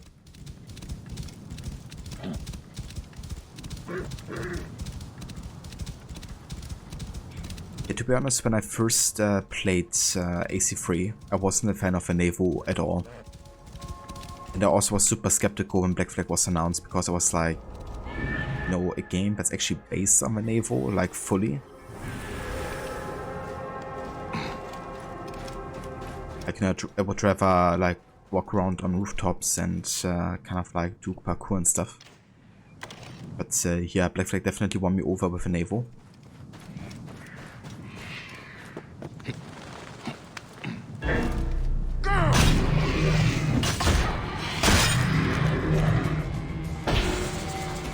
But yeah, to be honest, the more often I play the AC3 Nevo, the more kind of like enjoy it.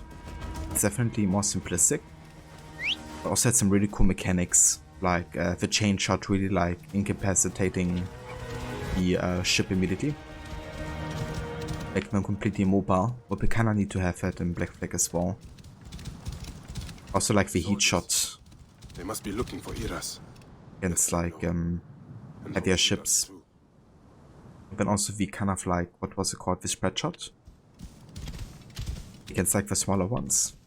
But like really specific, like the amount of like different canonry you had against different types of ships. Made it a bit more tactical.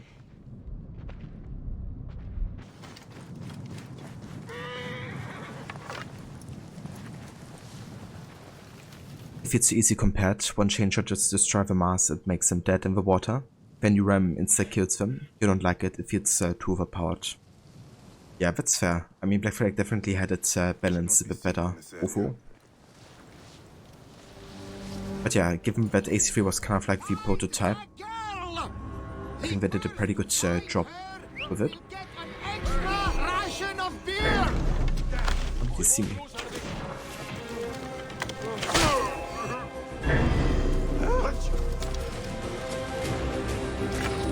Time's up,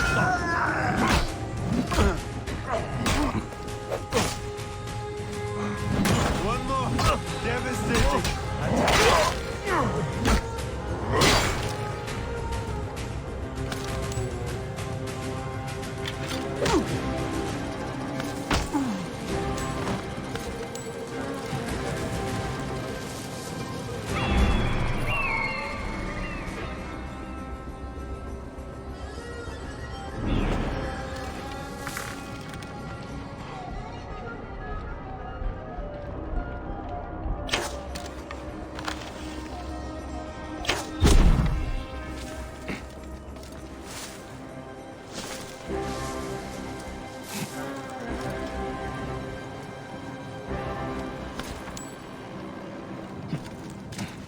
I think somewhere around here is also the Paris puzzle location. Indeed, that is.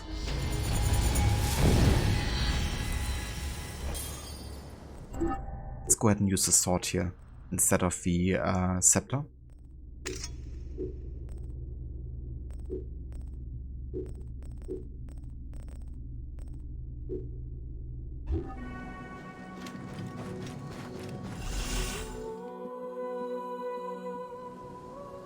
Hail in peace, Iras. All I want is to speak with you. The last man to say so. Murdered my family. I've come to help you, Iras. How do you come to know my name? A priest told me of you. Ah. My kin have owned this land for centuries, but left it barren until now. A soldier came to us, saying his master held a deed of sale. My father refused to concede the property. Then, well, the rest is as you know it. What will you do? The farm is my birthright. I will work it as long as I can. I can ensure you are not harassed by soldiers. You may try. The villa they spoke of lies northwest of here, on the road to Alexandria.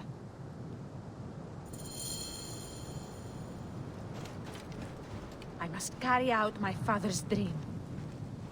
I can do this alone. I do not ask your assistance. I must carry out my father's dream. Okay, but first let me rob you of everything you have.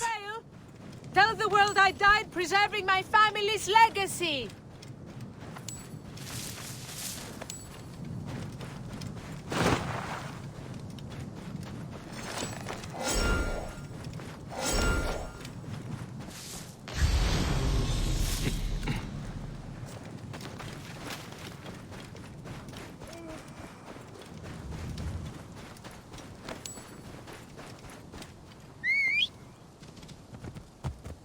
And yeah, that's fair, AJ. It can definitely be quite easy and fast sometimes.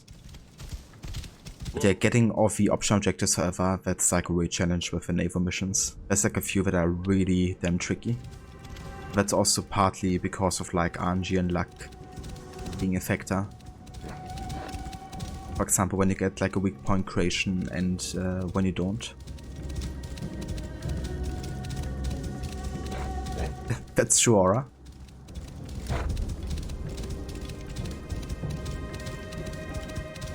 She was very trusting very quickly. But I guess helping her out by killing all of the guys occupying the farm might have won a bit of her trust there.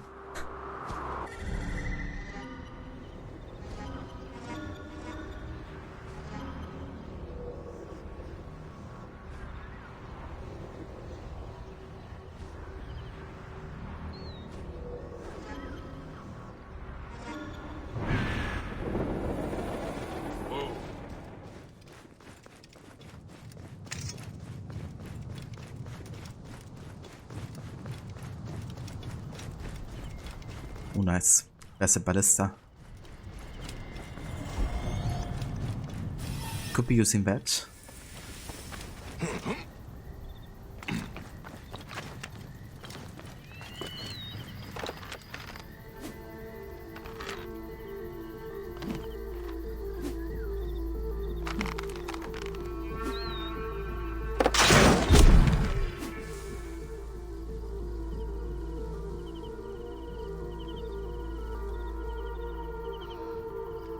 Hey!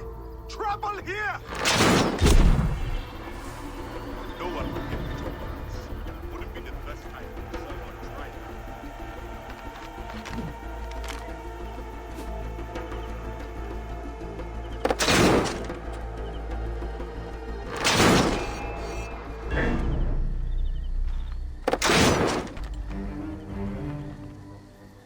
Yeah, come up here.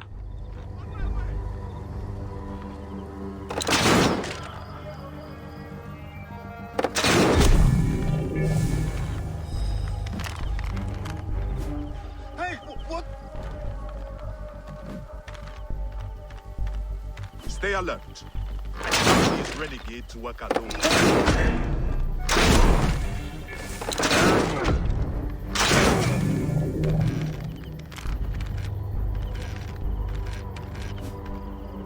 Ballista OP.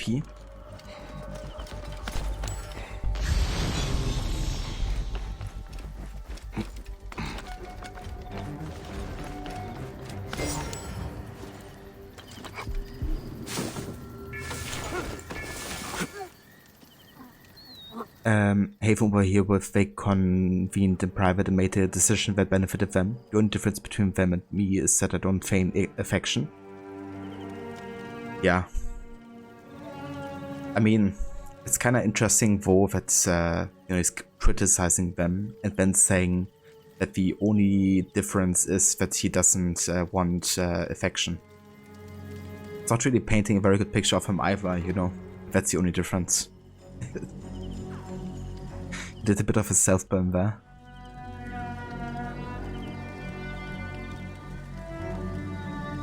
But yeah, in the end, he's also just seeking out options that are benefiting him, you know, and the Templars, obviously. Hey, Varanganas. You've been following me for a while now. Don't ever get tired of playing AC? Yeah, never. Something I definitely play at least once per year, like for the entire series. And yeah, so far I've never gotten tired of it. But that doesn't affect like all of the games though. Like there's certainly some games that I enjoy much more than others in the series. Yeah, Origin is definitely one of them. Hey!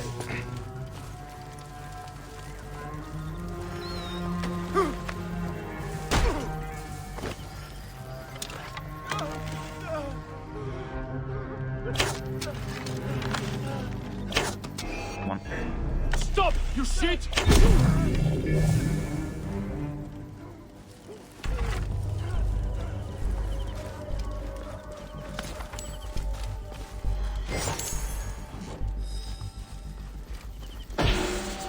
A letter on fine papyrus. A letter? For me? No trouble here? Yeah, it's fine. Ballista's working just as intended. Letter from Sophronius. Ute refuses to give the date farm to me. Ethiopian Vlachos says my death of Celts is false. He has to die, his family too. Make it seem an accident and we'll share the farm's profit. For now you men can settle in my country's villa. Do not think to take advantage of my hospitality. If you enter my doorstep in Alexandria in 2 weeks' time, consider yourself a dead man. Sophronius. Sophronius. Yet another man made butcher for the sake of wealth. Okay, so he's gonna be in Alexandria, which means we can do this at a later time. Like once we get to Alexandria anyways. I'm just gonna assassinate him once you get close to him, I think.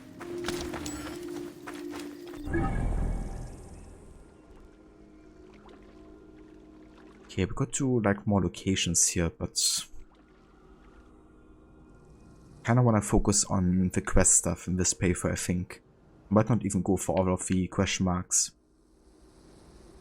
But if I come across some, then definitely. I can do the stone circle, however.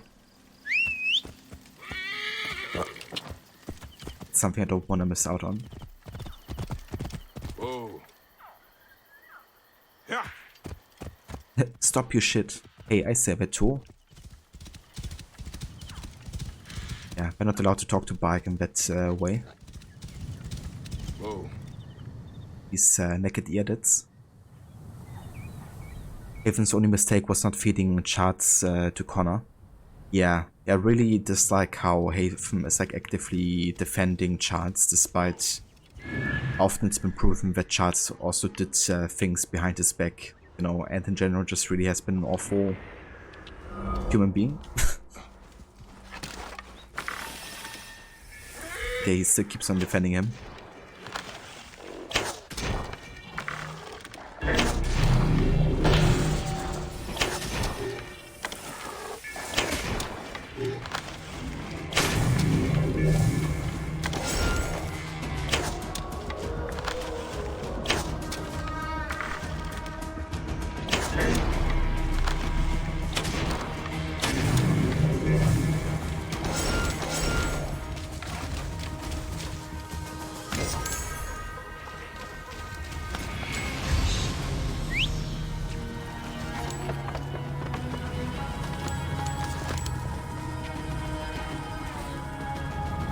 Though Nikos, I'm sad to report you a chariot was in a horrible accident. I know the Pharaohs had blessed it, but I do believe it was charged by a hippo. The horses are missing and your driver Archimedeus too. I will continue to search for them, but I fear there's nothing salvageable about the situation. Sincerely, Cleisthenes. Well, rip the chariot driver.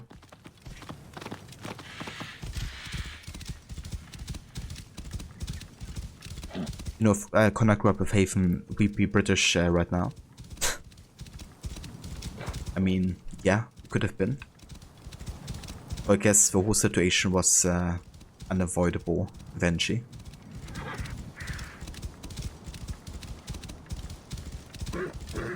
Went to life, Connor, if what you say is true, Chatsi will be punished. Yeah.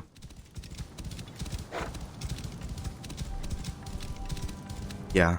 I mean, of course, that's revealed that George Washington was actually the one ordering the burning of several villages, including one of Connor. But, I mean, you know, Charles Lee and the Templars being there just before, you know, and also taking a child isn't really sending a very positive image of him either.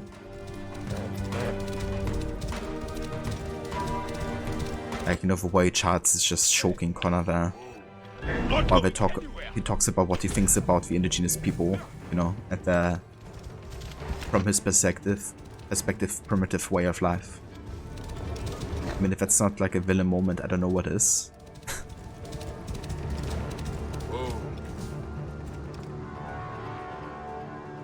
Tatsi is evil, but Connor's worse. With Lee, you at least know what you're getting. Connor's naive, he lets his emotions control him too much. Yeah, I don't know. I feel like it's relatable that, you know, he would be kind of angry with a lot of people because he's, yeah, he's definitely naive in a certain way, you know, because he's also getting used a lot by both the colonists and by people like his father. But I think that's definitely a learning experience, and I feel like also him being a bit more naive, you know, is kind of like part of the character. Because, I mean, he is like, you know, growing up in a completely different culture. So he just doesn't know about a lot of the, you know, the way even communication works, you know, between like the colonists. And simple things like, you know, having a handshake or how they negotiate, all that type of stuff, you know, it's like very different to how he grew up. Which is why he has to learn a lot about their customs. And that makes him very prone to being, you know, kind of like used by these colonists. But yeah, I mean, eventually he learns from it. And I feel it definitely makes sense for his character. Whoa. Connor was actually a child for. Of course, he's naive and emotional. His entire life was ruined. Yeah, I mean, like the childhood trauma, you know, like seeing your mother being burned alive. I'll be angry as well. And obviously, like, hugely disturbed. And then, you know, like, Connor gets the quest by Juno to kind of like seek out the assassin symbol and save his people, because otherwise they're all gonna die, as he has seen in the vision of the future. So really is left with no choice other than, you know, doing exactly that, like trying to protect his people. That's like his biggest aim there. And as you also learn in the monologue later, when he makes his way to Achilles, it's not something that he wished for. You know, it's something that he has to do because nobody else would. And I think that's something to be admired, you know, because he's not selfish at all. He's like very much sacrificing his personal life for the well-being of others.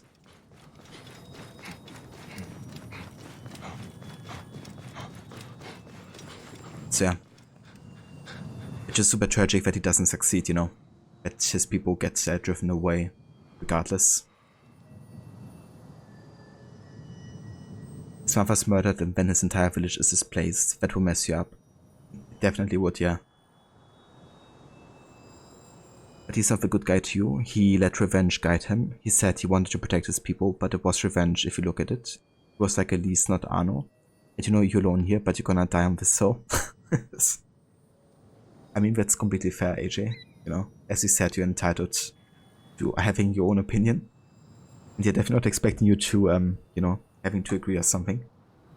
But yeah, I feel like there's definitely a lot of angles to that. I can also understand the way you're looking at it too.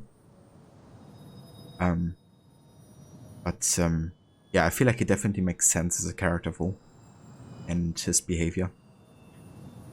But yeah, let's do the Stone Circle, shall we?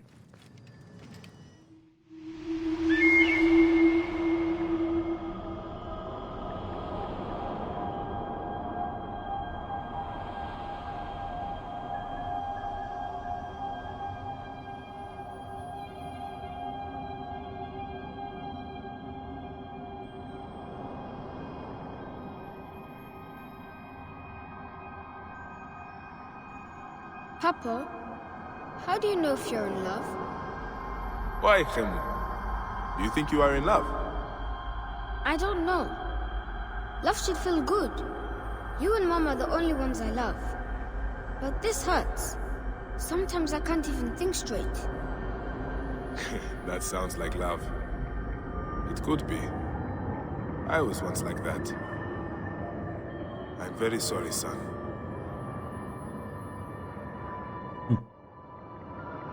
The Scorpion goddess Serket.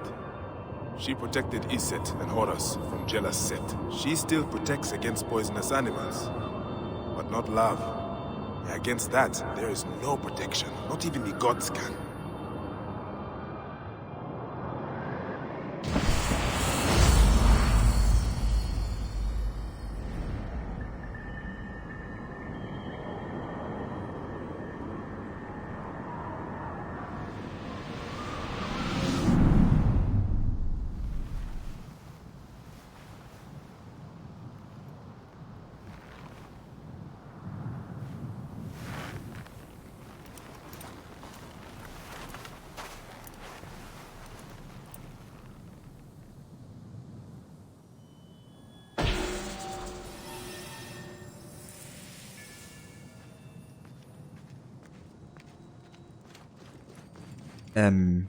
AJ, it makes sense, but quote the uncle Ben, with great power comes great responsibility. He ain't responsible, he was careless.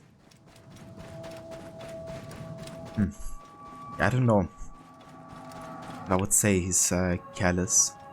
I feel like he tried all he could to achieve the goal that he set out to do. But along the way of being like manipulated by people like George Washington and Haven, didn't always succeed in his goals, I guess. But I feel like, for example, for Homestead, you know, is something that he did succeed in, kind of like, you know, giving a home to people from all kinds of countries, ways of lives, and origin, and you know, kind of like making the you know, kind of like vision of how America should turn out to become a reality, at least you know, where he lived. I think it's great seeing like the interaction between Connor and the homesteaders, and how much he cares about them. It really, I think, throws a different kind of like light on the character, and shows him in like very different situations to where the main game usually sets him. Whoa. Yeah.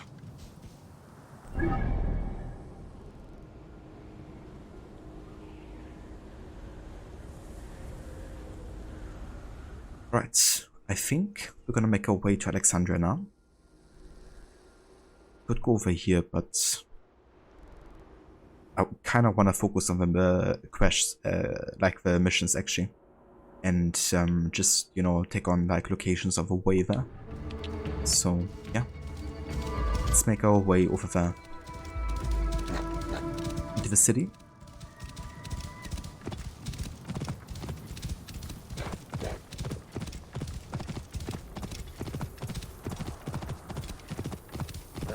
Yeah, it's definitely quite different between main story and the side missions, kind of like the situation that Connor gets in. Which is why I find, you know, like all of the Homestead missions kind of essential. Really like, get like more of a balance, I guess, between also the emotions of Connor. But yeah, I guess if we would only play the main story, for instance, the character would maybe seem a bit one-sided.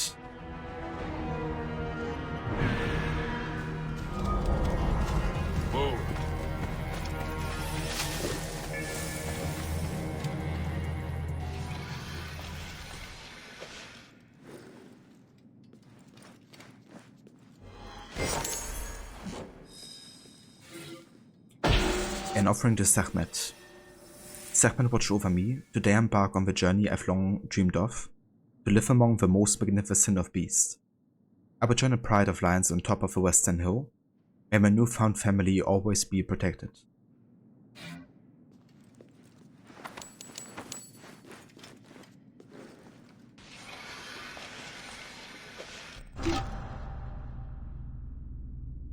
Let's actually go ahead and upgrade the quiver here.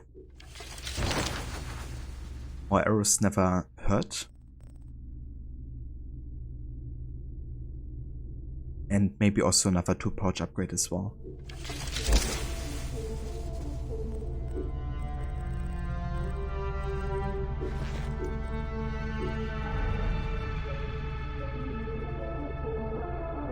I'm also gonna get the attack and push combo because it's quite nice to have in combat. It gives like a unique move set to every kind of like weapon type. Of the sword, it's kind of like this like push and stabby attack, which acts also as a very good way to throw people down off cliffs, as you can see here. But yeah, then for example if you have dual daggers, then it's more of like a kind of like dash backwards while pushing the enemy away, giving you like more movement abilities. You can also get like a whirlwind with the axes. Kind of like a AoE attack with a spear, and with the scepter it's, I think, like kind of like a push forward. So definitely nice to kind of like switch it up with what kind of abilities you can, what tech sets you can have.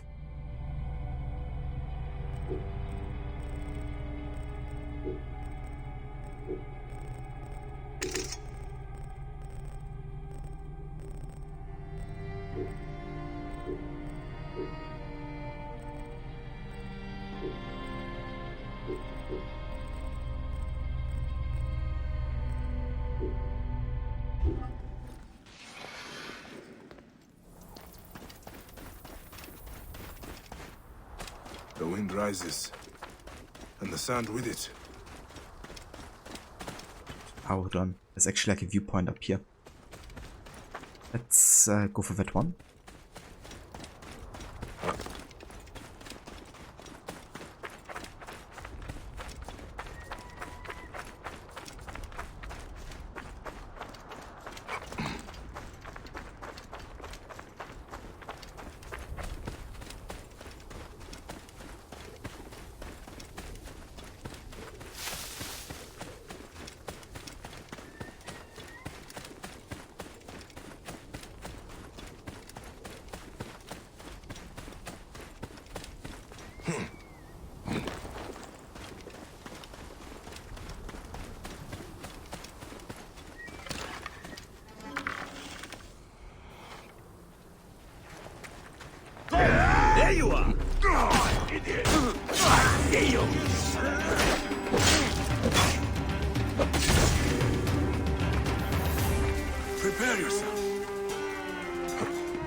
Nothing.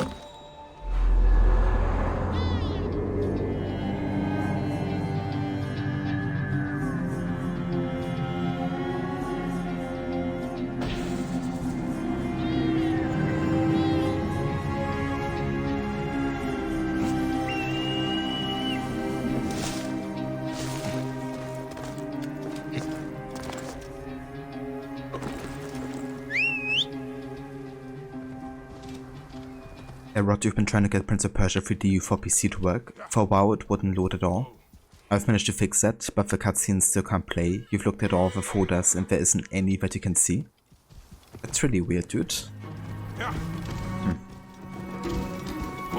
Check PC Gaming Wiki, but there's no mention of cutscene issues. It's really weird. Yeah. I wonder if you could maybe try to go for an emulator and play it via that. Because sometimes the emulator versions of old school games can be even better than the PC versions, like the official ones. Maybe that would be like a way to get it to work on, you know, PC. But I'm not quite sure, like on which consoles the game even has been released, to be honest.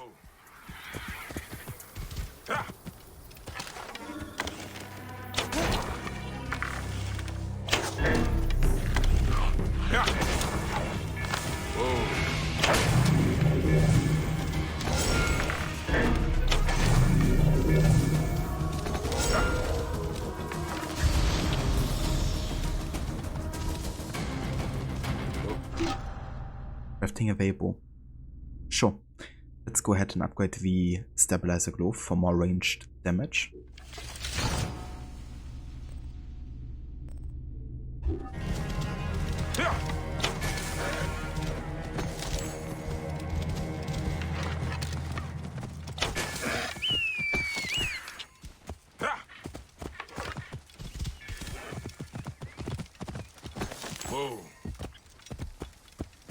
There was support of it to the Dreamcast. You tested that and it works fine. They made certain changes to the game not present in the original PC. But if you can't find a way to get the cutscenes to work, you've at least got that there ready. That's true, yeah. At least it's like a backup, I guess, even if it's not like exactly the same version. I kill you.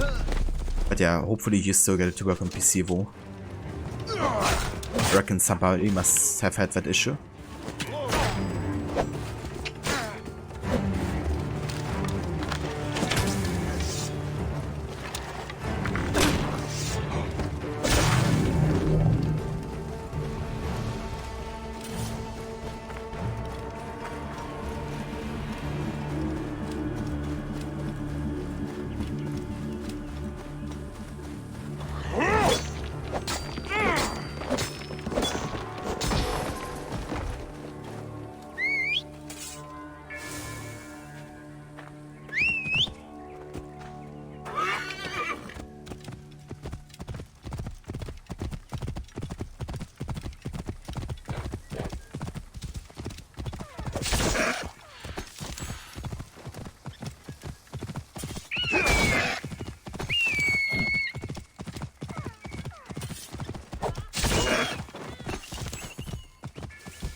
But you actually still have a copy of a PC version you bought back when the game was new. However, your laptop doesn't have a disk drive. Oh damn.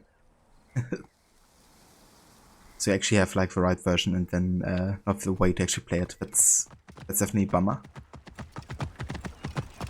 I was recently thinking about getting like an external disk drive for my Xbox One, because the guy that I bought it from didn't mention it, but yeah, it actually has issues like kind of sometimes recognizing the disk. So actually you have to like reinsert it like 10 times or so before it even gets like recognized sometimes. So I was thinking about maybe getting a disk drive because of it, in case it ever, you know, completely stops working. But yeah, I'm glad these things exist, you know, in case something like that happens. You don't have to get like an extra new console.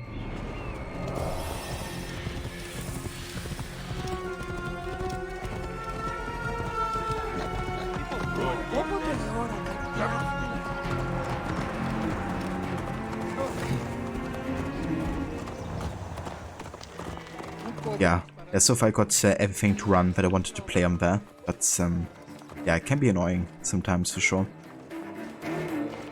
But yeah, especially when people, you know, don't have like say something about it. Hurry! Keep the thread on the outside. Bottom. End to a pitiful existence. I will tell Iras of this if I see her again.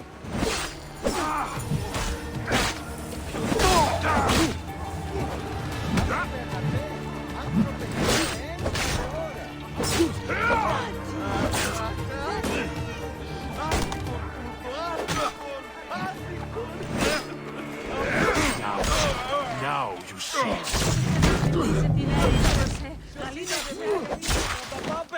Οποία τυχαία, τι μέλη με πείσιν την ταλαιπωρία μου. Εδώ τι μου παραγίγνεσαι τάχα. Όταν σου ανέωξε άνθρωπε, εσού λέγω. Hey the Jax, welcome in dude. So many things on your back. Yeah, and you can even have more. Like kind of like a heavy axe in addition, or like a spear or something. Like definitely loves to carry things and people on his back. Rod, you couldn't do that to someone. You feel bad letting them buy from you without first telling them about the issues. Yeah, just kind of like a dick move in a way, you know.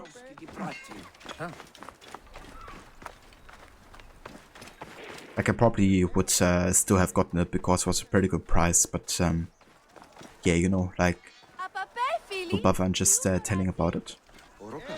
Welcome, welcome. Also, hey the Carnage, welcome in dude. Hope you guys are having a good day today. Okay, let's actually go ahead and sell some stuff here. Could use that.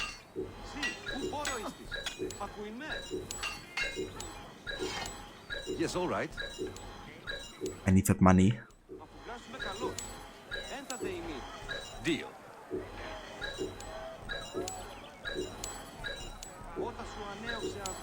Yes, all right. Nice. I could actually get 3 hackages. Farewell for now. Can't you been here for a while, just lurk in the background? I gotcha, dude. That's completely fair. Thank you for the lurks, I really appreciate it. And thank you also for the 10 bits, dude.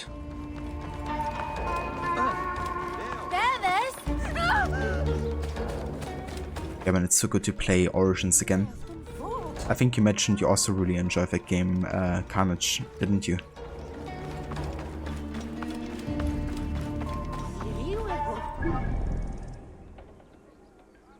Alright, so I think to kind of like get a proper introduction to the city of Alexandria, we're actually gonna go and meet with Aya first.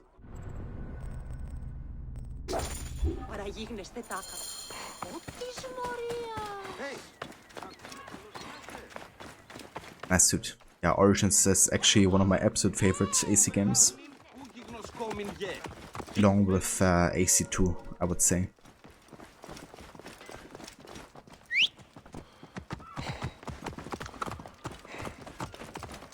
Παύλε, αμελή άνθρωπε, πού κοράν δίνασε.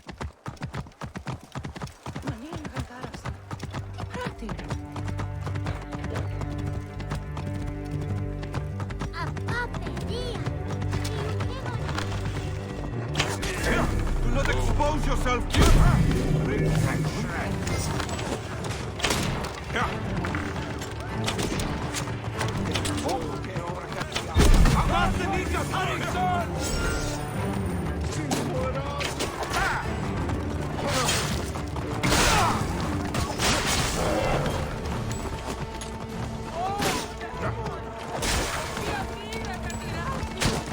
It's chaotic here.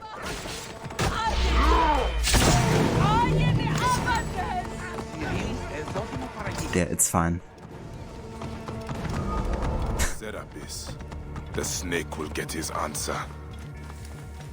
The Alexander is really good to kind of like farm resources because there's like tons of convoys going on. So if you want to get some quick iron or like bronze or something, or copper, I guess, By the great library. you can just fight here endlessly. I guess the works of Archimedes, Plato, Sappho, and Aristotle won't have your scribblings to keep them company. Those are all in there? They are. I guess you can copy this then. Too late. Don't want it. Go ahead. Take it. No. You can have it.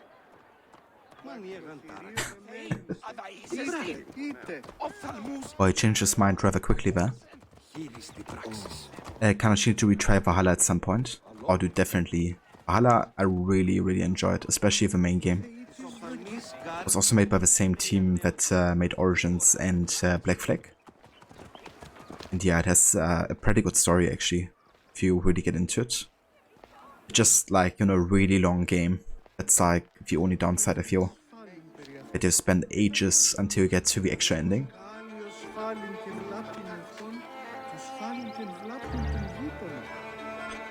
Or you can't believe you're almost done with this year's playthrough, just Valhalla next. Yeah, it really helped just having more days per week that I kind of like dedicated to AC this year. I also want to get through the series a bit earlier this year so I could potentially do like celebration streams of certain games. Like for example AC1 having 15 year. I kind of want to do like at the end of a year maybe like a playthrough of that as like a celebration. And then also, what game is it? AC3, I think, has 10 years. So I probably also want to do another playthrough of that by the end of the year.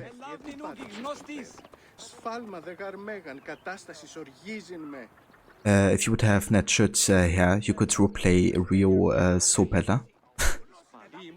Maybe you could code, yeah? There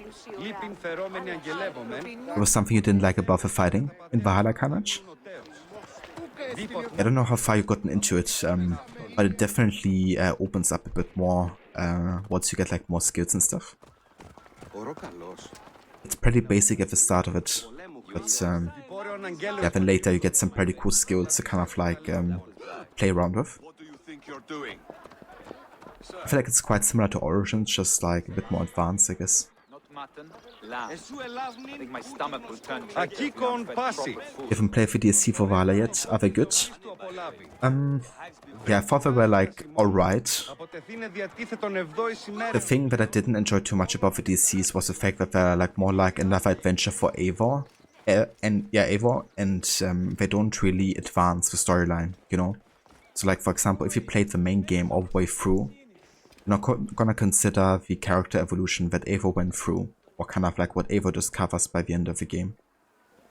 So playing the DLCs didn't really feel right, like placed after the main story, even though that's where it takes historically place, because Island is like 2 or 3 years after the main game ending, and the Siege of Paris, you know, is like 10 years afterwards or something.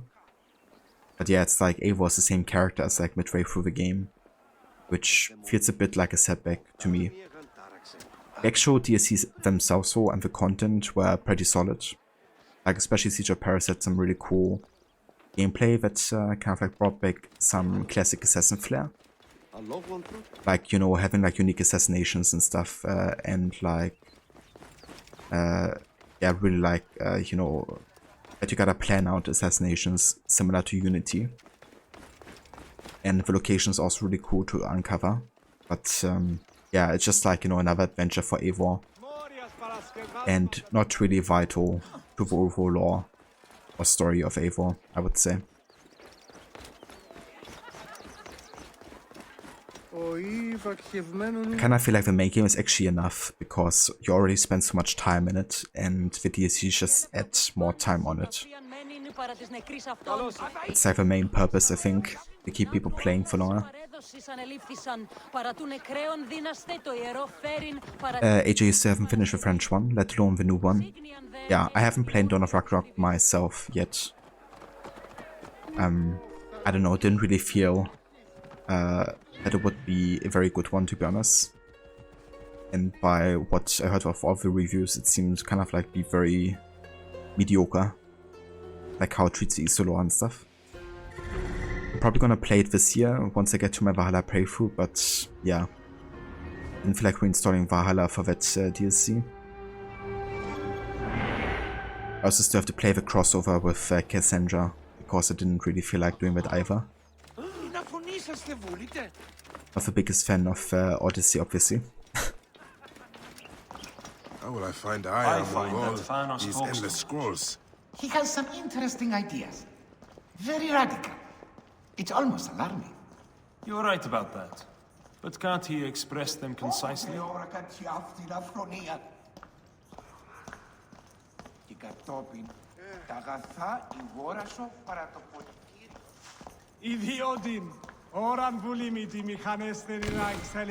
Invited Valley. In the center of Submenome, you can find me hidden in a canyon near Antilla. I'm under a tree that thinks it's unique, but only because a nearby rock bridge is blocking it from seeing the others of its breed. Yeah, I know where that is.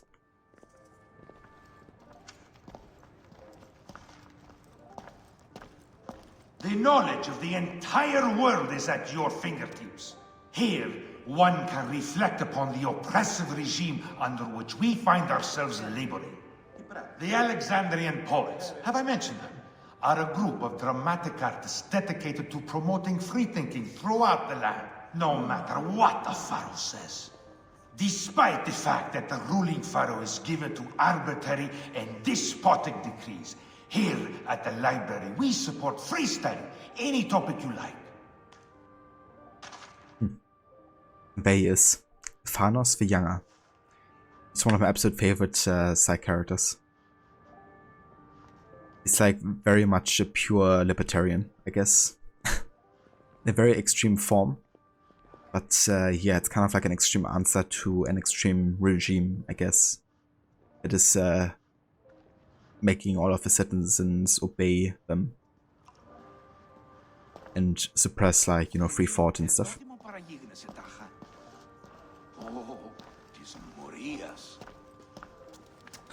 Oh yeah, you guys in the UK, I really don't envy you right now. I mean, we're supposed to get 37 degrees Celsius over here, but it's not like it's pushing 40 or something. I hope it's not too bad for you guys.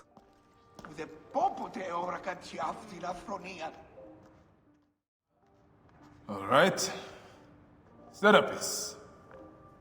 Now what? Where is Aya? Ah, Serapis. I wrote a tragic-comic pastoral epic centered on him. Ah. You're by, I guess. Aya's eager to see you. She said. Quickly, follow me.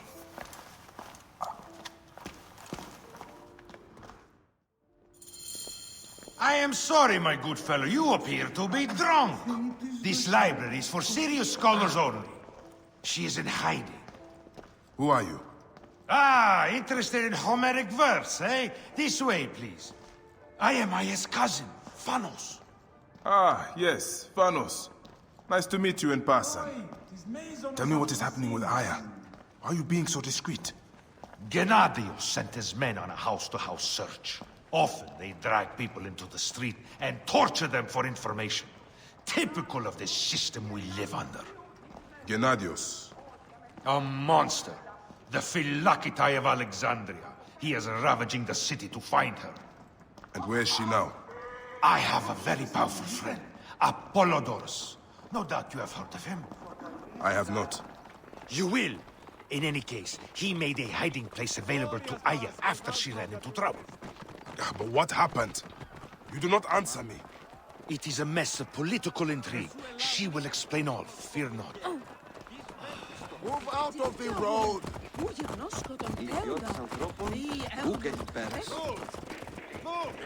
Jack's fine. You're an American used to that kind of weather.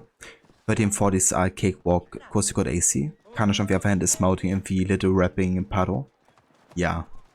Yeah, that's the thing, right? Like, most houses in the US have like ACs, which would make these like really hot temperatures definitely bearable. Then again, I guess a lot of your regions have like, you know, kind of like more permanent high temperatures. So it's really more needed. But yeah, with the, you know, temperature increase over the years, the UK and other parts of Europe, of course, have been having a really hard time. Like, you know, especially with like buildings being built in a way where they try to contain heat rather than letting it out. And just not having any ACs at all. I'm a bit lucky because I'm living like on the northwest side of the building, which means I only get like evening sun over here. But yeah, if I wasn't, then I would probably be melting right now as well. But yeah, the building still heats up like so freaking much over the day if it's like over 30 degrees. Look! It's insane. He thinks he's a poet. The modern Sophocles. You must hear his epic poem, Ode to an Honeycomb. This is as far as I go. The way to Aya is found in the monument ahead. Well then. Let's have a little faith. Right there. Have a little faith.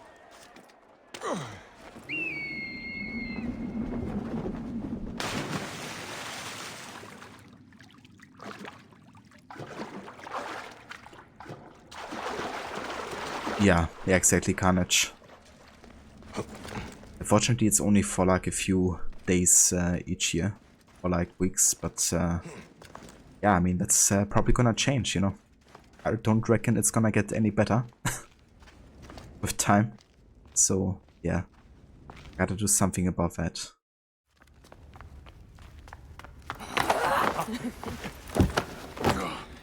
I missed you.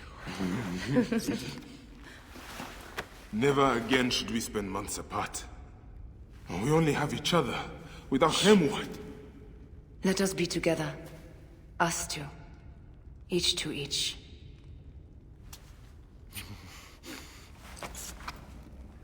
I have news.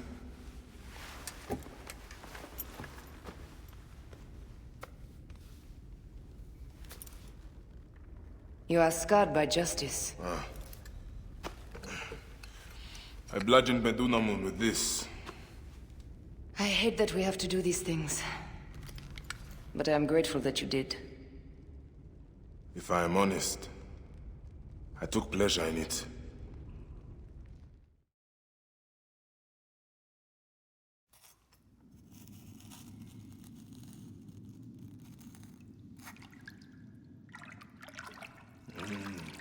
I've missed your touch. I have missed touching you. I killed as well. Actaeon. I hunted him down and discovered a mask in his room. When he returned, I forced him to wear it. Then I thrust this knife through his eye slits. Aya?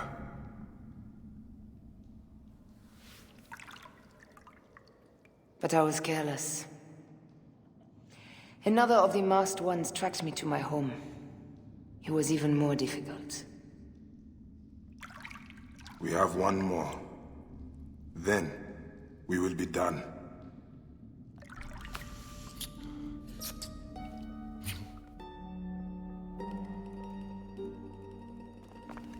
Look at this. I took it from Actaeon. Apollodorus tells me it is a papyrus from the Royal Council, which means the snake is in Ptolemy's court. How does this Apollodorus know these things? He has informants everywhere, because of his work with Cleopatra. But Cleopatra? She's been declared a criminal. By her treacherous brother, yes. She plans to take back the throne. She wants this snake dead as much as we do. And she trusts me. She gave me this to slit his throat. It's an ancient blade that killed the tyrant Xerxes. A weapon of justice.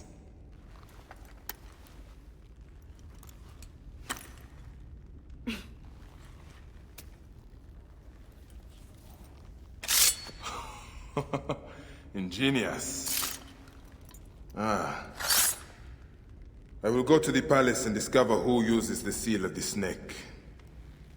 And I will use this.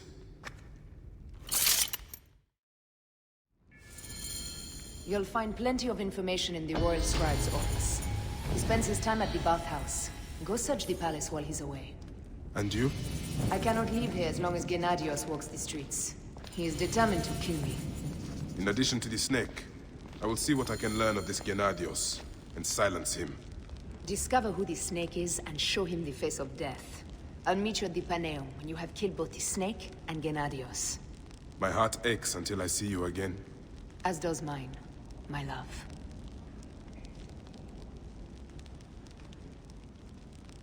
Or every summer you're glad you live in a basement apartment? Yeah, I bet. Would be so nice as well. Kind of like having that isolation. You're not with Aya and you don't care who knows it. That's completely fair, Aura. I think there's a lot about Aya that's to be adored, I guess. 104/40 is no laughing matter for sure. It gets that hot in LA routinely, with the highest you remember being 51 to 52. You do not envy your...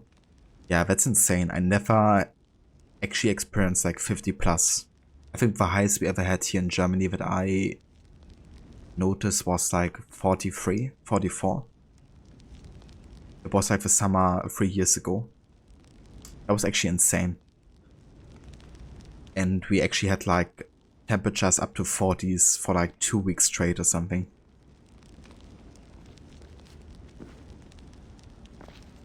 Heck.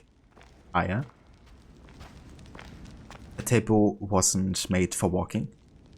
I don't think so. Deserved it, Aya? Many misses detail about the hidden blade, asking how did Aya get it? Active listening is a key. She gets it from Cleopatra. Yeah, that's the thing, right? Like, Origin showcases that Aya gets the blade from Cleopatra and talks about, you know, the tyrant Xerxes being killed, but she doesn't mention Darius, so she's not aware, you know, of him, I guess, really. And then Odyssey comes along with the Legacy of the First Blade DLC and tells us that Aya is in fact part of the bloodline of Darius, and that's how the Hidden Blade got through the different generations. It's like a family kind of like, you know, gift. And yeah, that's just not the case, you know. But yeah, there's lots wrong with Legacy of the First Blade, and that's just one of many things. Yeah, definitely Jax. And I have the pleasure of, you know, sitting in the sun all day, behind like glass that wouldn't reflect the sun whatsoever. So in the office, you know, we had like even higher temperatures, especially where I was sitting.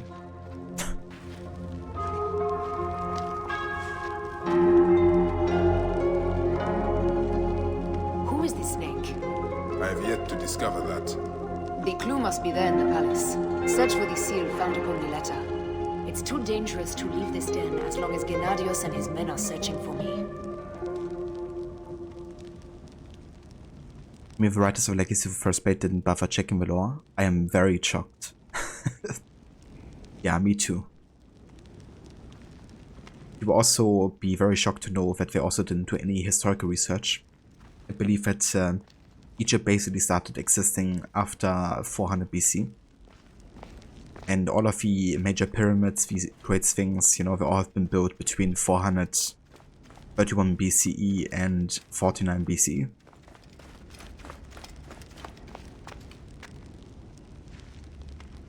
Oops, I just got up and moved. Yeah, I moved over to the,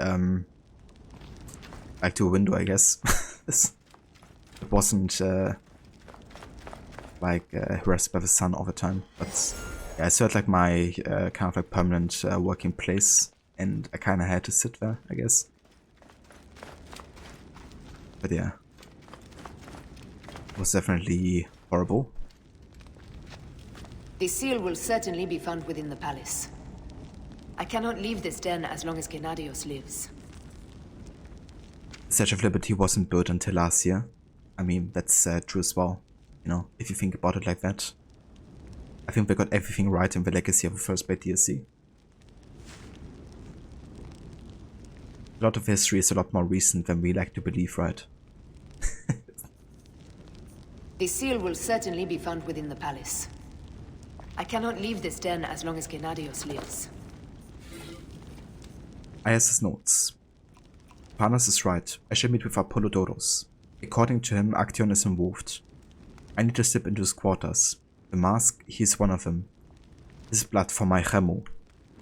I need to hide now. Apollodoros could help. He gave me access to the den. I can trust him.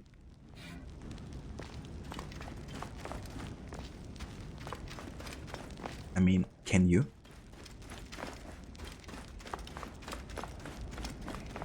What's this? That leads to the docks. I can't believe Thanos had you go through the pit.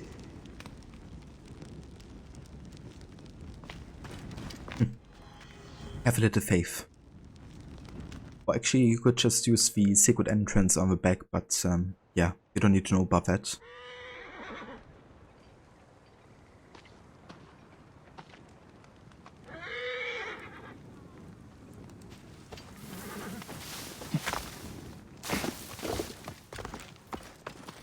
Oui, της μείζωνος αφροσύνης.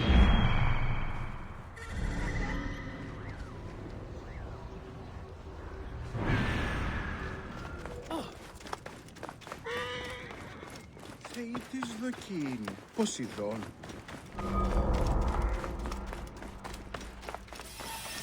This place is heavily guarded. Hey now! You're dead!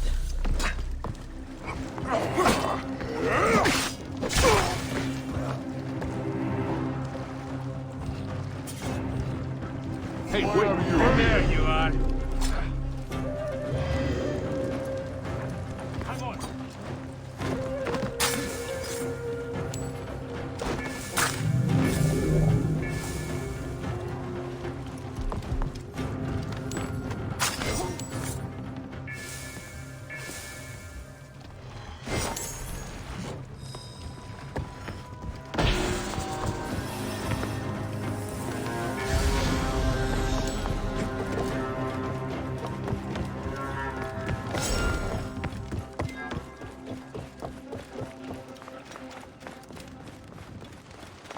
Alright, I think it's time for some assassinations, yeah? Let's go ahead and take care of the snake first. Or maybe Gennadios?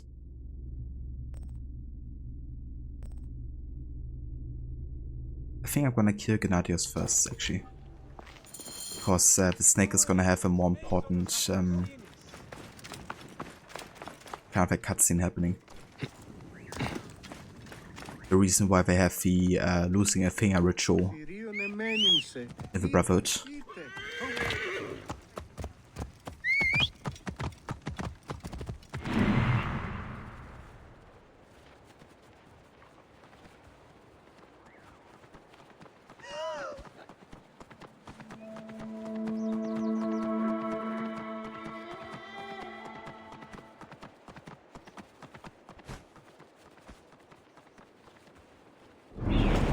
Move!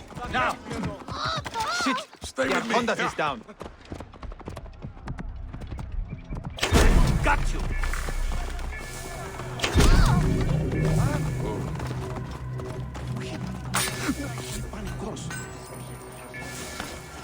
Oh, thanks for the bronze there.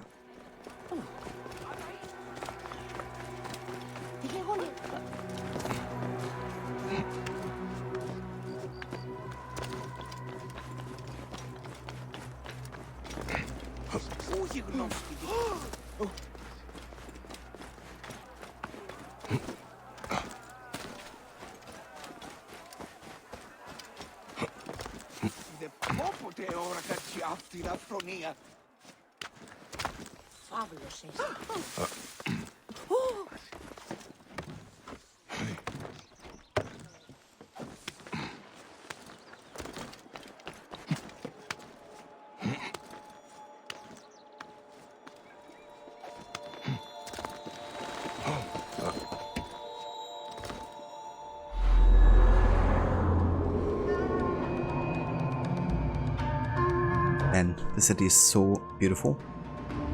It's also great in the Discovery too, you can see kind of like a pretty accurate city plan of Alexandria at the time. And it looks like so similar to how the game actually turned out to be. It's definitely a bit more dense and more buildings overall, but yeah, the like, you know, kind of like city plan and like the overall kind of like picture of it is quite similar. It's always great to see, you know, how much effort they put into the historical research to kind of like recreate the places as authentically as possible. Of course, talking more about Ubisoft Montreal here, because they definitely put in the most effort to try to be historically accurate.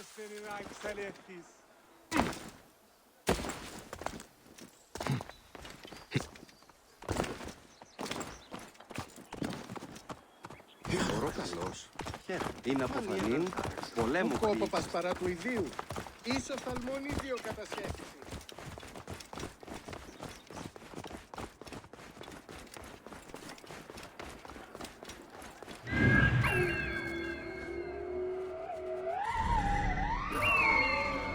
There he is. I think I might actually be able to upgrade my hidden blade, can't I? Yeah.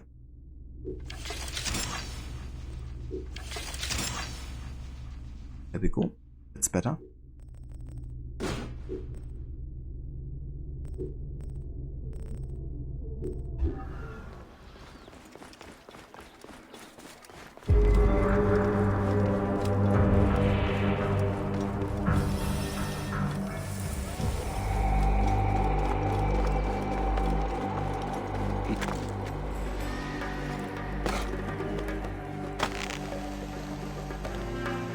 See that workers on the docks are rounded up and questioned.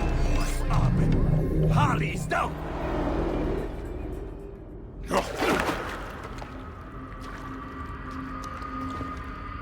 Why have you dragged me into the land of the dead? You sought to kill my wife! Your whore of a wife is a murderess, willfully and wantonly.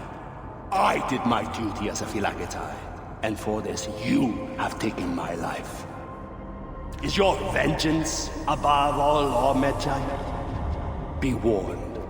The Phylakis will hunt you down and exact revenge. May the Hidden One walk beside you. The Lord of the Duat awaits.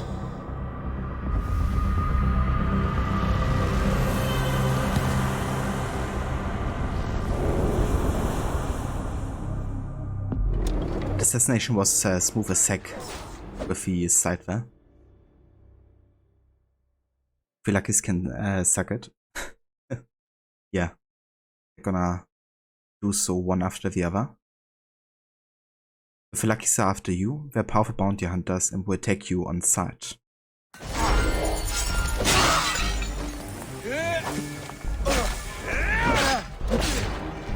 Too close.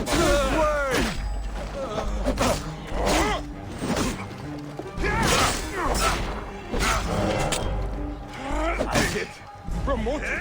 Lighting the Vizier! I'm going to kill you for that!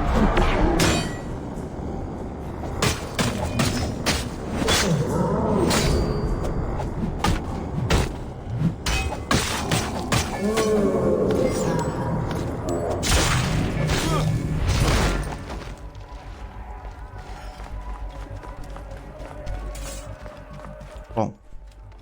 That does it.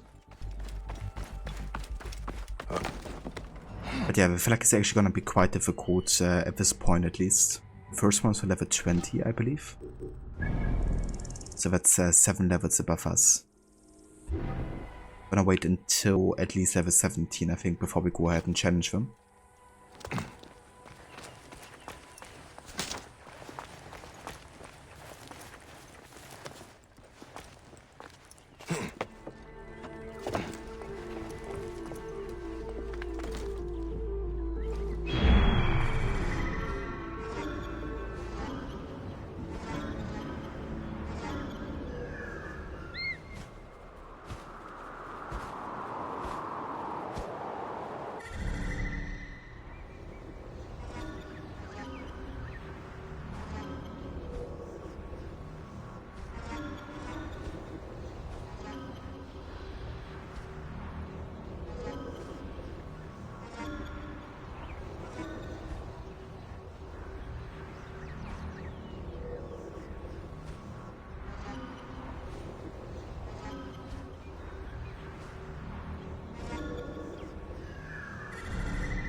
Hey!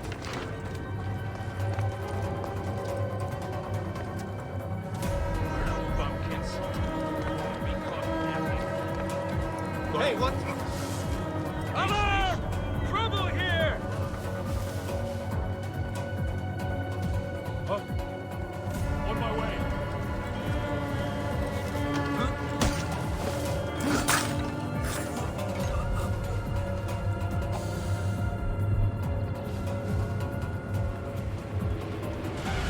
We'll be ready if they come, Adelphi.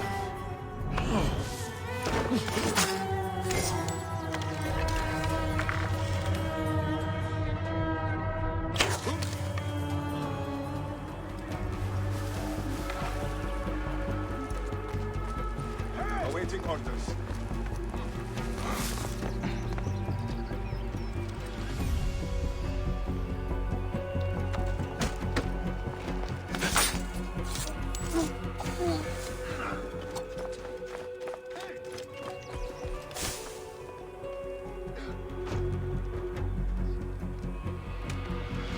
Hey, hold on!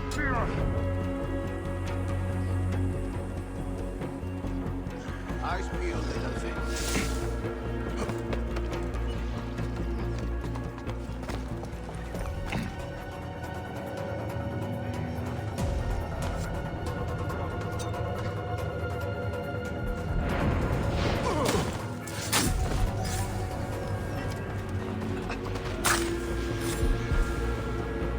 What? That's it. Die!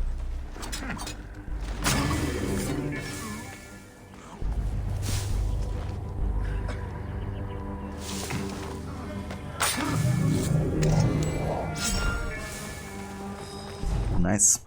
Some dude that gets pretty close to our level here. I like it.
Wait a sec. Put it down, now! Oh. He asked me to put it down. And I did. After I shot him.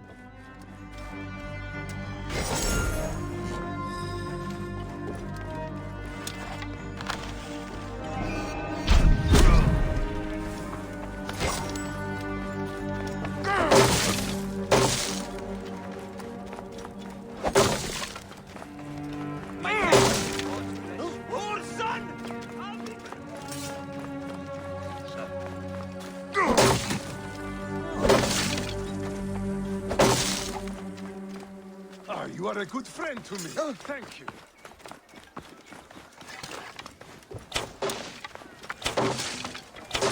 Hey, hold on. My friend, God bless you. Run for it. What's going on?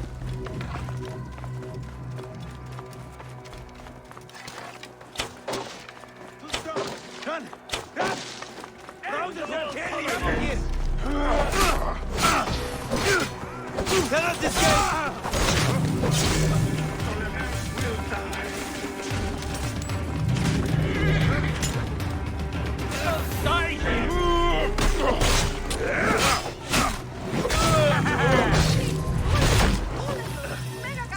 Need to bury you. Quickly. There's nothing here. Never specified where to put it down, so exactly, you know? And he also didn't specify when to put it down. Like putting it down after shooting him.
Phylakitai Order 250.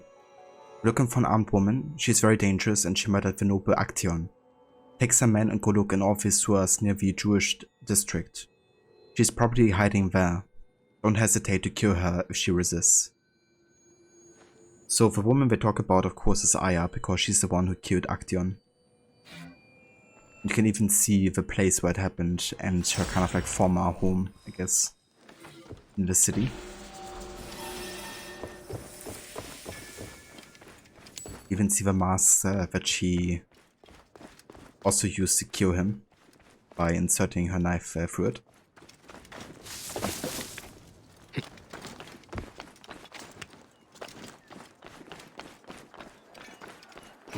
Or exactly, he should have been more specific to avoid confusion. Yeah. Hopefully he learned from it.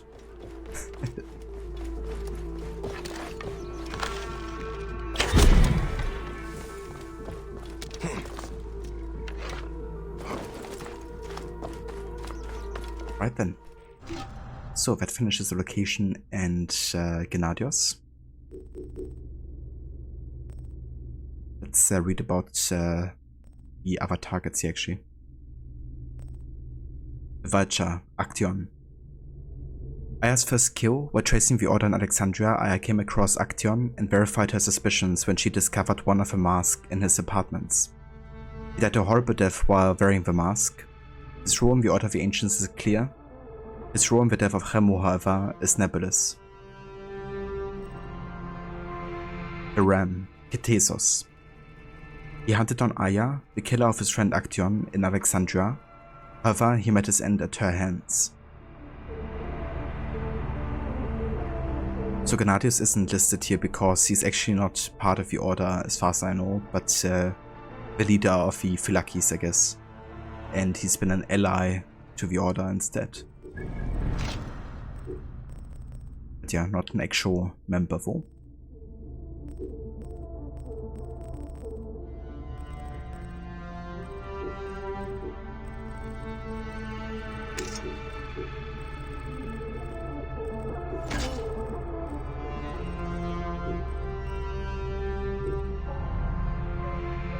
Also have another ability point here. I kinda wanna get the smokescreen ability rather soon. They're probably gonna get the firebomb ability and then we go over here to the smokescreen. It's gonna be quite good for stealth scenarios.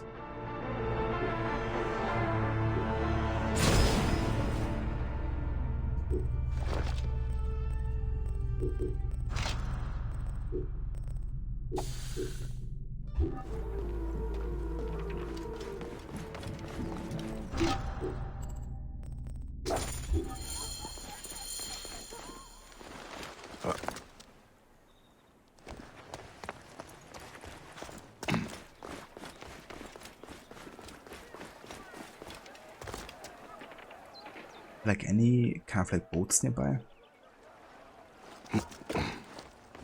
Not really.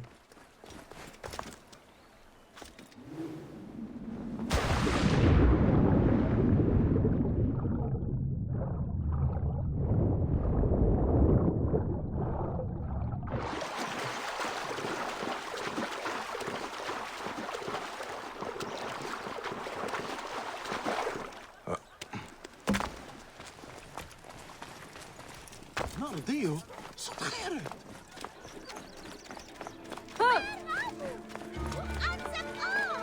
Someone is asking for a fatal beating. Me?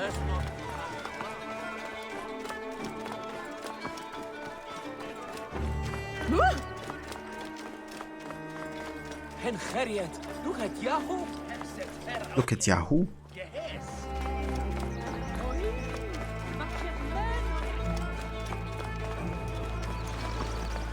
Come to trade then.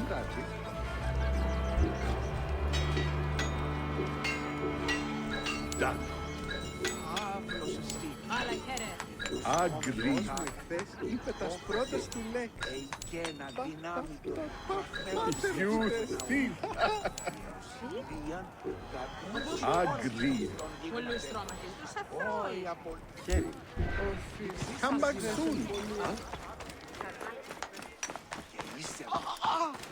Let's have a look what the Weaver is selling here.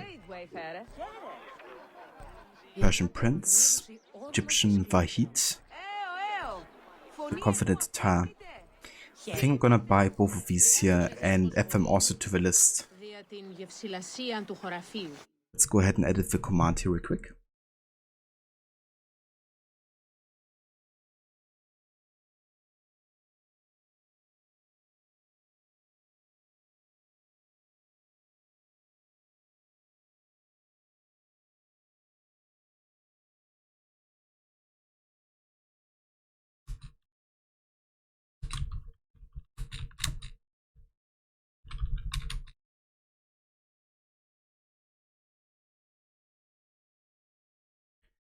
Alright.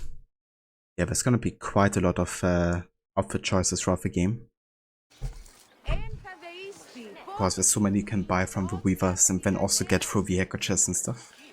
And like of course like quests and all that. Indeed. Ο Σιτέμπορος πολύ δαπανηρός πέρα των Σίτων και των Απόστολων.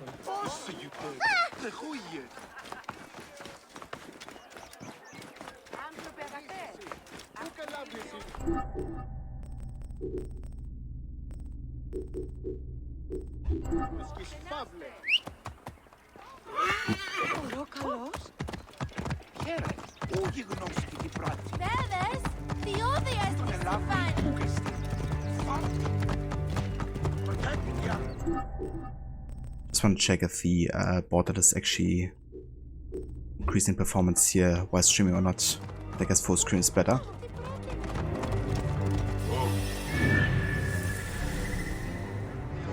Oh, nice, another papyrus.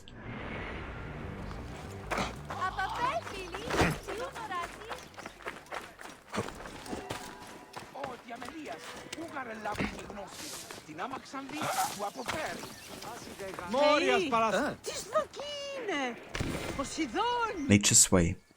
In the east section of Canopus Noma is a ravaged land where many trees fell and lost their home, and by the orphan tree whose parents fell down nearby, pointing towards their lonely daughter. You can ease your mind in training your body properly, but you need to attend the assembly meetings, the Ecclesia. The Gymnasiarch will never ask you to attend to your duty, my son, but oblige my request so that I may be respected by the older elders in the Gerousia.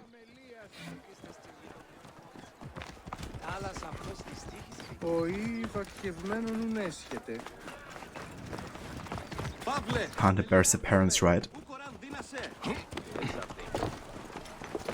Nothing gets through. Die! What do they have against me?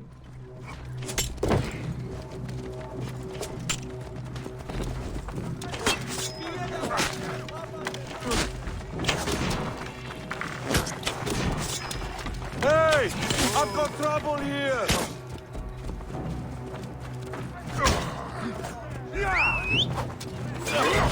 You will pay,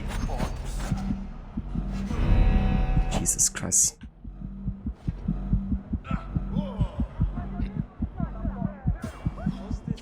Can I get down here, please?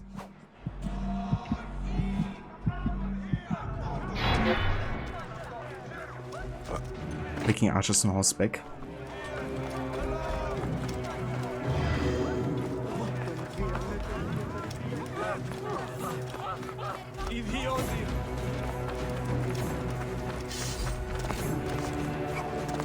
I think the guy that we shot earlier might have had some materials or something.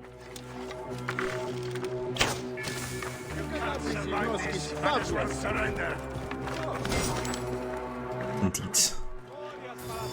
Can't see anything!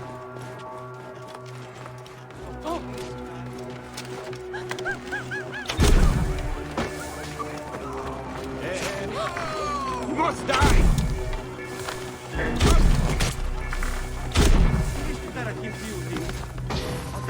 αισθάνομαι. Μην ένθατε.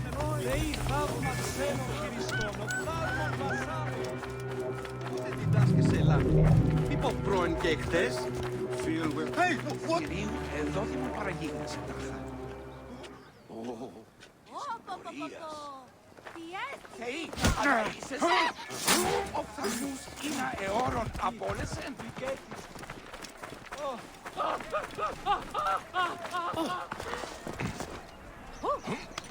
Τούτον ελάβνην ούκεστην. Φαύλων ον γάι.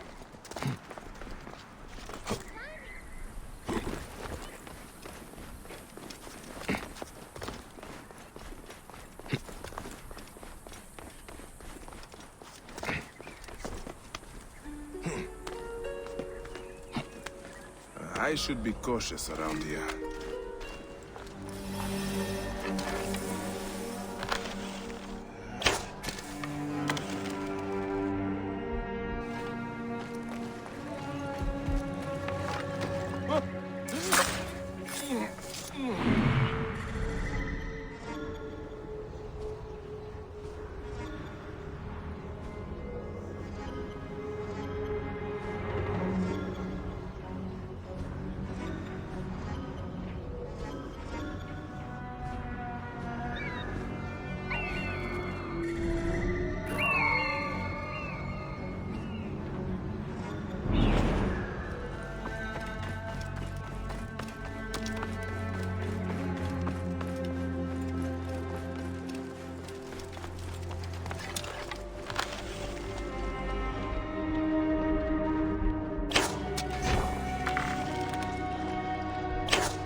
I love this that kind of like steep cloud effect so much.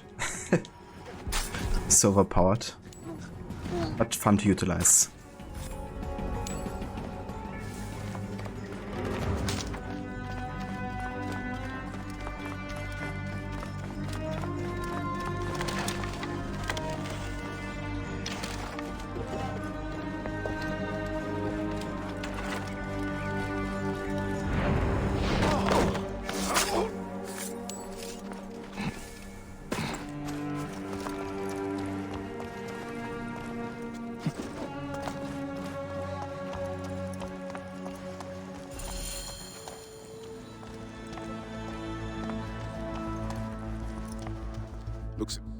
Looks important. Locked. These are the rooms of the Royal Scribe. The reign of Ptolemy Theos as recorded by the Royal Scribe.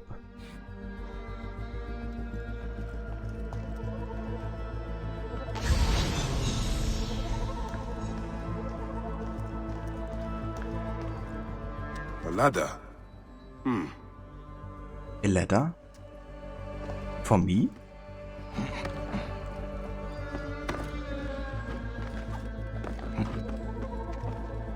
Ah, a key.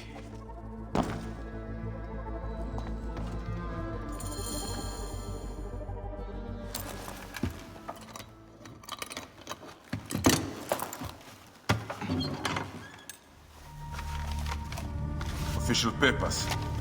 This chest belongs to the Royal Scribe himself, Eudorus.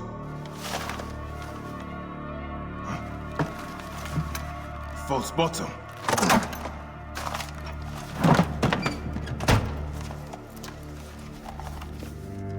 A letter. Esteemed Ibis, the Pharaoh remains compliant and is our puppet in all things. Act with caution in Siwa. The murder of the Heron was but the first. 2 from among us here in Alexandria have also been killed. However, the situation is under control. Gennadios is actively questioning the populace. We commend your efforts, Ibis. Long life. Stamped to the seal of the snake. The snake is Eudorus, the Royal Scribe.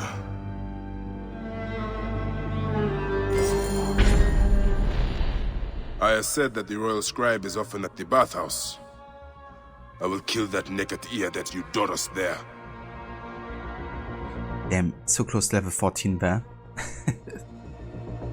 Also, hey Veroni, welcome in, dude. That's no worries at all. I hope you had a good stream, and thank you for raiding. I really appreciate it. Hope you have a good day, and we will catch next time. And yeah, welcome and everybody else also from Ronnie's stream. Hope you had fun watching some Red Dead Redemption today. Welcome back, Mola and Rod.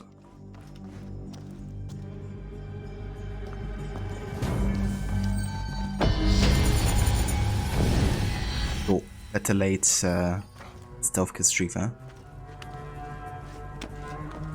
It's one way to level up.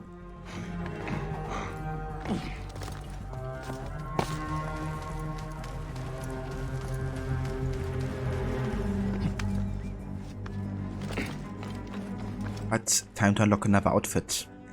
The Bathhouse Tunnel. Bathhouse Tower. Oh, whoops, wrong bow. Never mind. It works. I thought I had a hunter bow equipped here, but yeah, I didn't. Ronnie got to the epilogue part of the game now. Damn, that's some really good progress actually. And that ending, you know, for John always hits hard.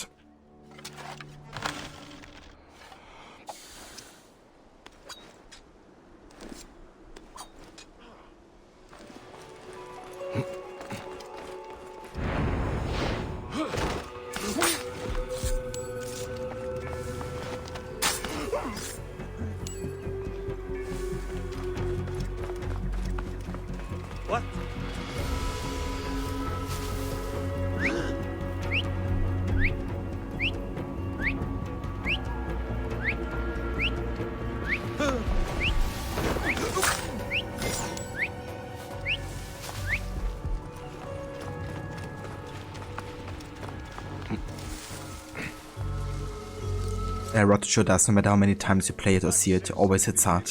Yeah. I've only seen like 2 or so times. Collector's fee been deducted from the proceeds? It is even now being delivered to your private vault. Well done. Disperse a few drachmas to the men, would you? And take your usual remuneration. As you command, sir. I've only played it once and seen it once, but yeah, just, you know, such a tragic scene, like the whole ending part. Makes you really angry about a few other characters in the universe. But yeah, it's good that the Apollo kind of like, you know, is giving you that kind of like payback against those persons responsible. Hey.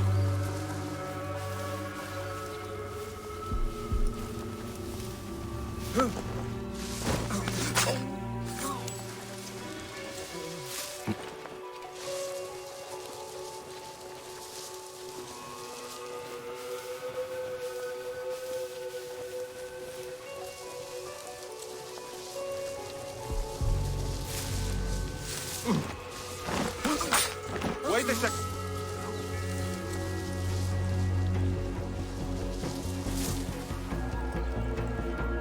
Hey now.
I think somewhere here is an entrance.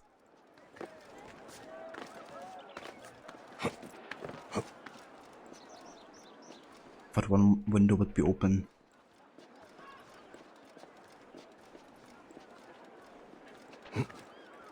Oh, maybe not.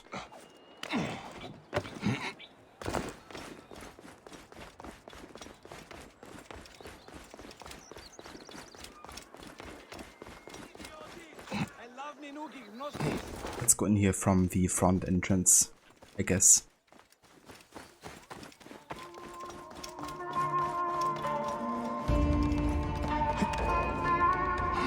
What do you think the first story you came across growing up about revenge was in the movie called Death Wish 3?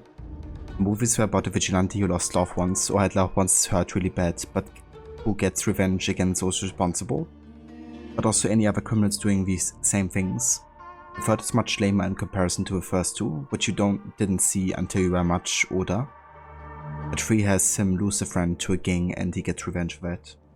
Yeah, and I mean, it's definitely something that seems like a logical consequence as well, you know, something horrible happens that, you know, you would try to kind of like seek out those responsible. A lot of people seem to criticize that about Assassin's Creed, you know, being like a recurring theme, but I mean, it really makes sense. Like, if you want to justify, you know, people assassinating others, then they probably must have done something, you know, really horrible to deserve something like that. Yeah, it's always interesting, you know, how many stories have already dealt with that kind of like thematic. When you think it hits so much harder once you know Dutch. Yeah, that as well, you know, having like all the background info, I've read that too. And what has happened there. This betrayal and everything. And hey there, Steve Stella. Welcome in. Thank you for the follow.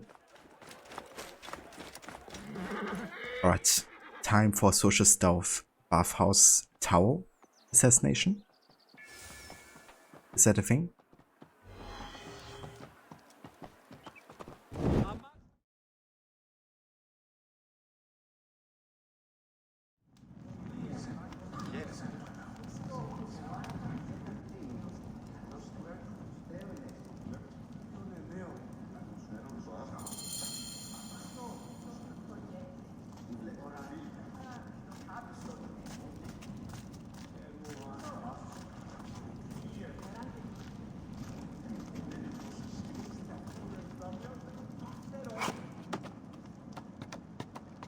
So yeah, that's like the best way to approach it. Kind of like go on the top here. Doros is here again.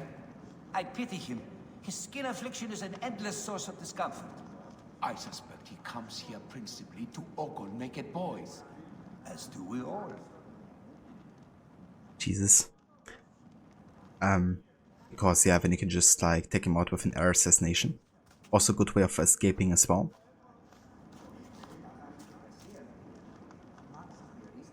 Indeed, Steve. Indeed. Nothing is true. Everything is permitted. We work in the dark to serve the light.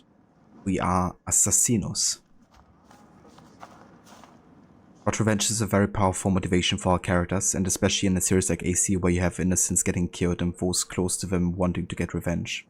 Yeah. You know, something has to kickstart the murder sprees. But yeah, it makes a lot of sense to have it in a game like Assassin's Creed for sure.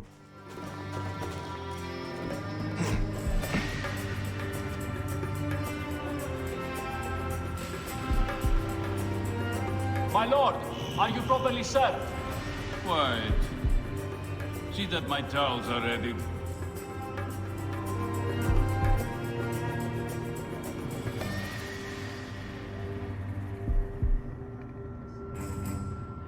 Can I do anything for you, my lord?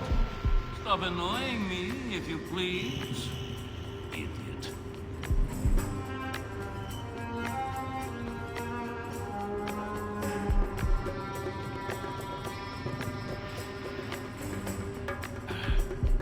My skin. Sure, affliction. I should never have consorted with that sailor.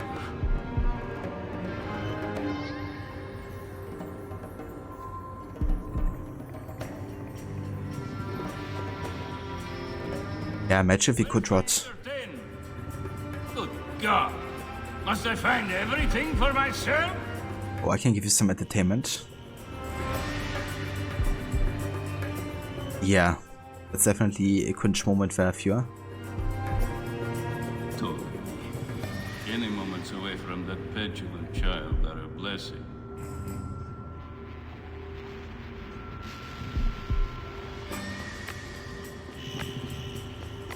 Wonder how much more he says. Is someone looking at me through the lattice? That's rather exciting.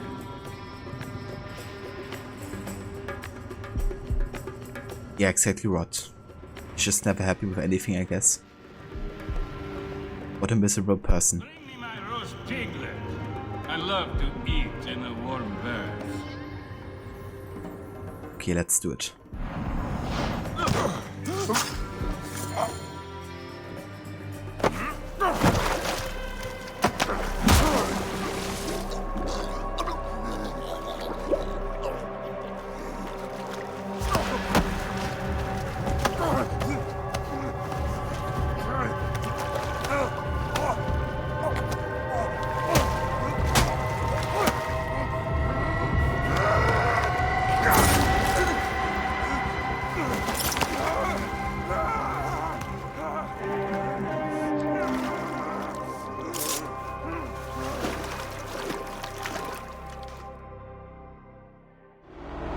Rest in peace, Spike's Ringfinger.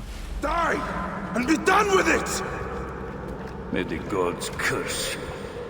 What cause have you to kill me? It was you who murdered my son before my eyes! You are a fool. At the temple! In Siwa! That forsaken shithole? I had nothing to do with that disaster. It is too late for your lies. Anubis awaits. It is worth the loss to slay the snake at last. The snake? The snake will never die.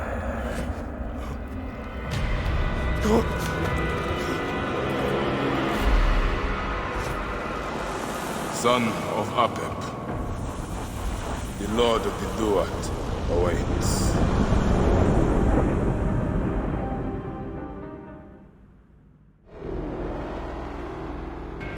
They will attack on sight here.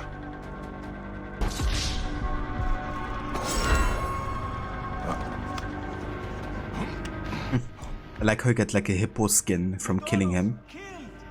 Oh, dear gods! He's been murdered! Look at the blood! But he was so handsome. It's Eudoros, poor soul. Handsome. I don't know about that. But yeah, the reason I actually get a hippo skin from him is that he wasn't the snake. The snake is actually the whole entire order. And he was called the hippo. Which is why he called Spike a fool as well, because Spike doesn't quite know about his movement exactly.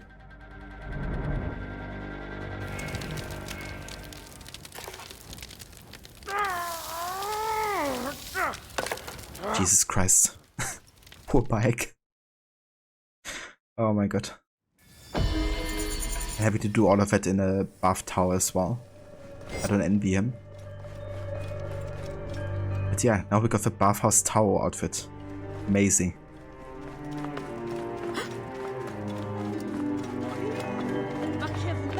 The only bath you'll be taking is a blood bath.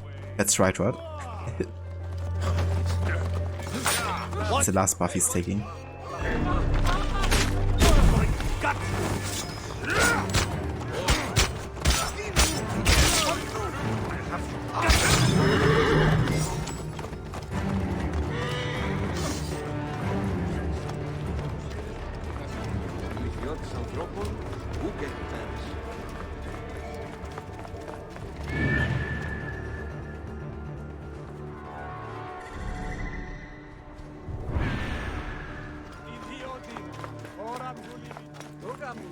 If you have a tower stairs around Bike's waist quite well. Meanwhile, when you're in the gym bathroom area, your tower barely stays on while you walk more than 1 meter. Yeah, I know that feeling. I guess Bike has a really good technique of making it sit as tight as it does. When he can do parkour and it doesn't fall off, so he must know something that we don't.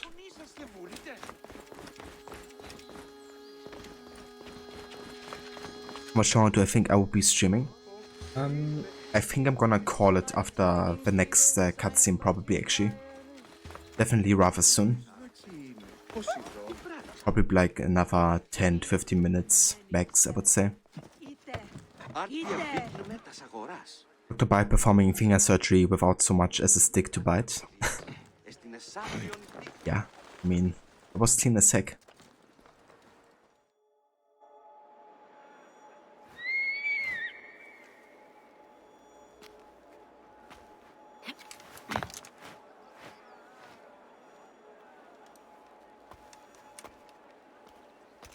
My dearest. The snake, Gennadios, are dead. It was Eudoros. He died flailing in the baths. I wish I had been there.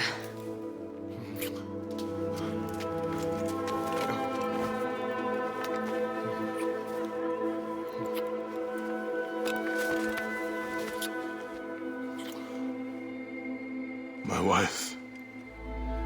My wife.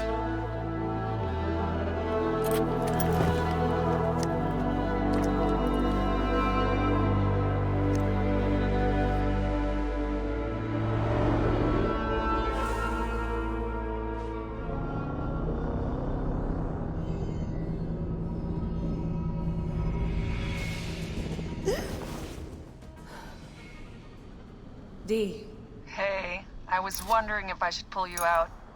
Your adrenaline and BP are elevated, and it's affecting your heart rate and hormonal markings. Serotonin and oxytocin in particular. What happened in there? Aya's here. Who's Aya? My ex-wife. I could feel her nearby. You can feel her? Pretty sure that's the bleeding effect. Along with Bayek's memories, you're also experiencing his emotions. No, you dork. I think she's actually in this cave. Spouses usually share the same tomb. A second mummy? We should really report to Abstergo. Maybe after I find Aya. I'm gonna call it in if you don't. Deanna, no! If you do it there, well, get no credit. They'll cut me out like always. Okay. There. What is it? The bleeding effect is leading me to Aya. Oh, great. More fuel for your superhero complex. Yeah, that's definitely fair, Rod. Thank you for asking. I probably would have just kind of like refunded the points for you in that case. But yeah, definitely next time. I'm probably gonna have it on for the entire next stream. So yeah, that will give plenty of time for outfit rewards. Or this is a very romantic conversation. Yeah. I just killed somebody. Oh my god. This is so hot. What you're looking for yet? I know Aya's here. But yeah. Super Layla. The superhero complex. She's down there. My turn for a leap of faith. Yeah, I mean the Edward You're in no condition to do any leaping? yeah, but outfit is also part of the reward as well. I usually tend to not use the legacy outfits, but I figured I might as well keep them in. Give you guys more of a selection.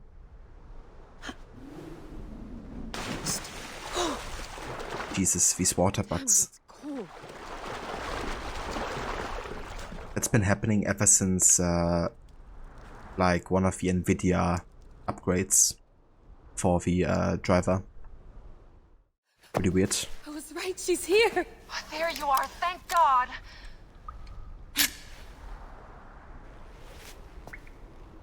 I can almost taste the blood.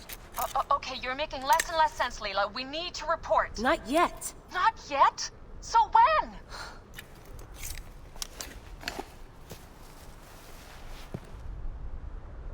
Well, I can't chew my way out of here.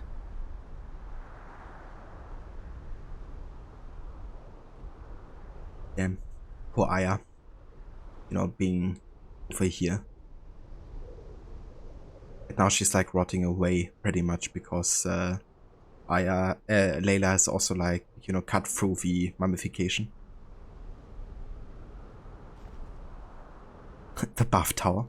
I reckon that's gonna get some redemptions. Your story will be told. I remember when Climbing. And it's hard, so scuti, will you? Fine. Let me know when you get to the top. when Demise played Origins and Alshaba was just redeeming the bathhouse tower over and over for him. Basically played in it for the half of a playthrough or something. But yeah, I couldn't do that though. I still gotta take the game a bit serious. And yeah, using the bathhouse tower overly would prevent me from doing so. I took a DNA sample from Aya. I want to see her memories. Look, I get that you're excited, but the more risks we take, the worse things could go for us. It's my dream on the line here. Let me do this my way.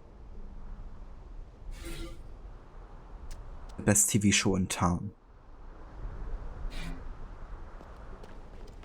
It's never a note from Layla.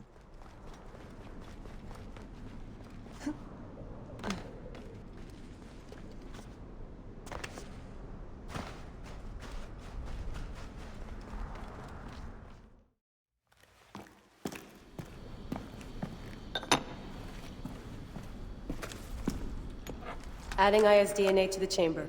It'll take time to sequence. You won't be able to sync with her memories right away.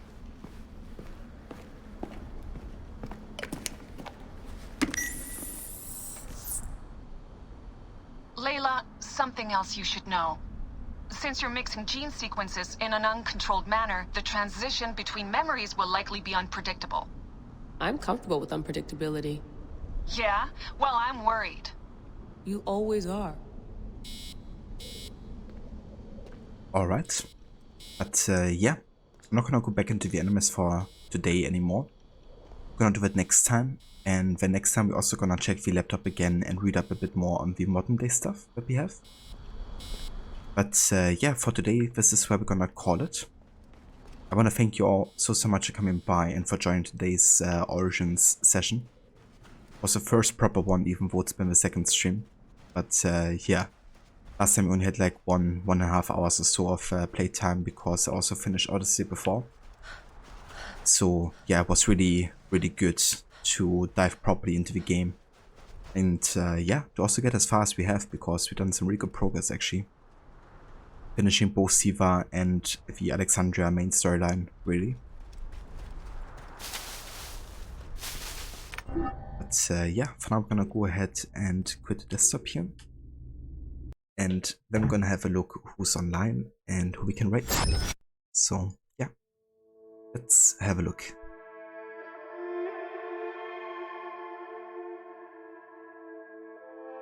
Cheers, AJ. Have a good day at night later. Thanks for dropping by. To you as well, Aura. Hope you have a good night later. No worries, Rod. Thank you for joining again and also for the raid earlier. I really appreciate it. For those of you who haven't followed Rod yet, here's a shout out. He's a really big fan of Assassin's Creed as well, and you can catch him currently playing through AC Unity, where he's doing a no-HUD playthrough, so playing without the minimap and you know, kind of like conflict indicator and all of that. So really kind of like bare bones playthrough, but really cool, really interesting challenge as well. And yeah, he also plays other games like Prince of Persia, Grand Theft Auto, Watch Dogs, and lots more. So that sounds like something you would be interested in. Definitely go and follow Rod. Cheers, viewer. You have a good night later as well. Thanks for being here. That's no worries whatsoever, Rod, for the shoutout. Also wanna give a shoutout to Ronnie, who also rated earlier. Ronnie is currently doing a playthrough of Red Dead Redemption. It's his second time playing through the game. And yeah, he just reached the epilogue, which means soon he's gonna be starting something new. I think he was thinking about going back to AC, but yeah, not quite sure which game it will be. Probably gonna be a surprise or something. Pros of Rod stream, his Australian accent. Cons of Rod stream, his Australian schedule. Yeah, I can imagine, especially being from the US, you know, where the difference is even bigger with the time difference.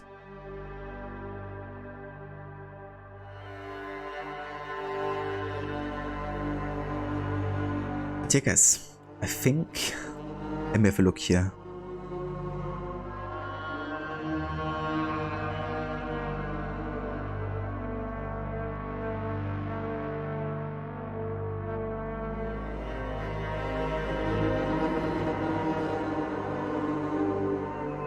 I think we're gonna keep it with a stealth theme here. Demise, a good friend of ours, is currently actually playing some Hitman. The very first Hitman reboot game. And yeah, he's playing through the trilogy, I think. So, doing like Hitman 1, 2 and 3. Pretty cool. I think last time he had issues trying to get the DLCs to work, but seems to have worked this time.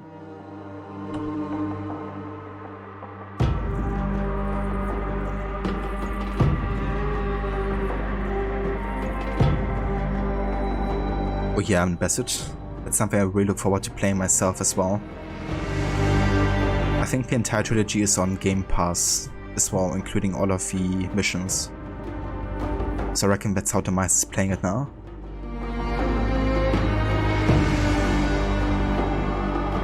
If you guys wanna hop along with the raids over there, there's also some raid emotes you can copy and paste into chat.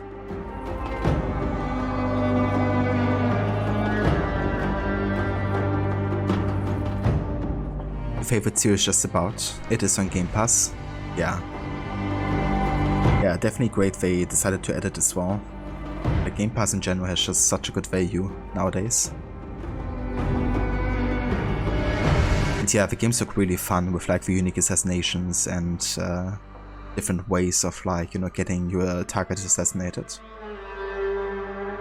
I really gotta get into these games myself at some point. I think they're kind of like really down my line. Okay guys, we're about to raid out. Thanks again everybody for joining. I will catch you all next time. And yeah, have a good rest of the day. Take care.